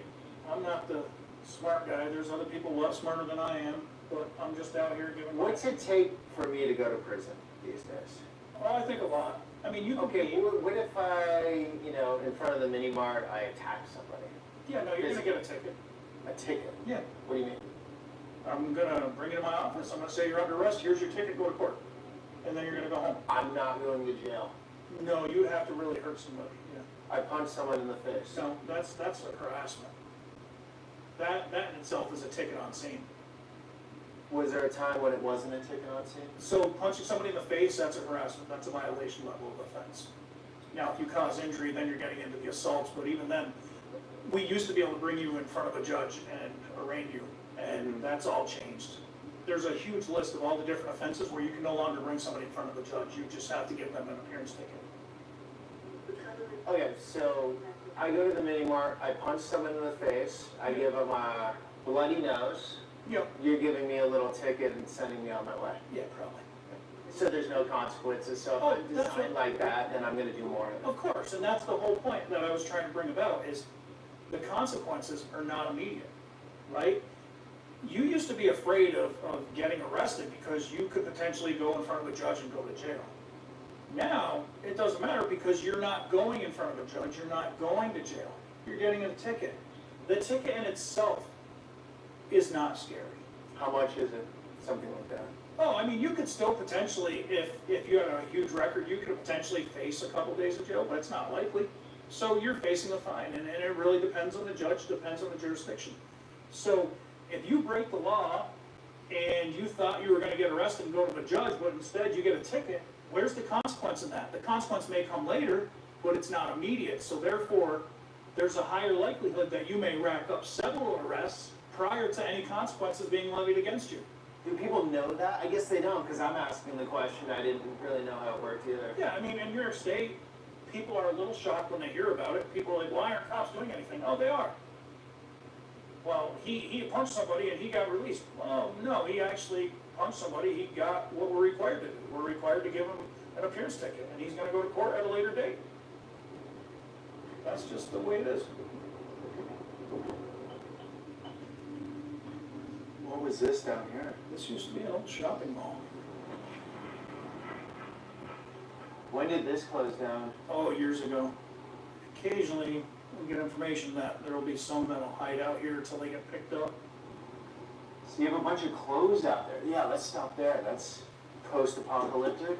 Yeah. All right, guys, I also want to tell you there's a lot of stuff that happens during these days, during these shoots, that I don't talk about. And so I have another platform outside of the YouTube channel. I'll leave the link down below. It's called the Inner Circle Group. That's where I do question and answers with you guys. Deeper thought processes about all of this information, because usually it's about the other person's story and learning from them, but I'll spend the rest of the day after the shoot going to talk to different people and thinking through what I've learned, and I share it on this other channel, so we'd love to see you there. Link down below. Let's check this out. All right, so some break-in action. And here are the clothes, so they just come right over, right? Yeah, so some of this could easily be from people coming down. The odd part is the different shoes that are in good condition. Homeless people wouldn't leave them. They would keep those, but these have obviously been through some dirt and some mud. So it's very probable. I'm surprised the city doesn't have this blocked off. Like, anyone can just be in here, right? Privately owned, and they've gone after them several times to address it. The border is just north of here, about 2 miles. So if you start working your way through at night, you come down, there's plenty of lights here. So basically you don't even need GPS, you just focus on the lights. We caught cars over at the McDonald's next door flashing their headlights into the woods, signaling, hey, I'm here, come on out. Across the street, you'll see Border Patrol watching us. Right now? Yeah. That's all new, huh? Fairly new. You mind putting the camera out there? Put it out there. So they just ditch their clothes? Yeah. Or the excess? What is that? It's hard to tell. Those are 3 separate pairs of shoes. If you come out though and you're trying to look like you didn't just run through the woods and hide, whoever's picking you up may have other clothes for you to put on. You dump them real quick and then you're set. So just cat and mouse. Yeah, it really is. How you doing? Good. I'm making a video on the border region. Have you seen many people coming over lately or not really? I see it a lot because I live right on the border. I live Okay. right across from the Roxham Road, so I see them come across by the families. But you know the man to talk to? Right in there, his name is Phil. And he lives right on the Roxham Road. Okay. So he'd be the one to talk to. He sees more of it. Thank you, Danielle. Very welcome.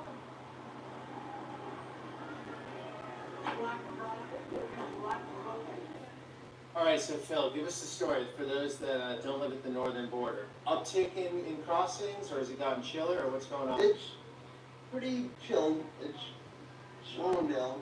Okay. Still see a few people here and there coming through. Okay, so when was it really bad? Last year? It was worse last Oh year? yeah, before they shut down the border. They shut it down? Up on my road.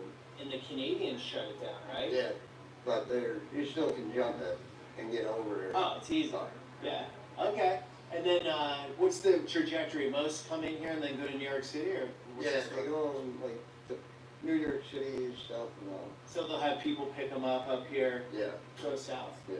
And if they don't have anybody, then they're looking for a taxi, and we got a couple taxis that'll come up and pick them up. And No way, they'll come up from New York City. not from like Plattsburgh or something, and Okay. take them down. How much is that, a taxi to New York City? All depends on the taxi driver wants to charge. Okay, okay. Thank you, Phil. Yeah. Have a good, yeah, you too. Take care. You too. All right, there we go. Another little piece to the story from Phil. That was interesting. Phil said that taxis will come up here. Yep, even New York City taxis. All right. I don't know if you noticed, did you see any taxi signs posted anywhere? He said they have a collection of taxis they call. Do they? Interesting. Yeah, So Phil calls for him? I think so. Yeah. We like Phil. You want Phil to do that? Listen, somebody's gonna call it. I just find it funny how we get New York City taxis up here to pick these guys up, if it's not already pre-organized, and there's a lot of people making money off it. Right. Well, he said there were some Plattsburgh There are. taxis too. There are, yeah.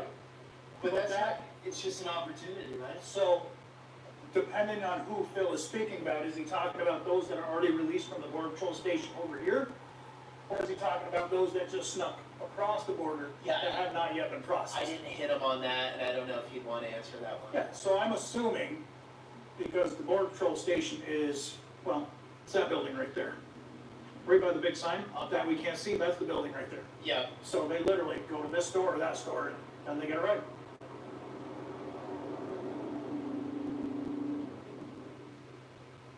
So this is downtown Plattsburgh? Yep. Looks pretty nice here, actually. It's not that bad, and that's the problem is, if you stay on the surface and you don't delve into what's going on in any of the areas you generally live, it's actually pretty peaceful. If you run in circles with those elements that overlap, then you're going to run into some problems where it's not gonna be as pretty. So, scale of 1 to 10, how big of a problem is it? For America or for us? Give us both. For us in the area, I would dare say it's probably a 4 or 5. Okay. You know, because it is a drain on local resources. There's resources that are being used that maybe could go elsewhere. Okay, for the country. It's definitely pretty high. It's gonna be at least an 8, in my opinion. Again, it's my opinion. Any place, you wouldn't just let random people walk into your house if you didn't know who they were. You wouldn't let people go to your family reunion if you didn't know who they were. But you're gonna let them come into the country and basically disappear, and you have no idea who they are, what they're doing. So you always have to keep that in the back of your mind, and I think that's the biggest problem I have. All right, quite interesting, guys. I've never gone to the northern border and touched on this story. I've done a fair amount on the southern border, though. Would love you to see those videos, too. Did some videos with sheriffs in Texas and Arizona. Really fascinating. And also, Customs Border Protection, cbp.gov. You can go onto their website. I'll put a screen in here somewhere on the video right now so you can see what I'm talking about. But the link down below. Check it out, very cool. You can see apprehensions on the northern border, on the southern border, what nationalities are coming into the country. It's quite detailed and easy to use, very interesting. Check that out. Thanks for coming along on that journey. Until the next one.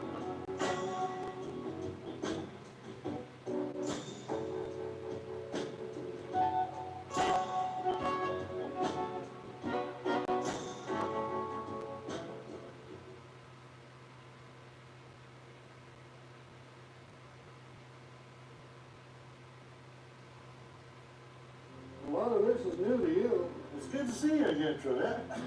I remember this 2.5 years ago. Hartel was there, dropping, just waiting for the school bus to pick him up. That's a Biden ball. That's right. Interesting. How's it been? I worked with the United States Border Patrol for 23 years. What's the inbound from U.S. to Mexico? Guns, ammo, weapons. Yeah, looks like they're filling the gap. 140 countries crossing. You're getting the world here. This was one of our smuggling routes that we had a lot of problems with. Did you feel like you just had no control of the border? The cartels were running the ship. What is that technology up there on that pole? Each tent was $500,000 a day, taxpayer funded. A lot of the stories that aren't told are the ones of the school systems or the hospital systems having to deal with this problem. True life update on what's going on our border down here in a piece of paradise.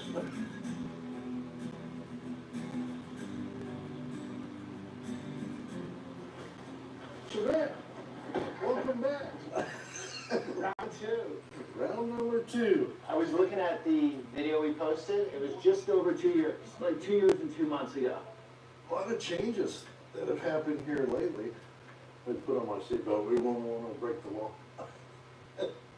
The main thing is, I don't have people dying in the desert right now. Nobody's not out there? We haven't had any calls for people that were abandoned and left in the desert, or people that we've had to go out and recover because they died on that trip across the desert. So to me, that's a win-win. It is a refresher from last video, 140 countries crossing. You're getting the world here. Yuma sector is known for that.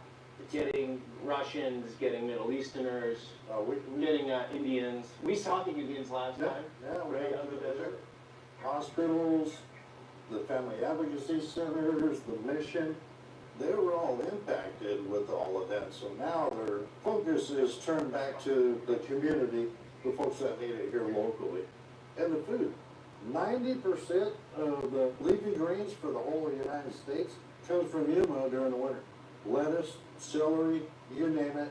Those individuals were going into those fields and defecating, and the trash was being left there. As a farmer, because of food safety, it's now contaminated. They just have to plow it under. That was the only thing that got the former administration to come down and actually do something to protect the farmers and the food, because it's all about food safety. Okay, so that's what it came down to. So this white-looking wall, that's a Biden wall. That's Biden. Interesting. That's what a lot of people don't understand is like, yeah, he put up fencing too. Unfortunately, what I couldn't figure out is we already had the fencing laying there, but instead of utilizing what was already purchased and laying on the ground, they come up with this different design. Because I've seen them saw through these, right? Well, we saw that last time. Yeah, but each one of those is filled with concrete. They can cut the metal, but they still have to chip out the concrete, which slows it down. This would be a little bit different. You just cut through it with a saw. The other side is the Colorado River, and then across the road where all the houses are, that's Mexico. So a couple years ago, these parts of the fence were open, the brown parts were up, and then you had these big open sections. And for those that want to see the sheriff and I did one of my favorite videos all time, Sheriff, was with you. It was awesome. I'll make sure I put that link below this video, but it was chaotic. It was wild. We actually had the sheriff, I think it was up here, where you chased someone back into the river. Yeah, and Border Patrol apprehended another one that was over here in the farm field. Right. So it's first impression, bit of a different vibe this time. Different vibe. Fact is, you'll see a lot more Border Patrol agents compared to last time when we were out here too. What are you doing? Living the dream, huh? How you guys doing? Good. This is Peter. How you doing, sir? He's a good guy. Sir, how are things these days out here? Better. Able to be be in the field. Oh, yeah. Yeah, you really didn't need Congress to act after all, did they? I could say that. I get it. That's why I'm with the sheriff, not you. Yeah. No disrespect. These guys say everything. Oh, yeah. You too. Stay safe. I know I've mentioned this in past videos, but the beauty of American law enforcement with the sheriff's departments is you guys can speak openly. And you were the spokespeople for this whole situation during the last 4 years. Yeah. You can't get in with those guys. No. You can't get with any DHS guys. There's no police department you can talk to. No. So there was for some they said a gag order on some departments, right? Yeah, basically, it was a gag order. I mean, they're told basically that if you get any inquiries from the media, that you need to get it approved first, ascertain what the questions are, and then they will give you what your response should be. Right. So see, all this fencing was still sitting here when the other administration built that new section. I don't know how much that cost, but to have all this stuff just sitting there at that time, it would have made more sense to me to use what you already spent taxpayer money on. Yeah. And what gets misrepresented at times with border content is, oh, it's an anti-immigrant look at things. The average American, I'm all over this country, most Americans are all for legal immigration. Absolutely. I'm saying 90+% are all down with legal immigration. It was the chaotic, illegal immigration that flooded cities, that made it a huge problem here, that made it so women couldn't go give birth at the local hospital. All the trickle down, and then the money involved, obviously, in topics like agriculture, where it's like, this does not make sense. It doesn't. This is chaos. This was not even humanitarian what was happening. I mean, we were out here trying to make sure people didn't die, you know, and they weren't victimized along the way, and that was the messaging that we was trying to get out. It was like, no, don't make that trap here because, you know, your kids are going to be violated, you possibly could get violated, you're going to be robbed. The criminal element is waiting to prey on them folks. We're going to go up to that area where the cartel was putting people under the bridge. But before we get there, what's that situation? Obviously, you're not on the Mexican side, but no. They're moving less product, as in people. So are they getting hit financially pretty hard? They're getting hit financially, and they're trying to do, so like Cochise County, where they were recruiting juveniles on social media to come down, pick up groups of individuals. They pay them a certain amount of money. I think it was minimum of $500 per person to pick them up to take them into the large cities. Well, we're starting to see a little bit of that here, but fortunately, with Border Patrol now being out in the field, they're able to catch them before we end up with all the pursuits and stuff like Cochise County was having. So Border Patrol Human Sector just had that experience here recently with a juvenile that went down by the border, was picking up a group, they ended up arresting that juvenile. Most of the time, the U.S. attorney wouldn't charge a juvenile for doing that type of activity, but now that the policies have changed, it doesn't matter whether you're an adult or a juvenile. If you get caught smuggling people or narcotics, you're going to get charged. And we're still getting the smuggling of individuals through the remote desert, and that's kind of what we equated to the gotaways last time that you were out there, was Border Patrol so tied up with dealing with the give-ups that they couldn't go out and try to track down the individuals being smuggled through the remote part of our desert. And that's where, unfortunately, the people are dying. So now with Border Patrol out there, they're actually intercepting those smugglers and apprehending them and prosecuting them as well. Okay, yeah. And so it is a bit complicated for people that aren't down here dealing with this every day. Right. But you had the give-ups. They would come across the border and be processed by Customs Border Protection and absorbed into the interior of the country. Correct. And so buses, planes, a lot went to New York, Chicago, California. Wisconsin. Those places. So what was happening, guys, is the migrants were coming over and actually giving themselves up, wanting to be caught because they were in. They all claimed asylum.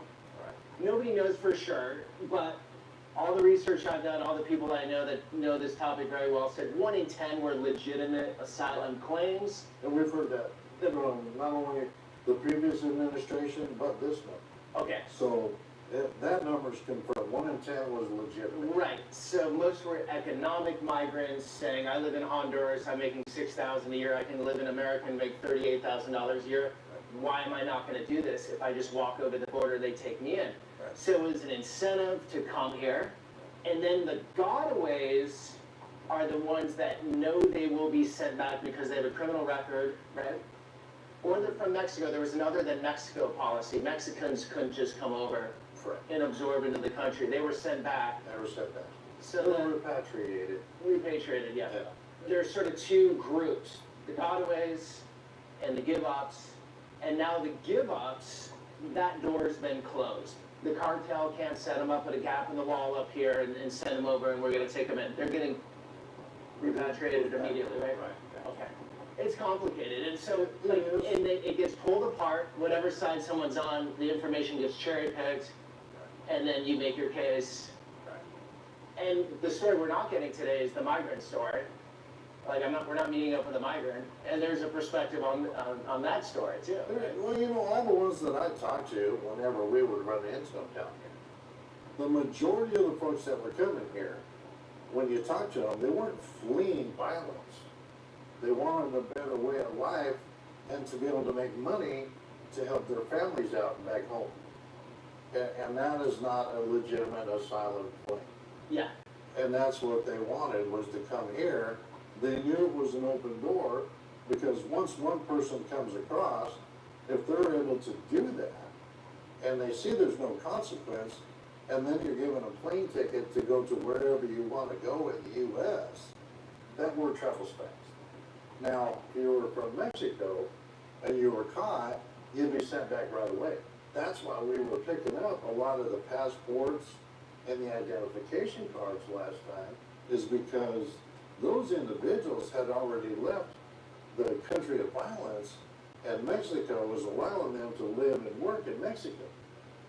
So if that individual, no matter what country they were from, actually possessed that identification when they were a give-up here, they would have been sent back into Mexico as well, because they've already fled that country of violence, and they were allowed to live and work in Mexico. So that's why they were given a different name, different date of birth, when they were a give-up, so that it couldn't be tracked down and be sent back. So a lot of it was financial. There are some down here that we did see, you know, that had legitimate concerns. And those are the ones that needed to go to the port of entry to do that paperwork right then and there. So we're actually meeting up here, a guy that was in Customs Border Protection but retired. Yeah, Hector's gonna meet us right here. Remember, we have the cover here, the dumpsters. That's right. That's all gone now, because there is no more really that much activity. So yeah, all this has changed. The foot traffic for give-ups was right here. Right, so they're just coming over from Mexico through native lands. And so the natives, they won't allow a wall to be built? Is that what's going on? So when you look at tribes, you have to understand that with tribal land, it's sacred land to our tribal nations in Arizona, and I'm sure throughout the whole of the United States and everywhere. Kokopah is a river tribe, so having access to that easily is part of that tribal nation's history. So the federal government, the Border Patrol, obviously works with the tribe to try to stop some of this activity, because it impacts their lands too. The amount of litter and garbage that was being dumped along the river is not good for the tribe nor the wildlife in this area. Yeah, it's cleaned up a lot here. It has, and a lot of it had to do with, I would say, pressure, because we had exposed what was going on here to media outlets. A lot of the nonprofits actually came down here and cleaned up all the trash.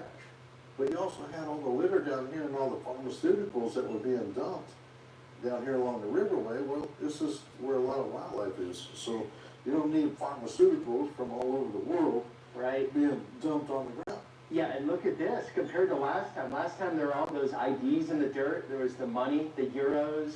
Oh, yeah, money was blowing towards us.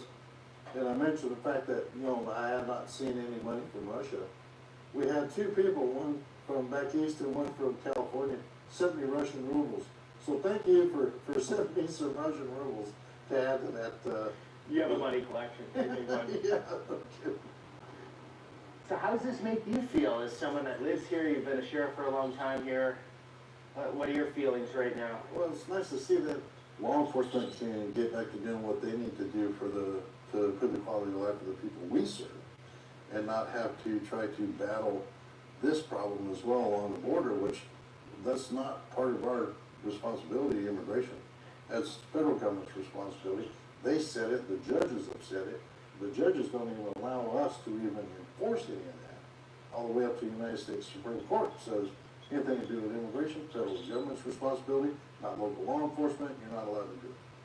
But we had to curb the criminal side of it. So the rapes, the robberies, the homicides, the assaults, not only on the individuals that were coming here, but on Border Patrol agents, we would end up taking those cases, the deaths in the desert, those investigations, working with other countries to kind of get the victim back to that family that's back there in whatever country that was, where they were from. My county is 5,500 square miles. I've got 95 deputies to patrol that.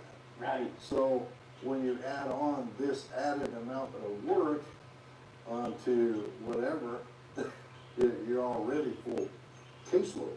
That strains your law enforcement. When the new administration came in, did it just change in one day, or how was that? Because of, so you got to look at the messaging, and that's something that we talked about before, is the messaging. Finally important. So everybody, cartels, everybody throughout the world was hearing what Trump was saying was going to happen if he got elected. Once he got elected and he said he was going to secure the border and there were going to be consequences, it stopped. Right, it's as simple as someone gets across and they talk to their cousin down in Honduras and be like, here are those steps. You get A, B, C, you get over, it's super easy. It's great here.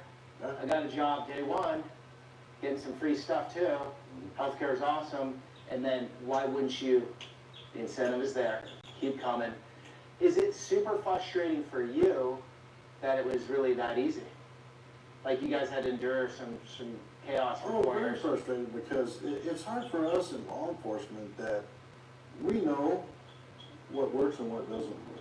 When I get asked all the time about what's the harm, well, how many do you let it cover? And what's the threshold that this country can afford? I mean, you looked at it, the numbers were, they had spent in 1 year roughly $246 billion on welfare and assistance to all the immigrants that they let across in 1 year. Now, when you put it on a local perspective for Yuma, so Border Patrol had to put up tents to be able to house them. Okay. Those tents had to contain not only a place for them to sleep, but it also had to have a laundry facility. It also had to have a cafeteria so they could cook the food for everybody. And they also had to have storage to be able to outfit them with clothing. So Border Patrol was spending tax dollars buying anything from baby food and diapers on up to clothing for adults for them to wear. Now, when they looked at the contract price, just here in Yuma, we were one of 7 locations along the border that Border Patrol had to have these tent facilities, right? Those tents, each tent was $500,000 a day, taxpayer funded, for that tent. Wait, how is it $10.5 million a day? Because it's through a contractor. And that contractor has to provide the employees to be able to maintain that tent and the facilities within it, as well as all the other intricacies. How many people under a tent? You'd have to ask Victor on that. Okay. You know, That's wild. when you think about it, when they were apprehending almost 1,500 individuals a day, that tent had to hold all those people and the kids. Now, unaccompanied kids, that's even worse because then you have to have them out of sight and sound and housed separately from the adults, right? So $500,000 a day per tent. They had, I believe, 5 tents here in Yuma sector.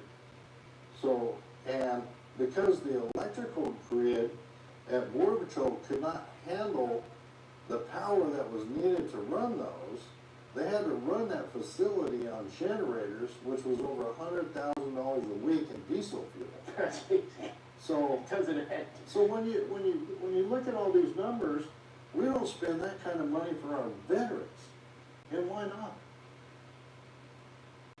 3 years. Well, you didn't get the memo. We're flush with money. We're doing so well with our budget that we have excess funds to spend on anything. I don't know. We do line item budgets every year. I'm not seeing any of that. And for your listeners out there, because I know they're probably wondering why a sheriff is driving a Raptor. Yeah, I saw a lot in the comments about that. Yeah, so to give you the history behind this, when all this was started, that truck was donated to the sheriff's office for a program, and he also donated to Cochise County Sheriff's Office. Okay. Because DHS back then, this was under the prior administration before Biden. So that was donated back in 2017. And DHS was actually bringing folks down to the border to tour it to see what the actuality was. And these were people from back east, either sheriffs, elected officials. So that truck was donated to be able to do what we call borders in your backyard. Okay. And it was to educate other sheriffs and other electeds on what the reality of the border was so they could actually see it in person. And then take that back to their communities throughout the interior of the United States. So the sheriff's office didn't buy that, it was donated. Okay, that's So- good to clarify. Well, Because people are like the $90,000 trucks, you guys are flush with money. Yeah, well, actually, the first generation Raptors, when they came out, we actually purchased some on a grant because my guys are out in the desert all the time. Yeah. And a regular four-wheel drive gets tore up, where these don't. Yeah, we Under were. state contract, that Raptor, the first generations were only $34,000 under state contract. Oh, okay. We can't touch that now. So you don't see any brand new Raptors at my agency because they're just out of boundary for us. But as you can tell, that one's got 112,000 miles on it, and it's been out doing the borders in your backyard. Sheriff, scale of 1 to 10, how much you love your Raptor? That's a 10. So And that thing we is. don't frivolously spend money, and you can tell it's got desert pinstriping all over it. That thing's the boss though, out in these washboards. You know- They just flew over them like they were nothing. Well, here's my deal. It's like when I have to send my troops out there and it's 120 degrees ambient temperature and the ground is like 140 degrees, I want my guys to be able to get out there and also get back. And I want something that's going to be reliable for my personnel to go out there and do that job that they need to do. So there is no amount of money that you can put on the safety of people that are going out there and serving that area, you know? This video is sponsored by Ground News. If you're watching my content, then you realize the world is a very complicated place. You're here to learn with an open mind. Unfortunately, in 2025, all media has a bias, every journal has an angle. One way to parse through this problem is with an app and website I've been using called Ground News. The feature I love the most about Ground News is its blind spot feature. It allows you to flip from news source to news source and see how the same story is covered in a completely different way, exposing the political bias of a news publication. For example, the headline, "Federal regulations cost average American household $16,000 a year," is mostly being covered by the right and center. Left-leaning journals are hardly covering this story. Median U.S. CEO pay hits record $16.8 million on soaring stock awards. This received no coverage from the right, making it a blind spot for those readers. Use Ground News to get all sides of every story, be better informed with access to a vast amount of worldwide sources in one place, and see who owns what media, and follow the trail of where the money is coming from. If you like my content, I think you'll like Ground News too. Go to groundnews.com/Peter to check it out.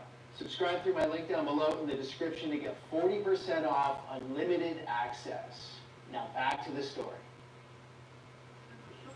Oh, you gotta be in the shot. Oh.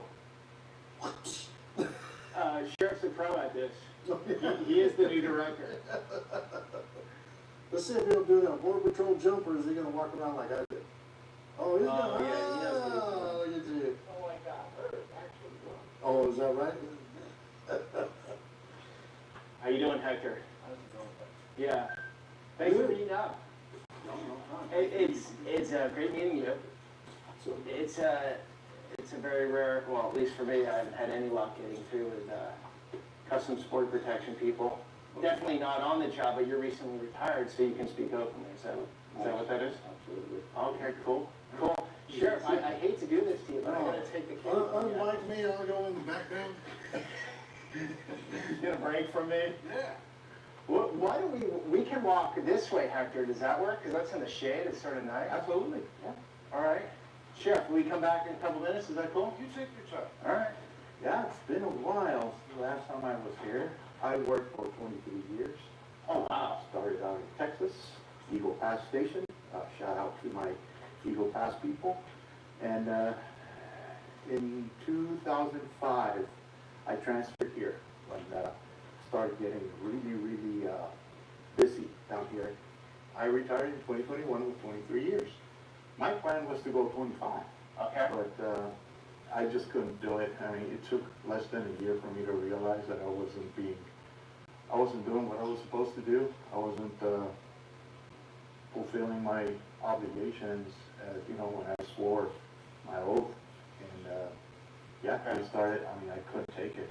I mean, truly, I believe that we went from being an enforcement agency to being part of a smuggling organization. Really? Yeah, and I wasn't going to be part of it.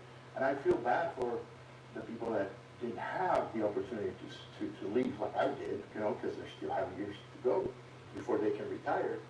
I would have been a lifer. They would have had to drag me from the station at 57 years old, which I'm now, I ran a shift. I was a watch commander. When I first started, I would put 40, 50 guys on the field.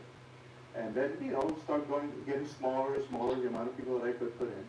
And the height of the mass migration that we saw, we called it a skeleton crew, which was the bare minimum. I'm talking, 2 people here, 2 people there, just to say that we have some type of coverage. Because everybody was inside processing. Okay. Yeah. So all your resources went to processing, not to securing. Mm-hmm. Okay, so watch commander, say you have 50 guys. How many of those 50 do you think were for the policies of that time? Was anyone for them? Nobody. Nobody.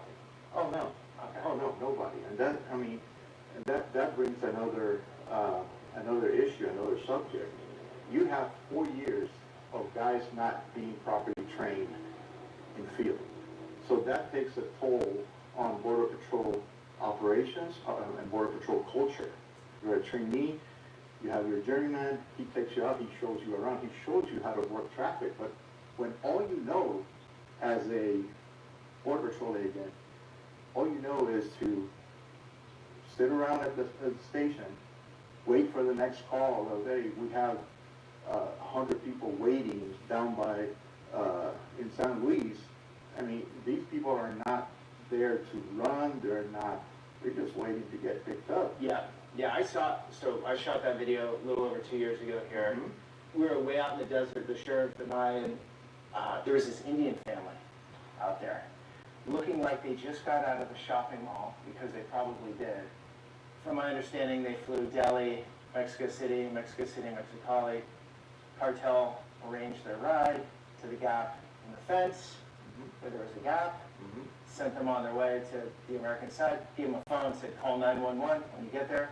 Our Customs Border Protection came in with a helicopter and all the resources, processed them. Then a quarter mile down or half mile down is when the dirty stuff goes through, the sex trafficking, the fentanyl, the highly illegal stuff that's going to be sent back, right? Is that how that game was played? Is that how you saw it? Yeah, that is how it's played. If they're going to give up, why all the way up there in the middle of nowhere? Because they want to draw resources over to that side. Right. So we were way out in the middle of nowhere. Yeah, I saw the video. I remember. Oh, yeah, I remember. You guys were by Monument 198.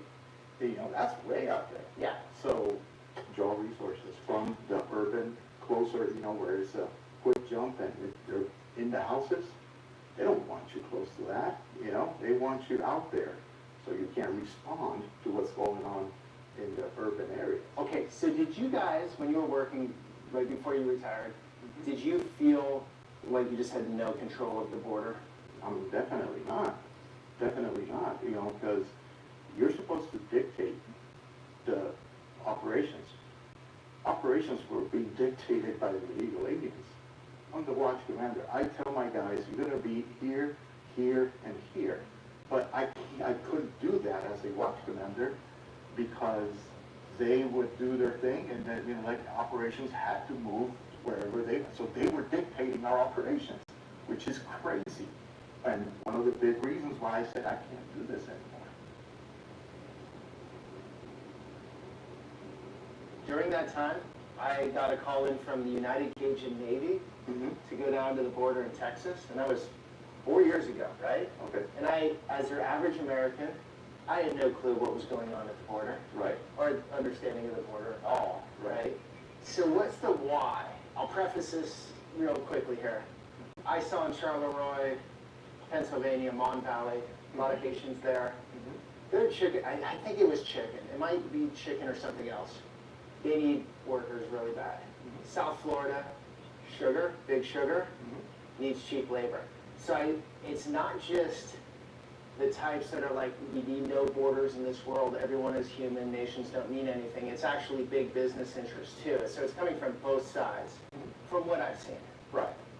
Why do you think that the policy was the way it was for those 4 years? I mean, first of all, I think that the whole thing was done purposely. I don't think this was a fluke or incompetence of Mr. Mayorkas. They're not that stupid, right? No, they're not. I'm sorry. You know, like, you don't get to those positions by being stupid. This was a concerted effort, in my opinion.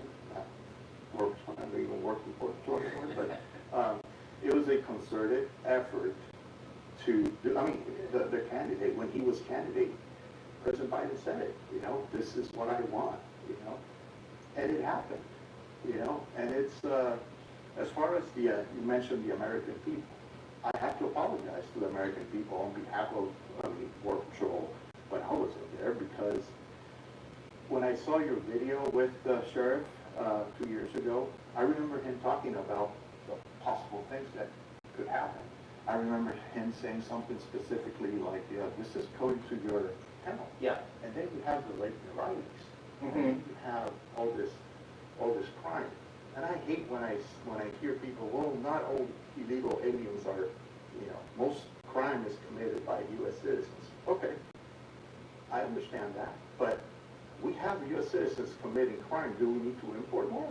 I mean, does that make sense? Right, right. So any type of crime committed by a person that should be here in the first place is outrageous. Yeah. That's a crime. Yeah, like it's criminal in so many ways. You know, I would like to say though, the vast majority of people coming here, they're getting into restaurants, landscaping. Yes, absolutely. House cleaning, and they're good people that want a better life. Like the mass majority, but when you hit such scale, when you put millions of, when I have millions of people watching a video, you're getting all types. I can be called everything, even though the vast majority love the video. 99% say, great video, that was awesome, I learned something. 1% of a million is a lot of people. 1% of 10 million, wow, now we're talking numbers, right? Exactly. And so I think that gets misrepresented too. Like, yeah, the average person wants a better life. Okay, got it. But at scale, you're getting a lot of riffraff in. And that's just the way it is, unfortunately. That's just the way it is. It's the nature of the beast. One of the most beautiful things that I remember seeing when I was in the field was whenever I worked midnights in San Luis, Arizona. We have that port of entry there. And every morning at 4 a.m. during crop season, there was droves and droves of people coming in legally to come work. It can be done. Yeah. You know? They come in legally, they work, and kudos to them. I mean, I love that they can come in and do that. Yeah. It is just that when it's uncontrolled, unfettered like that, you can't control who comes in and who, you know, you can't weed out the bad element. That's it. Yeah, I think 95 plus percentage of Americans are pro-immigration. Right. And I always want to see people thrive. Most immigrants love America more than a lot of Americans. Some abuse it, but some really love it. And you want those A players that really love it, no matter if they're in kitchens or mowing lawns or the top brains of whatever field. You want to take the best, right, from around the world. That's the luxury we have as America because it's a nice place to be. I just don't understand if most Americans are on board with that, why the federal government wouldn't set up a system for more work visas, more paths to citizenship, but that's with solid vetting, and that's a carrots and sticks approach. You commit a crime in the country, then, well, we don't want you here. You know, if it's like a violent crime on an old lady, you're bashing her head on the streets or something, like, we don't want those people here if they're not citizens yet. But most Americans would be so on board with, yeah, more immigrants. We have to figure out a number. That's the sticky part. How much do we want to immigrate a year? But vet everyone properly. And it also gives the immigrants security, knowing that they're here legally.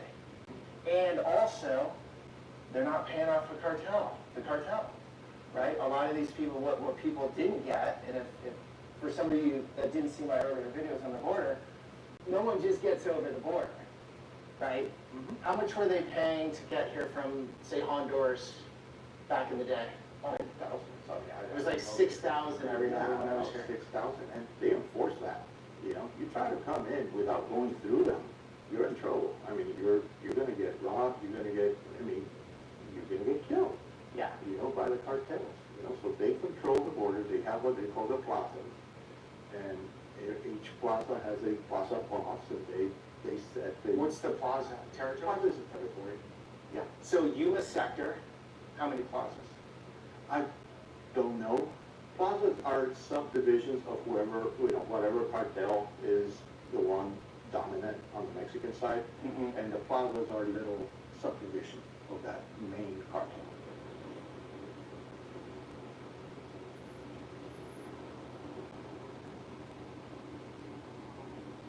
All right, so illegal crossings are down 93%. What do you think the cartel is now doing for money? I don't know. I think they're going to have to, they have to go back to old drugs. You know, we'll start seeing attempts again to do the tunnels and into the chicken place, into that KFC and that. Yeah, straight out of Breaking Bad. There's always games that they play. You still got the drones that they deal with that are bringing in the narcotics. Through GPS control, they can drop all that stuff at a certain location. So I think they're going to fight those fights, but you're not having to deal with the humanitarian aspect of it here. And all the stuff that road patrol agents have to deal with that was not part of their training at all. They didn't sign up for it. No. Well, they're law enforcement. It's like I would equate it to the sheriff saying to the city police, I'm not going to hold your people in my jail no more. You're going to have to hold them in your police station and put them through the process, right? That's what they did with law enforcement for border patrols. Like, they took them from being cops out on the street to being jailers and housing. Someone comes in from Liberia, Africa, right? They have no identification when they come over. They get processed in. There's no background check happening. They can only take what they tell them verbally, their name and their date of birth. Yeah. So when they can only try to do fingerprints, but if that country doesn't share their criminal history database or fingerprints, they're going to come up clean because that country won't share that information with our law enforcement. Right, so Venezuela and the U.S. don't have tight relationships politically, so you wouldn't think that that information would be going back quickly. And so when we were told that everyone was being vetted when they were coming in, that was BS, right? Yeah. Because we saw the IDs in the dirt over there. Yeah, I work for here. I've heard different takes on this, but I thought, say you're coming from Haiti, right, and you go through Mexico first. Isn't it the first country you step foot in that you're supposed to claim asylum in? For a valid asylum. For a valid asylum claim. Yeah. So obviously they want to come to U.S., not Mexico. No, it was never in their mind. The whole asylum thing is just gaming the system to make it all the way here. And They're to stay coached. here. They're coached by the cartels. They're coached by people that have been let in on what the process is, what's faster, what's not faster, during that whole period of time. So they were gaming the system to get in, and the administration was allowing that to happen. Even though all those boots on the ground were saying, stop this. We were still concerned, like we were under Obama, about the kids. How do you really know that that kid belongs to that person who's portraying themselves as a family unit? Right. And then with Obama, they actually started doing DNA wrapping right there at Border Patrol. But that's not. Thanks for bringing that up. Hundreds of thousands of kids with no family were lost. Unaccompanied kids. And they were getting them here too. And they didn't have to deal with that. Absorbed in the interior, all parts of the country. They can't find them. They don't know where they went. There was no actual tracking that happened. So whether it's 300, whether it's 10, it really doesn't matter. You lost that kid. That kid is being victimized somewhere. In this turn, totally political, so depending on what media someone watches or reads, they're not going to get any of that information. And I made these videos because, look, every American should know this. It's a problem, and it shouldn't even have a political stripe to it. It should be like, people are dying. Well, when we talked with Holman, the sheriff's did, because we were concerned, all right, what's your plan, what's going to happen?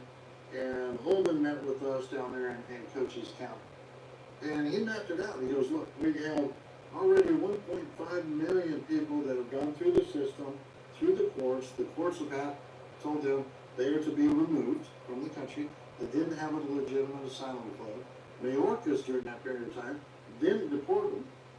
So Holman's first thing was he had 1.5 million people that have already been ordered to leave that are still here. 1,000 kids that he's got to try to find. That's a beast in and of itself with the limited manpower that they have to try to catch up. So they're tied up already trying to deal with that. And plus now you're dealing with the TDA, which is a beast. I mean, we've dealt with the MS-13 Mexican Mafia here over the years, forever. TDA was a whole different ballgame. Why? Because they were actually born in a prison, and they took over that prison in Venezuela. So TDA, they're all about violence, extortion, rape, robbery. They don't care. They don't value human life at all. How many TDA guys do we have in the country? Like, no way of knowing. I have no clue. I haven't seen a number on it. And they all go towards your major metropolitan areas because why? It's easier to hide.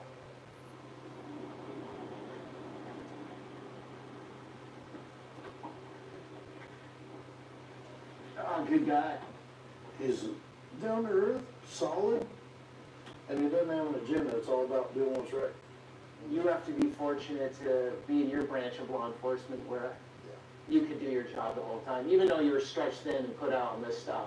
Yeah, we can, we don't have somebody pushing political ideologies into public safety as far as the sheriff goes. Sheriffs are a constitutionally elected position. And the whole idea behind that was that is the chief law enforcement officer for that county that speaks for the people as one voice. And that's why, like the Arizona Sheriff's Association, we are the one united voice representing the people of the state. When people are mad at the elected officials that are in Washington, D.C., or even at the state level, we're the one that's usually in the community all the time that the people run into. And they tend to grab us by the throat to pass along their message that they're not real happy with the electeds either in the state or the federal level on what they're doing. I could never be elected back in Washington, D.C. There's no way. Because there's just too much political ideologies that are put into there, and then there's too much deal-making going on back there. Well, if you don't support my bill, then I'm not going to support yours and all this gamesmanship. It's like, look, you were there to represent the people of your community and do what's right, not what you personally feel. Right. I mean, I personally don't think they should have made marijuana legal, right? Just as an example. Okay. But it is legal, and it's recreational now. So, okay, even though I don't like it, It's the law, and that's what we're supposed to enforce. And they lose focus of that, because they get into office and then they want to push a bill or push something that gets their name on a bill, makes it look like they're doing something. But in reality, that law that they're trying to push, they never consulted with anybody that's going to be impacted by that certain law. Right, there's a disconnect between what's going on on the ground. Huge disconnect. Yeah, that's. And then we end up wasting our time fighting them that this is wrong. You're going to create a whole different issue for everybody by doing that.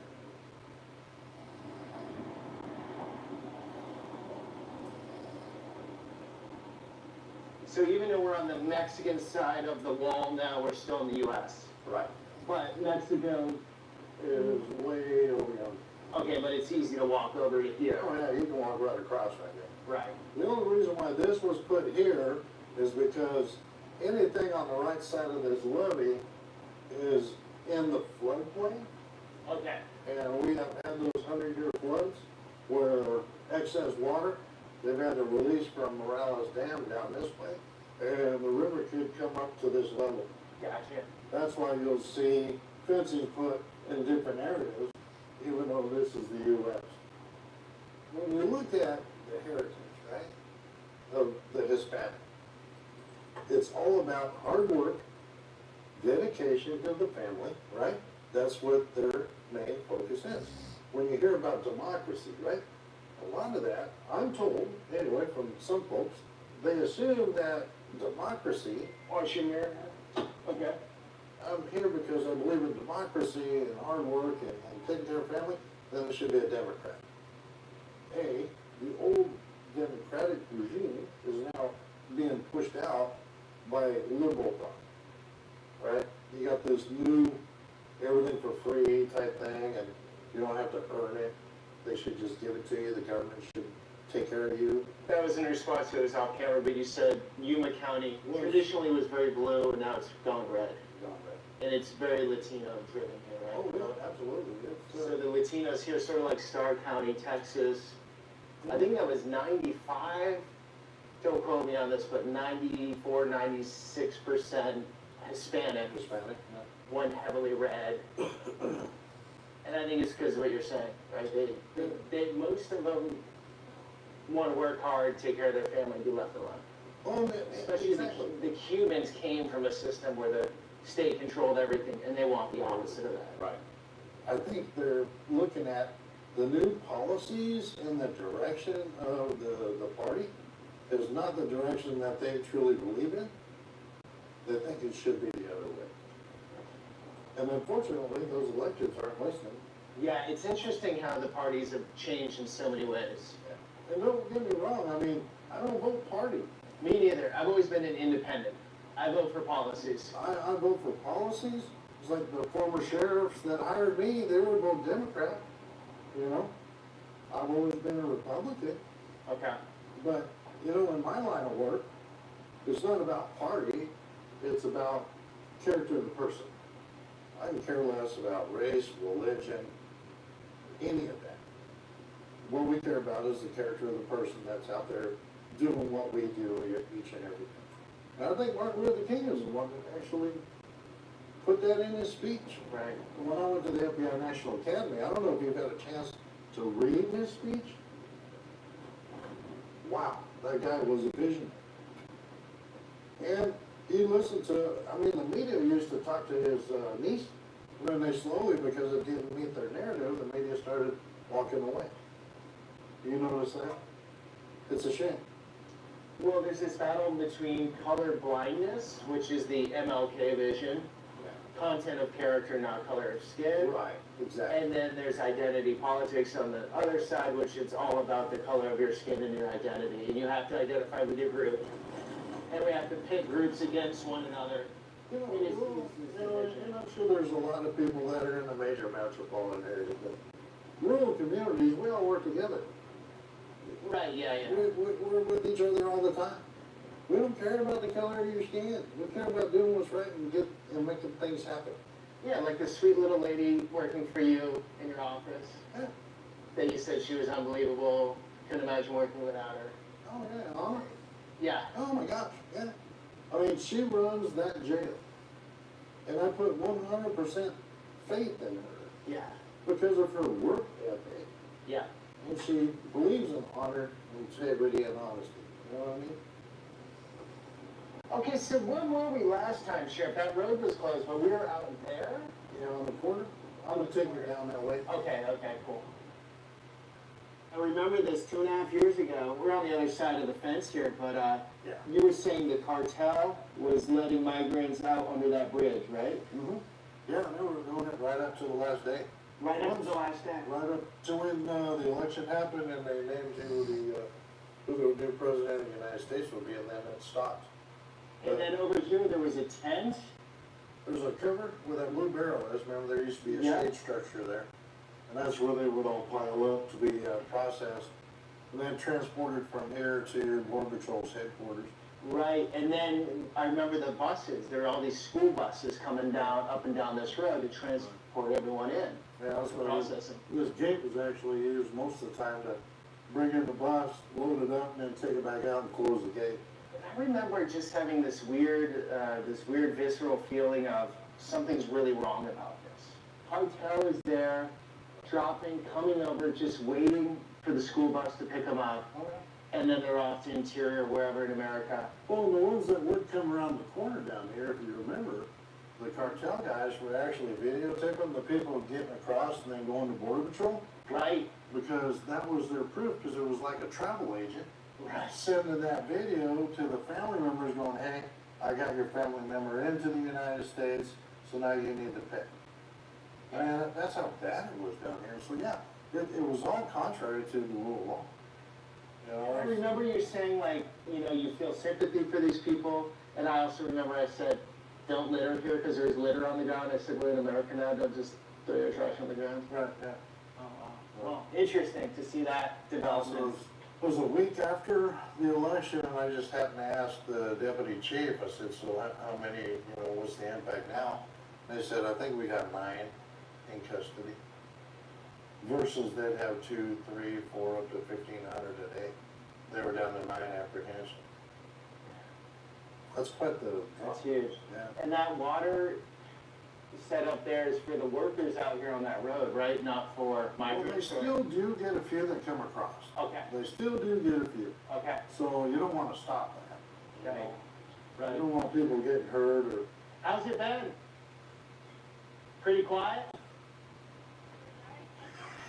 It's all right. That's all right. I'm gonna blow right by you when I leave. How are you? He's good. Peter Santinelli, one you don't have to worry. Yeah, she couldn't talk on camera, but saying, better, nobody's coming over. You know, like he was telling you, it's gonna take a while for Border Patrol to get back to Border Patrol. Most of them started under the last administration, so she was young, scared of saying anything that might mess with their career. One thing you say bad could impact your future. Your mortgage, raising your family, your pension, Yeah, you gotta everything. take care of the family first, you know? That's why you do what you do. But I do, to be devil's advocate, I do understand policies that say, hey, don't just talk to anyone that shows up with a camera. There are people with bad intention. I can cut this a million different ways, make her look terrible. Or she's just a sweet woman doing her job, so. Oh, and that's what they're worried about too. Yeah. It's like, you know, and then they see me down here, and I take anybody, it doesn't matter what media outlet, Yeah. they wanna see it, I don't mind taking them if I have that time. Yep. To go out there and show it to them, and then explain the impacts to us. It's not a narrative that, you know, it's just the facts. Yeah. I'm not trying to spin anything anywhere for anybody, you know?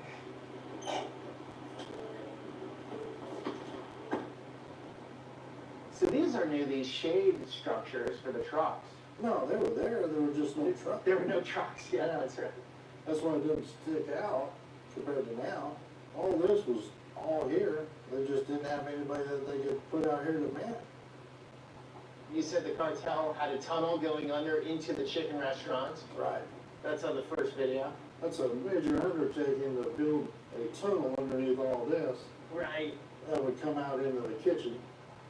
Now they're building a brand new port of entry here, they're widening it. Oh, right here. And making it larger. There's all kinds of activity down here, and what do cartels like? They like to basically clone the construction company's trucks and everything else to try to make it look like they're part of that. Are you To serious? get their, oh yeah, the Border Patrol, they've cloned Border Patrol trucks over to California and all that stuff. This is a busy port of entry, fair to say? Oh yes, this place is always busy. This is San Luis, Arizona right here, that's San Luis, Mexico right there. People coming over for the day, working, families on both sides, that sort of thing? Yeah. So I've heard that a lot of Americans lower on resources and finances go over the border for dental work and things like that. Oh yeah. That's commonplace, huh? That's common. Retirees? Okay, you know 200,000 roughly full-time? Okay. During the winter, we end up with another 100,000 in Yuma between agriculture and winter visitors. So we get folks that come from Washington, Oregon, Canada, all coming to Yuma to stay for the winter down here. And then they go into Algodones for the most part to get medical issues addressed, get their prescriptions, have dental work done. And you gotta remember too, there are 800 kids that cross that border every day to go to school here. And then they go back every night. Because one parent lives here? Because the kid was actually a U.S. citizen and they were born here. Okay. So they're entitled to that education. A pregnant woman can come into the country Well, and then have their kid, and the kid is going to be an American citizen. And like many people across the world will do that. I met a girl from Taiwan, and her mom flew in before pregnancy to make sure that she got American citizenship. Well, that's what inundated our hospital. That was all part of the game. Right. Especially with all the Haitians. Every one of those women were obviously almost at the end of their term. And that's what impacted the hospital. It was $24 million in a 6-month period. Impact on a nonprofit hospital. We only have one. We're going there today too. Yeah, you're gonna be able to talk to them and ask them about, what was the impacts to the neonatal ward? What was the impacts to the budget of the hospital, Because anybody that was hurt coming across too was impacted by that. And a lot of folks from different countries, you would run into individuals that had health issues that would have to go to the hospital. If they were brought there by Border Patrol, then obviously the federal government paid that bill. But if, like some of them, they just walked to the hospital from the border because there were no agents, then the community ends up footing the bill because they don't have any money. Right, right. So that's where, when you find out that you pay that absorbent amount when you go to the hospital, that's because they have to stay in business and somebody's got to pay the bill. Yeah. So that is Mexican Highway 2 on the other side of the fence. That is the main highway that goes from one end of Mexico to the other. What is that technology up there on that pole? So that pole has cameras on it that Border Patrol monitors, and all along this area right here, there are sensors in the ground that will detect any kind of activity. So a lot of this is new to you. A lot of building over there, huh? Yeah. So close, but yet so far. Yeah. We would get called by the Mexican authorities to go down and dive to recover a victim of a drowning over there in Mexico. So we would go down there off and on. We'd be hosted by the fire department down there, because that's who we were helping. And to be quite honestly, the families over there treated us better than we get treated here doing that same service. So give you an instance, we spent 2 days diving over there in Algodones for a victim that had drowned. That whole time the family was there, and they were cooking lunch for us and everything. You don't get that here, So that's what I say, it's the character of the people. They're hard-working, family-oriented people, and they were so appreciative. So, and you gotta look at border communities, okay? Most of my employees have family and friends that live right over here in Mexico. They go back and forth all the time. Yeah. So they don't want this in their backyard any more than we do. They were having to deal with the same conflicts from all these other countries in their backyard, just like we had it, That's because the cartels were